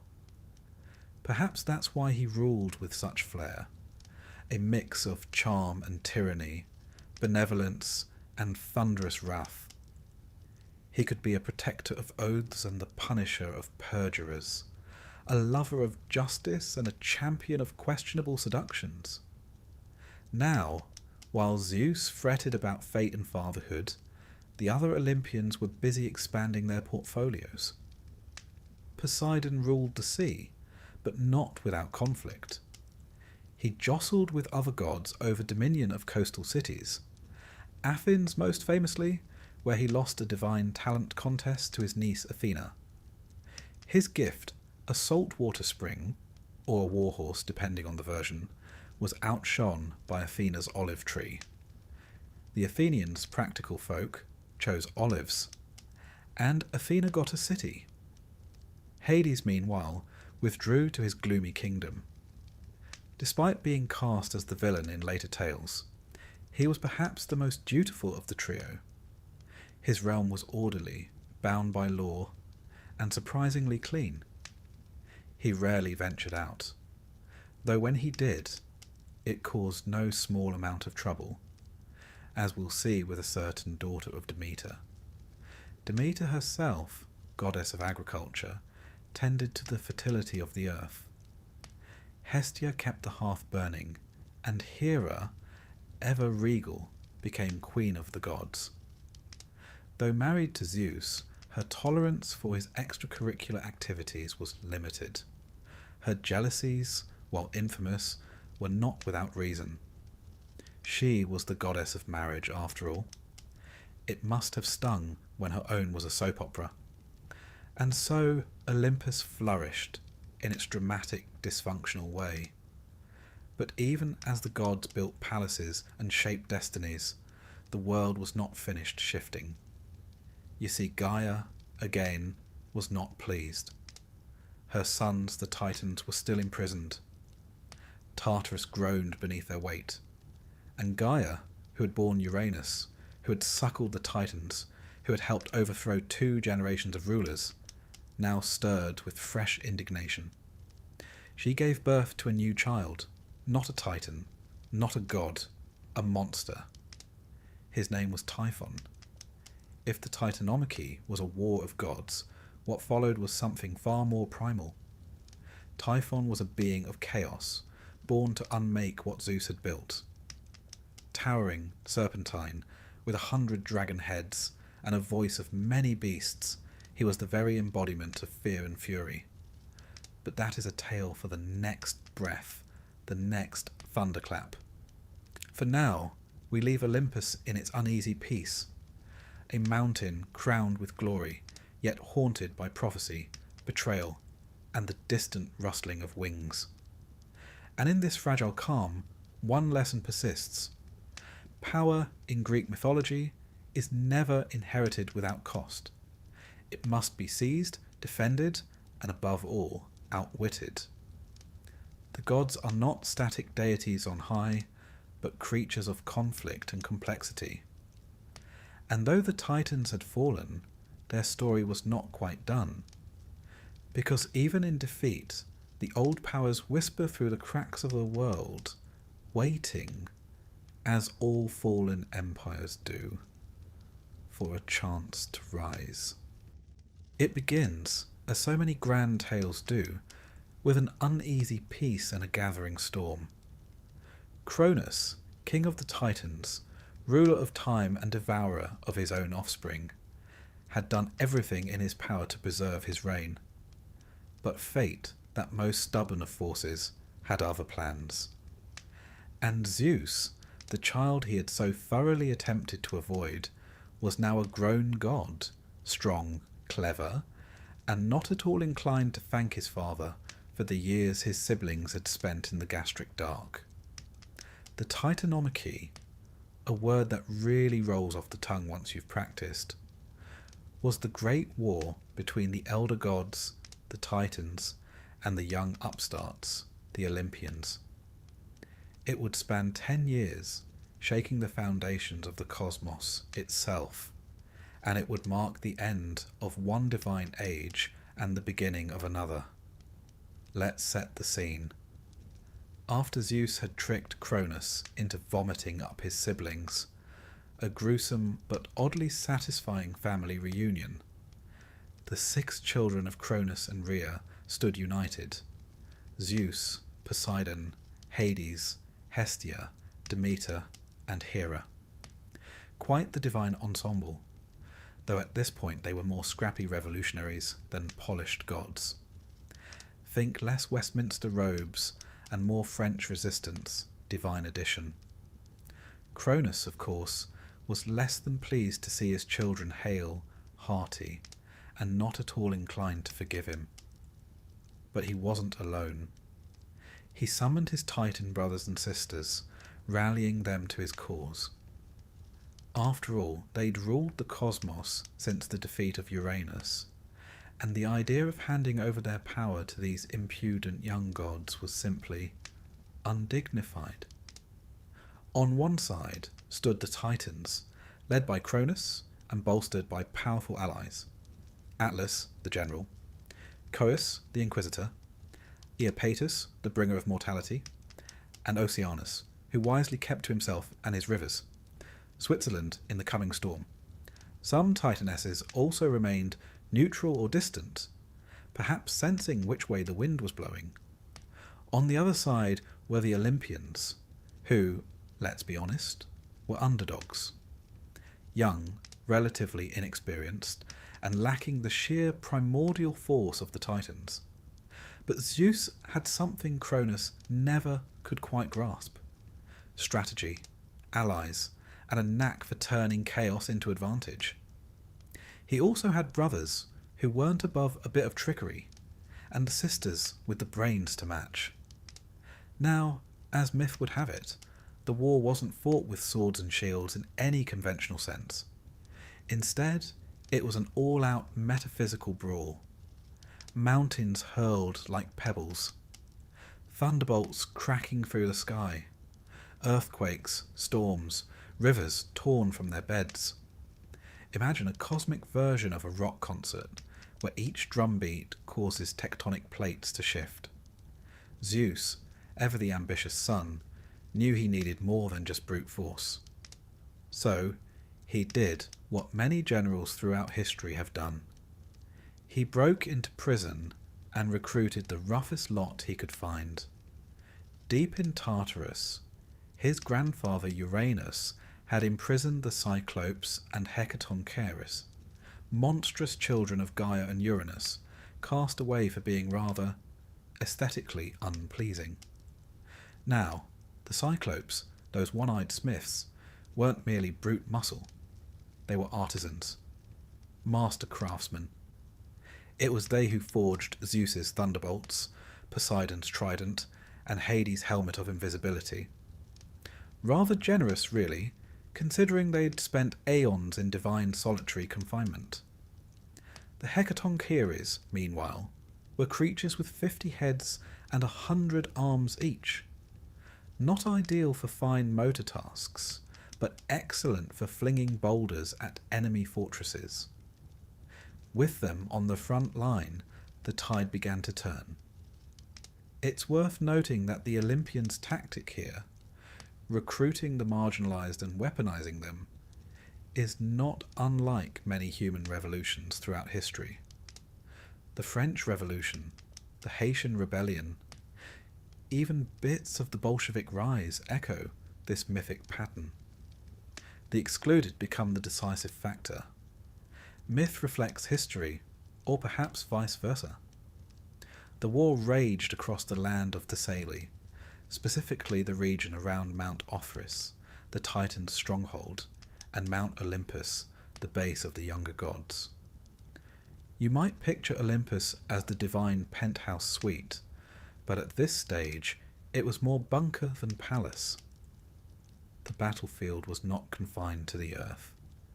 The sky itself echoed with thunder. The seas boiled with Poseidon's wrath. The underworld trembled at Hades' command. And through it all, Gaia, the Earth Mother, groaned beneath the weight of divine rage. At times, Gaia herself seemed to rebel. Her children, on both sides, were tearing her apart. In later myths, she would birth Typhon in response to this agony, but we're getting ahead of ourselves. Zeus proved to be a leader unlike Cronus. He delegated, a skill many monarchs never master. He led assaults, rallied his siblings, and coordinated his allies. Poseidon split the seas to strike at Titan strongholds. Hades used his helmet to infiltrate enemy lines, causing chaos and confusion. Hera and Demeter served as logisticians and strategists, keeping the Olympian effort organised and sustained. It wasn't just brawn, it was brains. And slowly, the Titans began to falter. The moment of decisive shift came when the Hecatoncheires hurled 1,000 boulders in a single barrage, smashing through the defences of Mount Othrys. The sheer magnitude of destruction was mythologized as the breaking of the sky. Cronus, for all his cunning and power, realized the end was near. His forces fractured. Some Titans fled. Others, like Iapetus and Creus, fought to the bitter end. But loyalty has limits, especially when your enemy has a thunderbolt and 100 armed giant on his side. Cronus was captured.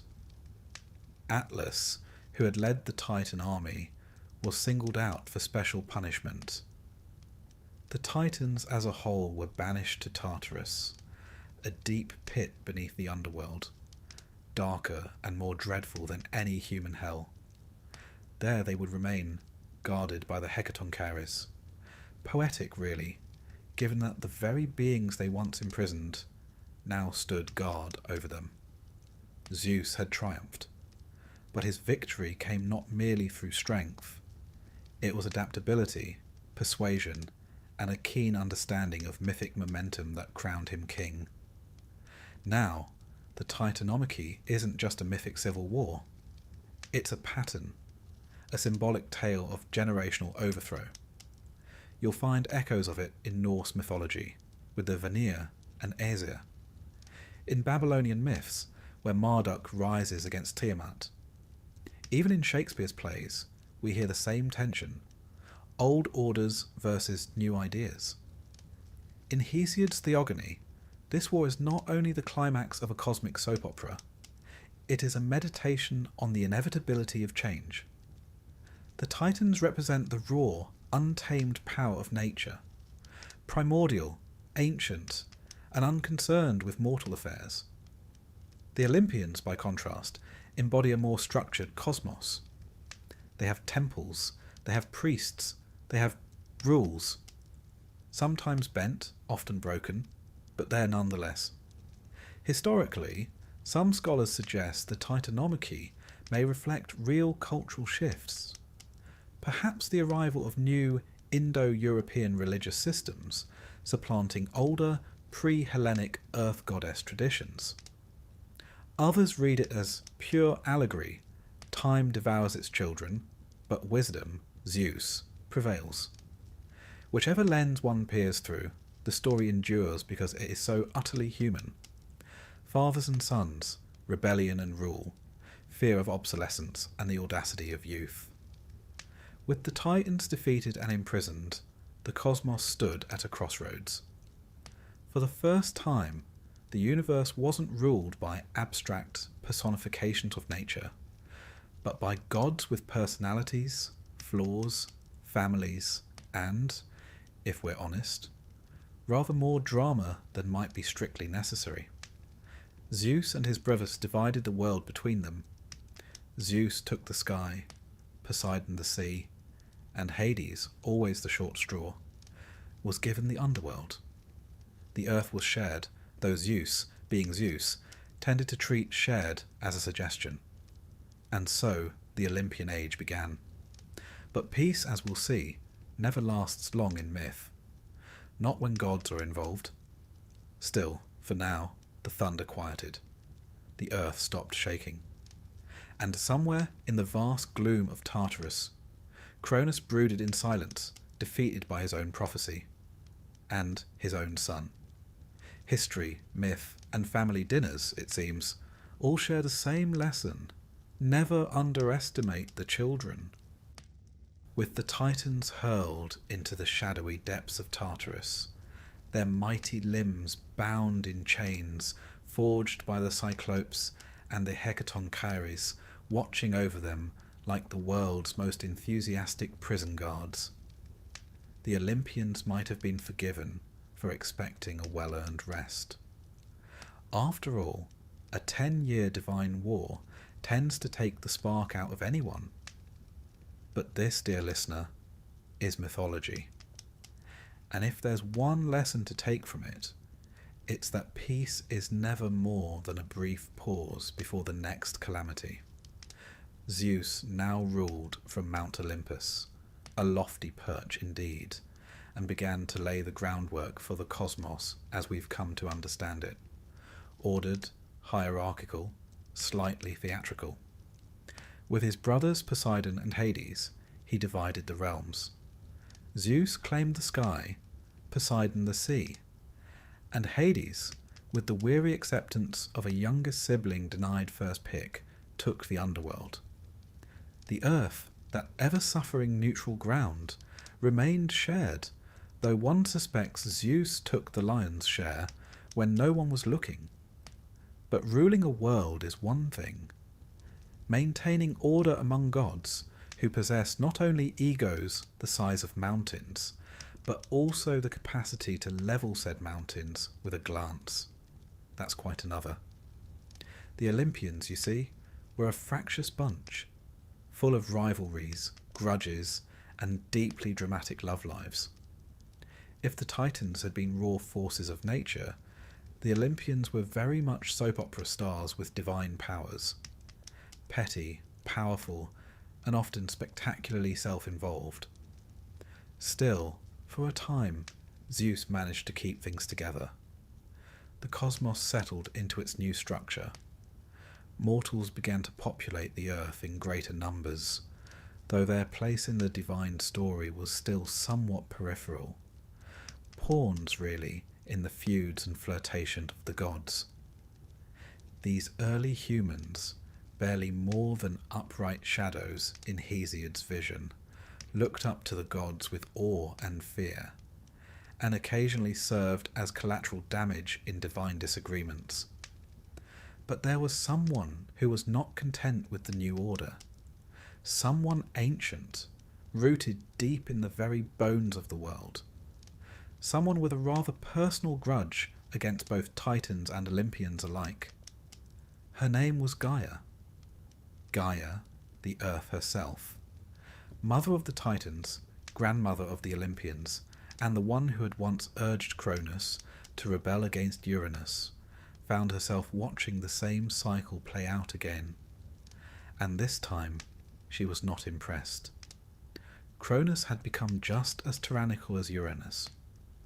Zeus had overthrown him in much the same way, and now Zeus, for all his charm and thunderbolts, was following the same path, becoming the very thing he had fought to replace. One could almost hear her sigh through the rustling leaves. So Gaia, ever fertile in both body and vengeance, decided the new gods needed a reminder that even the mighty must bow before the truly ancient. and so she gave birth again, not to a brood of gods or nymphs or pleasant earth spirits, but to a monster. Not just any monster, mind you. This was Typhon. If the Titans were the mountains of the world, Typhon was the volcanic eruption, the earthquake, the hurricane. He was said to be taller than the tallest peak, with 100 serpentine heads that hissed and screamed in every known language, and a few best left untranslated. His eyes shot flames, his voice could shatter mountains, and from his waist down he was a mass of coiling vipers. In other words, he was not someone you'd invite to dinner, unless the meal involved panic and the collapse of civilization. Now, Typhon wasn't alone. Alongside him was Echidna, his mate, half woman, half snake, and together they would spawn some of the most terrifying creatures in Greek mythology. Cerberus, the three-headed hound, the Chimera with her lion-goat-serpent triad, the multi-headed Hydra of Lerna, and the cunning Sphinx. This delightful family portrait of monstrosities would terrorize mortals and heroes for generations to come. One might say they were the mythological version of the in-laws no one wanted. But before any of those nightmares arrived, Typhon himself marched straight toward Olympus, leaving scorched earth and terrified gods in his wake. The Olympians, for all their power, had never seen anything like him. Some fled. Others stood their ground briefly before realizing that thunderbolts were doing very little to a creature who could shrug off mountains. According to some versions, the gods actually transformed themselves into animals and ran for Egypt, giving rise perhaps to some of the animal-headed deities in Egyptian myth. Nothing like a bit of cross-cultural borrowing under divine duress. Zeus, however, was not so easily cowed. Or so he claimed later, conveniently glossing over the bit where he too may have briefly transformed into a ram. In the climactic clash, Zeus took to the skies with thunder and storm at his back. Typhon met him with fire and wind and 100 angry voices. The battle raged across the world. Mountains were ripped from their roots, rivers boiled away, and the sky itself cracked with the fury of their struggle. It was chaos not seen since the earliest days of creation, and for a moment it looked as though the new order might fall before it had truly begun. But at first things did not go well for the king of the gods. Typhon, in a feat of mythic audacity, managed to seize Zeus and tear out his sinews, yes, the literal strings that made Zeus function, and hide them away in a cave. Without his strength, Zeus was powerless. It was only thanks to the cunning of Hermes, who retrieved the sinews in a daring heist more worthy of a Bond film than a Bronze Age hymn, that Zeus was restored. And then came the reckoning.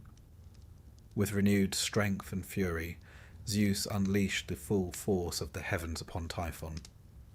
He struck him down with lightning upon lightning until the beast crashed into the earth. And where did he fall?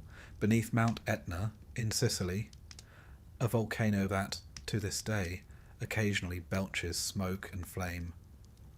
According to the Greeks, that's Typhon stirring restlessly in his prison, every eruption a reminder that chaos can never be fully extinguished, merely buried. With Typhon defeated, Gaia's rebellion was quashed, and the Olympian order was once again restored. But it hadn't been without a cost. The gods had learned a lesson, if only briefly, that power, no matter how supreme, must be earned and defended. That the world itself, Gaia, could not be taken for granted. And that the old forces, those born before law, and language and lightning would always be there, in the shadows, waiting. It is tempting to see Typhon as merely a monster, the big bad. But like many figures in Greek mythology, he is more than he appears. He represents chaos, yes, but also resistance. He is the voice of the earth itself, roaring back at its rulers. He is the fear that no matter how much you build, it can all come undone. That beneath civilization the wild always waits. Historically, the tale of Typhon may reflect older myths of primeval chaos monsters, like Tiamat in Babylon, or Leviathan in the Hebrew tradition. Many ancient cultures had stories in which a storm god battled a sea or serpent monster, symbolic of the battle between order and chaos, culture and nature. Zeus versus Typhon is the Greek version of that universal motif. It also likely mirrors historical anxieties. Volcanoes like Etna and Vesuvius were unpredictable, terrifying forces, and giving them a face, a name, a story was a way for ancient people to understand the incomprehensible. Myth, after all, was never just about entertainment. It was how people made sense of the world, in all its beauty and brutality. There is something beautifully human in these stories. We all fear the collapse of the world we know. We all fear that the monsters we think we've buried might rise again. And we all hope that in our darkest moments, someone perhaps wearing a winged hat and carrying a lyre might sneak in, restore what we've lost, and give us the strength to fight once more. With Typhon defeated and the Olympians reigning unchallenged, the world entered what might be called a golden age. Though, as we'll see, gold tarnishes rather quickly in the hands of immortals. For now, however, Zeus ruled unopposed. His brothers kept their realms. The earth was relatively calm. The gods, ever capricious, turned their attention to the affairs of mortals. And deep beneath the surface, in caves and craters and coiled roots, the remnants of the old world waited, silent, but never entirely gone. Because in myth, as in life, nothing stays buried forever. With Typhon imprisoned beneath Mount Etna and the Olympians perched triumphantly on their celestial thrones, one might think the cosmos had finally found its rhythm, a sort of divine jazz ensemble, if you will, with Zeus conducting from the heavens, Poseidon thundering below the waves, and Hades humming ominously in the underworld. Peace, however, is not the natural state of the gods. It is merely a pause between scandals. In this post-Typhon era, the world entered what Greek poets like to call the Golden Age, a time when mortals lived free of toil, pain, or taxes, which is probably why it's considered mythical. Food grew without planting. The weather was eternally pleasant, and the gods, for the most part, kept to their divine affairs. But, as we should have come to expect by now, the seeds of future disaster were already germinating, and this time those seeds bore the name Prometheus. Ah yes, Prometheus, the clever titan, the firebringer, the eternal meddler in divine affairs. While his brethren had been hurled into Tartarus or otherwise defeated, Prometheus had played his hand with remarkable shrewdness during the Titanomachy. He had sided with Zeus. Well, technically, he'd sided with whomever he thought would win, which turned out to be Zeus. And for a while, that earned him a seat at Olympus's proverbial table. Prometheus, whose name fittingly means forethought, was not your typical titan. Where others were brute strength or natural force, Prometheus was intellect, fire, invention, craft, cunning. If the Olympians were showmen, Prometheus was the backstage crew, making sure the lights didn't fall from the rafters. Now, according to Hesiod and other ancient sources, Prometheus grew fond of mortals, perhaps too fond. In some tellings, he even created them, fashioning humans out of clay and Athena breathing life into them. Whether sculptor or saviour, Prometheus saw humanity as a project worth investing in.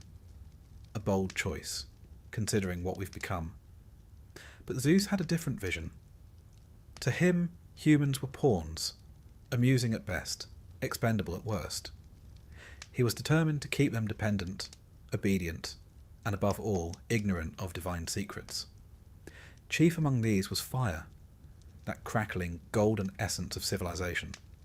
Fire meant cooking, forging, building. In other words, progress. And progress, Zeus feared, might one day lead to disobedience. So, naturally, Prometheus stole it. Not subtly, mind you. He snuck into Olympus, lit a fennel stalk from the sacred flame, and carried it down to humankind like a rebellious torchbearer at the most subversive Olympic ceremony in history. With that single act, humanity leapt from ignorance into innovation. Fires lit the night, metal took shape under hammers, and roasted meat replaced the eternal chewing of raw roots. Civilization, in short, began to flicker to life. And Zeus? Zeus was livid. He could forgive many things, rebellion, arrogance, even the occasional indiscretion with a mortal, but not defiance. Not when it made him look foolish, so he devised a punishment both eternal and excruciating. Prometheus was chained to a rock, some say in the Caucasus, others on a desolate peak where even goats feared to tread. And each day an eagle, sacred to Zeus, would descend and peck out his liver. And each night the liver would regrow, and the torment begin anew. Now, to ancient Greeks, the liver was the seat of emotion and vitality, not the heart, as we might think today. So this wasn't just physical torment. It was the unravelling of his very essence, renewed daily. A bit excessive, perhaps. But then again, moderation was never Zeus's strong suit. Yet Prometheus wasn't the only one to suffer for his philanthropy. Humanity, freshly warmed and empowered, also found itself the target of divine retribution. Zeus, with all the theatrical flair of a deity scorned, commissioned a punishment with his usual flair for poetic irony. He created woman. Enter Pandora. Now, before we all leap to modern outrage, it's worth noting that the Greeks, particularly Hesiod, had a very mixed view of Pandora. She was beautiful, beguiling, and crafted by the hands of all the gods, hence her name, all gifted. She was given charm by Aphrodite, music by Apollo, curiosity by Hermes, and patience. Well, not so much. She arrived bearing a jar, not a box, despite what centuries of mistranslation have led us to believe. A great sealed jar, brimming with evils yet unseen by mankind. Pain, famine, jealousy, disease, taxes, a gain, and all the subtle miseries of human life. And, of course, curiosity, that irrepressible itch to know what should remain unknown. Predictably, Pandora opened it. Out flew suffering in all its forms, scattering across the earth like spilled ink over a blank scroll. By the time she slammed the lid shut, only one thing remained inside. Hope. A strange thing, really, to trap hope among the evils. Was it a comfort left behind, or the cruelest illusion of all? The Greeks weren't entirely sure, and perhaps that ambiguity was the point. Thus, humanity, now armed with fire, but cursed with mortality and misery, began its long and winding march through history. Prometheus watching from his rocky perch, must have wondered if it had all been worth it. The gods, meanwhile, resumed their celestial antics. Still, Prometheus's story didn't end in chains. In time, a new hero would rise, Heracles, and it would be he who, passing through the mountains during one of his 12 labours, spotted the bound Titan, and, moved by something resembling pity, slew the eagle and shattered his bonds.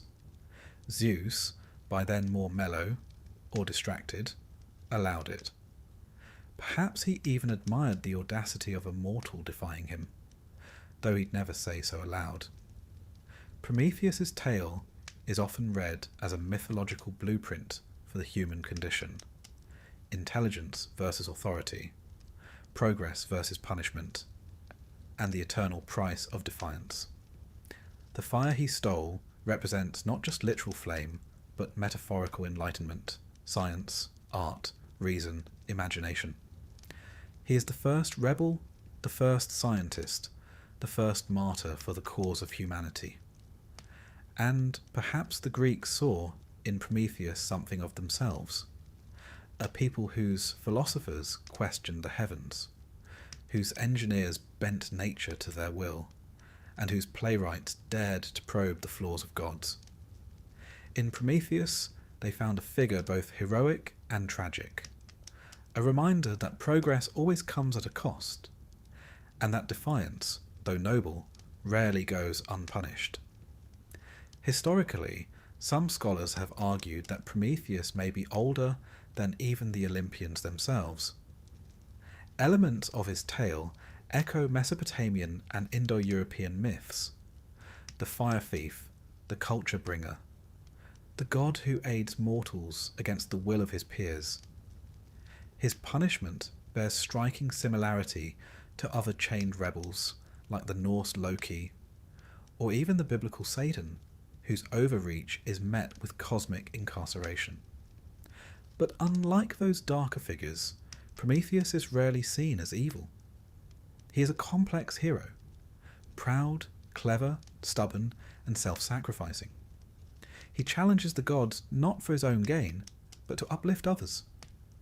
And in that, he becomes a symbol of something profoundly human: the refusal to accept imposed limits, the belief that knowledge should be shared, not hoarded, that even the thunderbolt of Zeus can be defied, if only for a moment. It's little wonder, then, that later thinkers, from the Romantic poets to modern philosophers, embraced Prometheus as a symbol of rebellion and creativity. Percy Shelley cast him as a noble sufferer, while Karl Marx saw in him the prototype of the revolutionary. Even Mary Shelley, when penning her tale of scientific hubris, titled it Frankenstein, or The Modern Prometheus, a nod to the enduring tension between creator, creation, and consequence. And so, in this interlude between divine wars and heroic sagas, we glimpse a quieter but no less potent drama: the birth of civilization. Not through divine favour, but through theft. Not by permission, but by rebellion. And the understanding that with every leap forward comes a lash of the whip behind. As the Olympians reclined upon their thrones, watching mortals build fires and temples and philosophies, perhaps they sensed that their time, though long, would not be eternal. For the gift of fire is the seed of questioning, and once you ask why, even a god must eventually answer. The story of the Titans is not just one of giants and storms and the clash of divine armies. It is also the story of these who come after, the thinkers, the rebels, the flame bearers. And in Prometheus, we find the bridge between the age of monsters and the age of men. A Titan, yes, but perhaps the most human of them all. With Prometheus chained and humanity stumbling into a world aflame with both knowledge and suffering, the cosmos seemed, for a fleeting moment, to be at rest. The Titans were mostly imprisoned, the gods firmly entrenched in power, and mankind busy roasting its first goat over a sacred flame. But rest, in myth, is merely the inhalation before the next divine catastrophe. And Olympus, as always, was teetering on the edge of drama. Let us now pivot from the divine rebellion of Titans to the creeping instability that would later plague the reign of the Olympians themselves. The Titans may have been overthrown, but their legacy, like a good curse, was not so easily dismissed. Their children, those liminal beings born of the old order but destined to live under the new, found themselves in a particularly awkward position. Neither wholly defeated nor entirely embraced, they haunted the edges of myth like shadows at a feast. Take, for example, the Hecatoncheires. These were the 100-handed, 50-headed siblings of the Titans, Briareus, Cottus, and Gyges, monstrous by modern standards, though to the ancient Greeks they were simply robust. Imprisoned in Tartarus by Uranus, and later freed by Zeus to help win the Titanomachy, they were handsomely rewarded by being sent straight back into the shadows, assigned to guard the gates of Tartarus. Imagine winning a war and being rewarded with eternal security duty at the universe's most miserable prison. One does wonder if they ever considered a union. Then there were the Cyclopes, thunderbolt forgers, one-eyed craftsmen of divine artillery. Also liberated during the Great War, they gifted Zeus his famous lightning, Poseidon his trident, and Hades his invisibility helm. A helmet that, funnily enough, saw very little use after the war. It seems Hades preferred brooding in full view. The Cyclopes, for their trouble, were also sent back to the forge, pounding away in volcanic caverns like Hephaestus on espresso. Their fate? To be footnotes in the story they helped win. But the true undercurrent of tension came not from the sidelines, but from the next generation, the children of Zeus and his siblings. Now, the Olympians had only just claimed their thrones. One might think they'd hold off on producing a new crop of divine drama.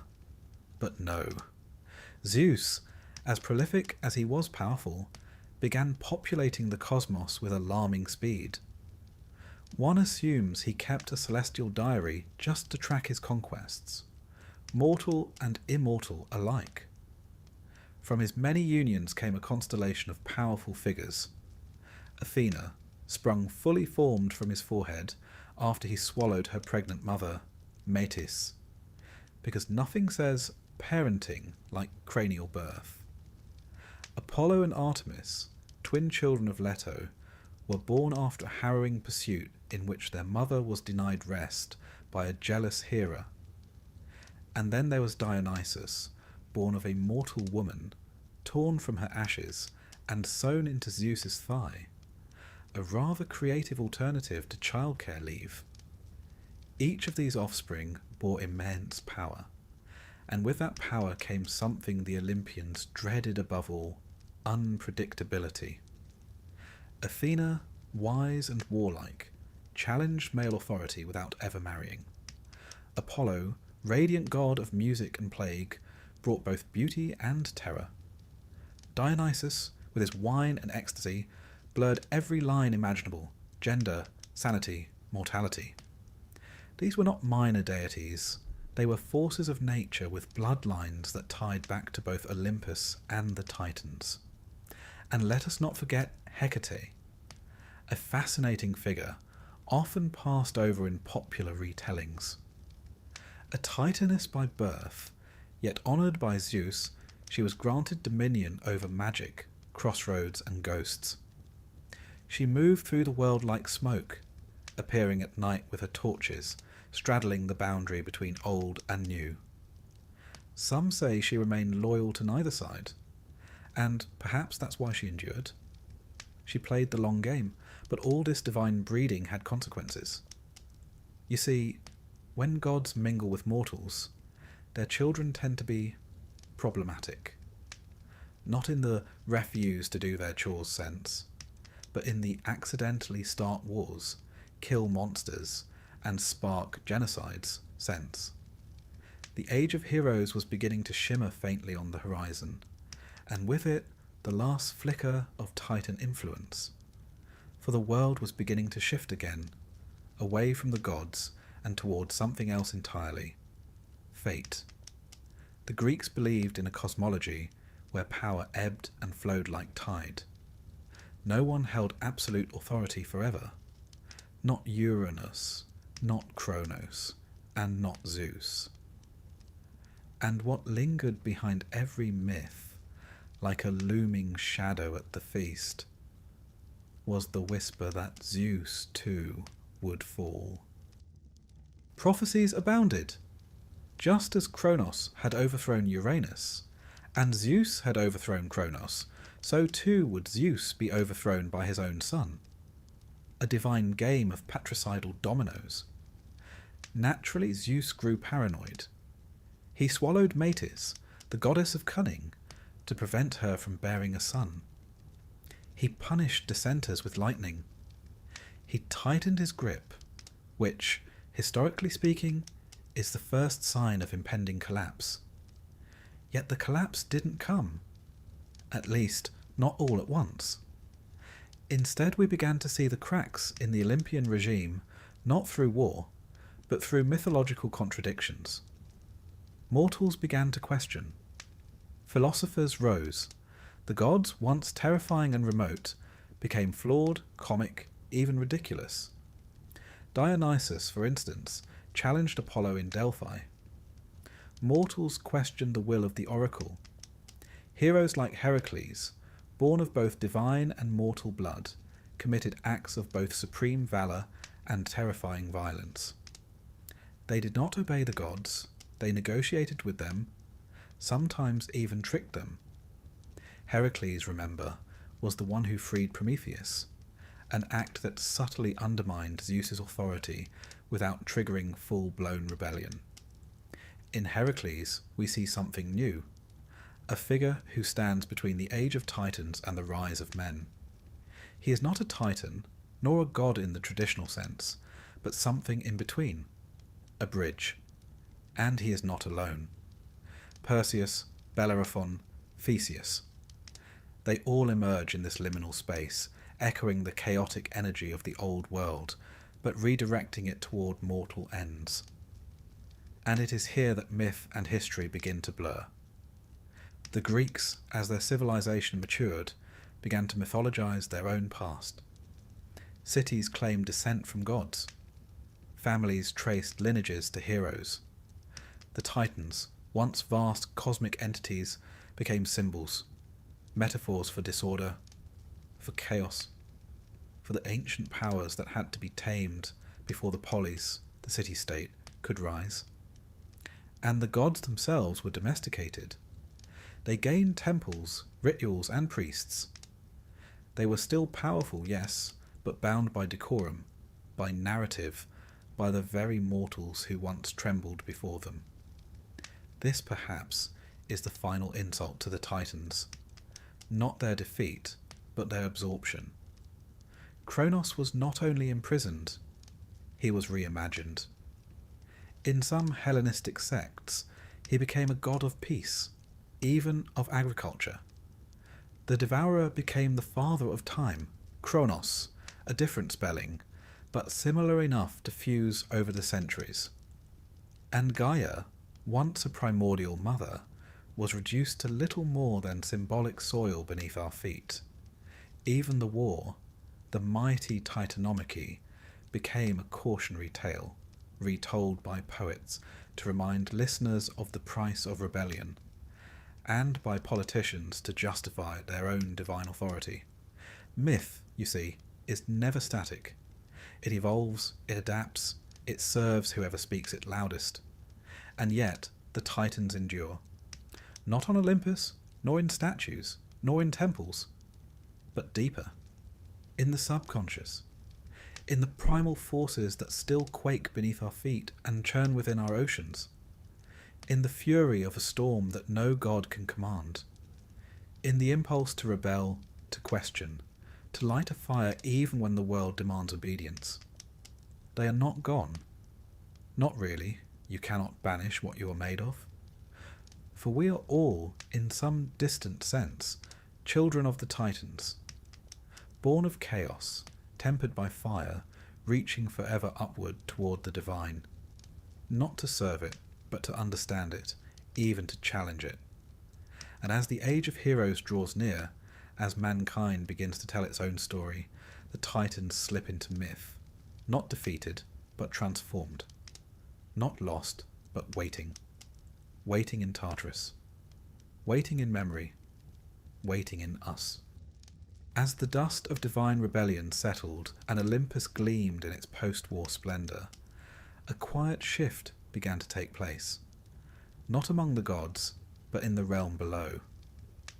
The age of Titans was over, yes. The age of the Olympians had begun in earnest. But now the torch was passing, not upwards, as it had from Gaia to Uranus, from Uranus to Kronos, from Kronos to Zeus, but downwards to the strange, fallible, fascinating creatures known as mortals. Welcome, then, to the heroic age, the age in which Titan blood still flickered in veins, Olympian caprice ruled from above, and humankind found itself cast into the starring role of the cosmic drama. It was a time of monsters and riddles, of hubris and honour, and of very large men attempting very impossible things. It's worth noting that the Greeks didn't view the heroic age as metaphor.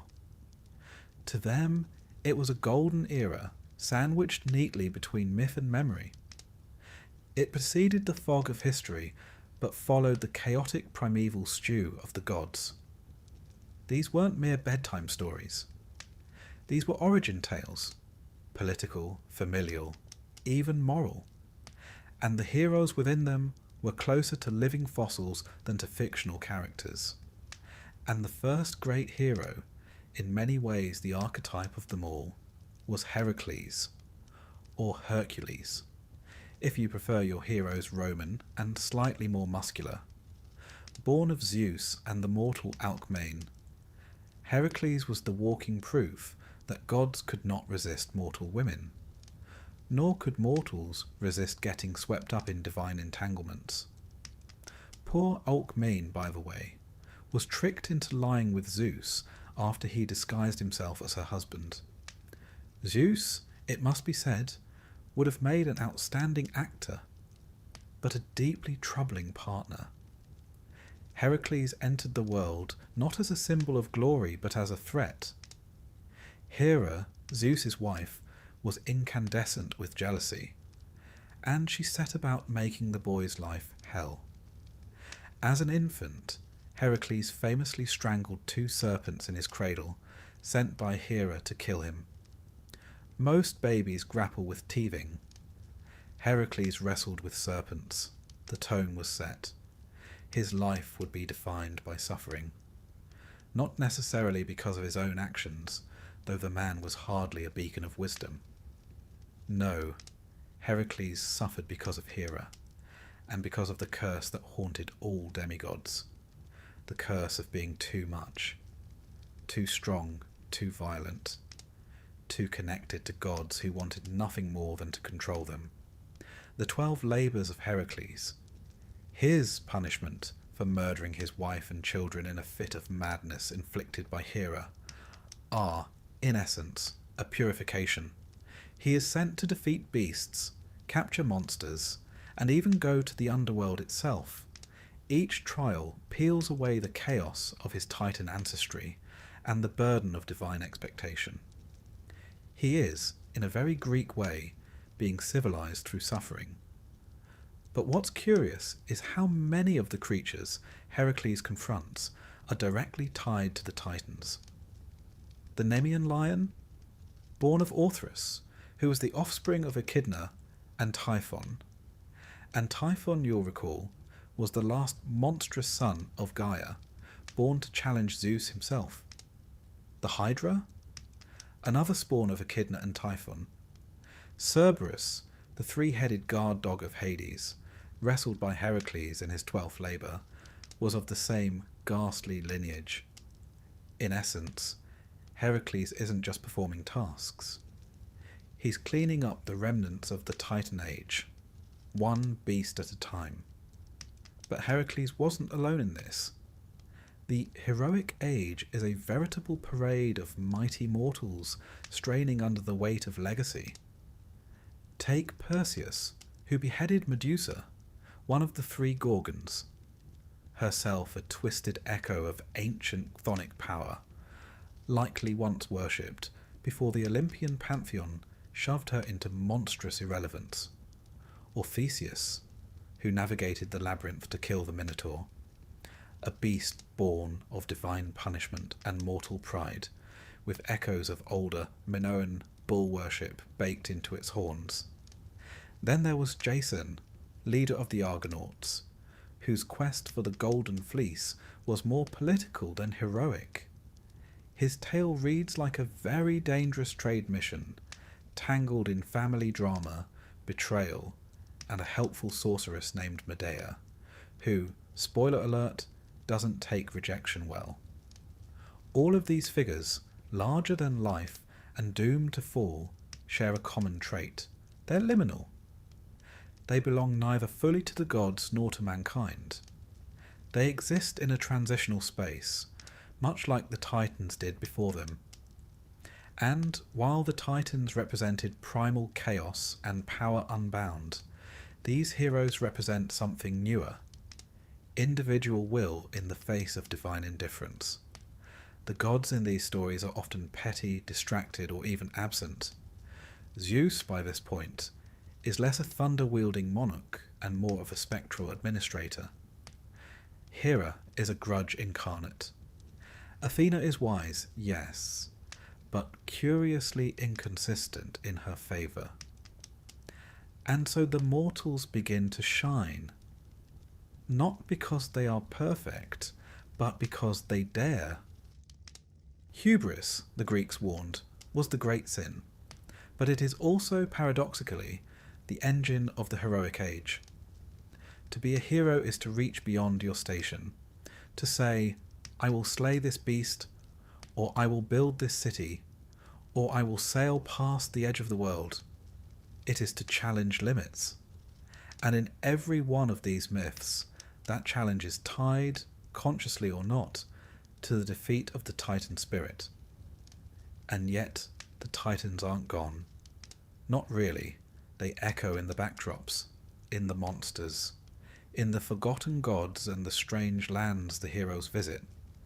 Tartarus is still there, beneath everything, a dark counterpoint to Olympus. Atlas still holds up the sky, punished not merely for his rebellion, but for his very endurance.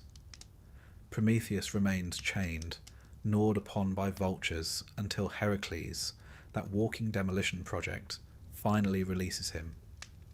Even Kronos, who has been banished to the outer realms of myth, occasionally re-emerges in variant tales. In some Orphic traditions, he becomes a more neutral figure, associated with time. Kronos, a separate but often conflated being. And in others, he is restored in the golden age of peace that returns after Zeus's rule, a sort of celestial retirement plan. This is where myth and philosophy begin to merge. As the centuries pass and Greece moves into the classical age, thinkers like Hesiod, Plato, and later the Stoics begin reinterpreting the myths not as literal truths, but as allegories. The Titans become psychological forces. Kronos becomes time. Gaia becomes nature. Prometheus becomes the mind, clever, tragic, and rebellious. The heroic age, then, is a mirror held up to the human soul. A time in which mortal figures struggle not against monsters alone, but against destiny, family, and the gods themselves. It is the final echo of the Titanomachy, not in heaven, but on earth. And it is ending. For as the myths evolve, they lose their immediate power. The age of oracles gives way to the age of philosophers. The hero, once a demigod, becomes a king, then a politician, then merely a man with ambition. The divine loses its teeth. The world is slowly becoming recognizable. Not entirely, of course. There's still magic, still gods meddling in the affairs of men. But the wildness is fading. And that, in some ways, is the final tragedy of the Titans. They were not just beings. They were forces of rupture. Necessary, terrifying, sublime. Their war with the Olympians was not merely a struggle for power. It was the cosmos straining to contain contradiction, chaos and order, nature and reason, instinct and law. The heroes, knowingly or not, carried that contradiction forward. They tried to tame it, to conquer it, to live with it. Some succeeded. Most did not. But all of them, Heracles, Perseus, Theseus, Jason, and the rest, lived in the shadow of something much older, much wilder, and far less forgiving. And now that age is closing. The last of the great heroes will vanish into legend. The gods will become poetic symbols. The Titans, already forgotten by most, will be relegated to esoteric footnotes and ancient hymns. But before we bid them farewell, we must understand. Their story is not merely one of defeat. It is one of transformation, of how raw power becomes memory, of how myth becomes metaphor, and how, even buried in Tartarus, the Titans still shape the world above. Even now, when we speak of rebellion, of endurance, of reaching beyond what we are told is possible, we are speaking the language of Titans. And so we come to the end, or rather, to the beginning of the end. For when telling the tale of the Titans, it's never quite clear where the final page should fall. They began before time as we know it, roared through the cosmos like fire in dry grass, and ended, as all empires must, buried under the weight of their own grandeur, and Zeus's lightning bolts. But endings, especially in mythology, are rarely full stops. They're ellipses, pauses in the storm, quiet breathings before the next surge.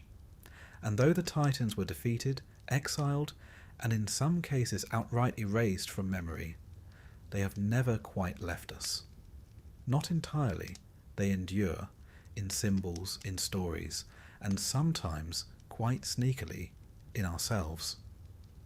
The Greeks, of course, were never content to leave even their ancient myths untouched. Over time, the stories of the Titans were retold, repurposed, and reinterpreted. By the Hellenistic period, they had become more than rebellious deities. They were metaphors for vast, impersonal forces. Cronus, once a devouring patriarch, became time itself, unyielding, cyclical, indifferent. Gaia, the nurturing Earth Mother, came to represent the natural world, both bountiful and brutal. Oceanus flowed not merely as a titan, but as the unending current of reality. In this metamorphosis, the Titans shifted from the realm of religion into that of philosophy. Thinkers like Plato and later the Stoics began plumbing the myths for allegory. The Titanomachy was no longer a simple clash of gods, but a psychological or moral struggle. Reason versus chaos. Civilization versus impulse. Logos against eros. Rather sophisticated, really, for a tale that started with a god castrating his father with a sickle made by his mum. And what of Prometheus, that most defiant of titans refused to be forgotten? He became, over the centuries, a patron saint of rebels, thinkers, and fools who dared too much. To the Romantics, he was the ultimate symbol of enlightenment. Punished not for evil, but for giving knowledge to mankind. Byron, Shelley, Goethe, all found in Prometheus a kindred spirit. He who stole fire from the gods and suffered for it was, in a sense, the first scientist, the first revolutionary, the first tragic hero. But the Titans are not confined to dusty scrolls and poetic musings. They've wormed their way into the modern world in ways both subtle and profound. Consider the language. When we say something is titanic, we mean vast, powerful, unstoppable. Not merely large with consequences. The name Titan has been affixed to ships, rockets, sports teams, and even Silicon Valley tech platforms, all proclaiming their ambition to reshape the world. Though one suspects Cronus might be slightly amused at a cloud computing service named after him. There's something inherently seductive about the Titans. They represent the raw, untamed potential that exists before order arrives. They are older than law, older than justice, older even than morality as we frame it. They are elemental. Earth, sky, ocean, time, flame. Their quarrels were not political. They were cosmic. And in a world increasingly structured and bureaucratic, the idea of something ancient and wild, unchained and ferocious, still pulls at the corners of the imagination. This is why they keep returning. In literature, in film, in art. The Titans are everywhere, if you know where to look. Consider the many shadow fathers of modern fiction. The domineering figures who give birth to new orders, but cannot survive them. Tywin Lannister in Game of Thrones, for instance, or Darth Vader in Star Wars. Titans in all but name. Creators of worlds, undone by their own children. Or take the rise of the anti-hero. Characters like Walter White or Tony Montana, who, like Prometheus, break the rules, steal fire, and burn for it. We don't always root for them, but we watch, spellbound, as they try to bend the world into their image, just as the Titans once did. Even the superhero genre, our modern mythology par excellence, owes a debt to the Titans. The X-Men? Born of genetic mutation, feared by gods and mortals alike.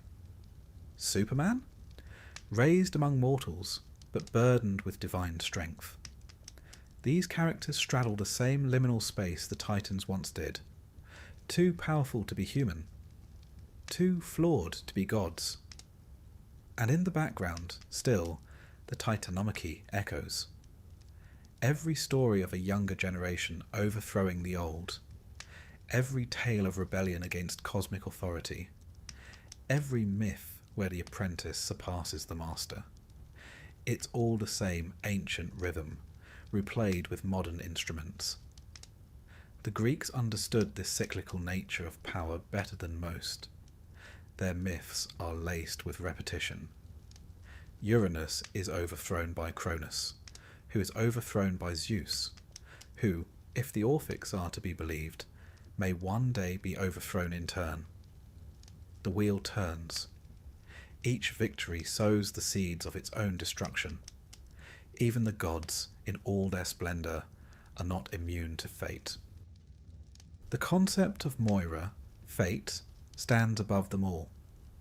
Not even Zeus, mighty king of Olympus, can defy the destinies spun by the three Moirae, Clotho, Lachesis, and Atropos. The Titans may have lost, but they played their part in the great script. And the script, dear listener, is still being written. What's most fascinating is how these stories, born from a cluster of tribes in the mountains and coasts of Bronze Age Greece, have survived empire, conquest, religion, and modernity. They have outlived gods, kings, and continents.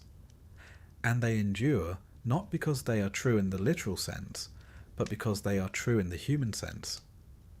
We are all, in our own ways, Titan-blooded.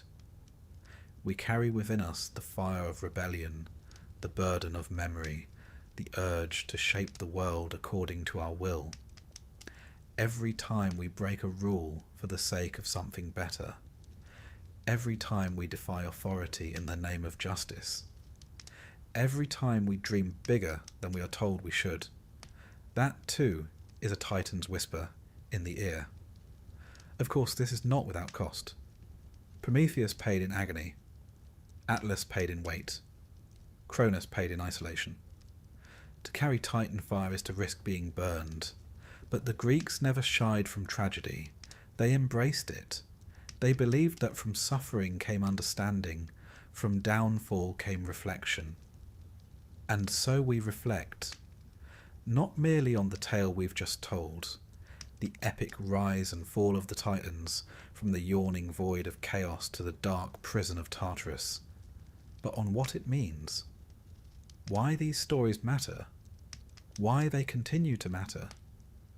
Perhaps, in the end, it's because the Titans remind us that greatness is not born from perfection, but from conflict, from the storm, not the calm, from the tension between what is and what might be. They are the raw materials of myth, and therefore of civilization itself. In them we see not only gods and monsters, but the human heart writ large, proud, flawed, courageous, vengeful, creative. And in their downfall we glimpse something very Greek, the knowledge that power must be tempered, that ambition must bow to balance, that even the mighty must yield. But oh, what a roar they made on their way down. And though Olympus gleams in the sunlight, though the temples to Zeus still stand in crumbling glory, though statues of Athena gaze sternly over modern cities, the Titans lie deeper still, beneath the marble, beneath the stories, beneath the psyche, waiting, not for revenge perhaps. That ship has sailed, but for remembrance. Because in remembering the Titans, we remember ourselves, not as we are, but as we once dared to be. Vast, terrible, brilliant, and yes, Titan.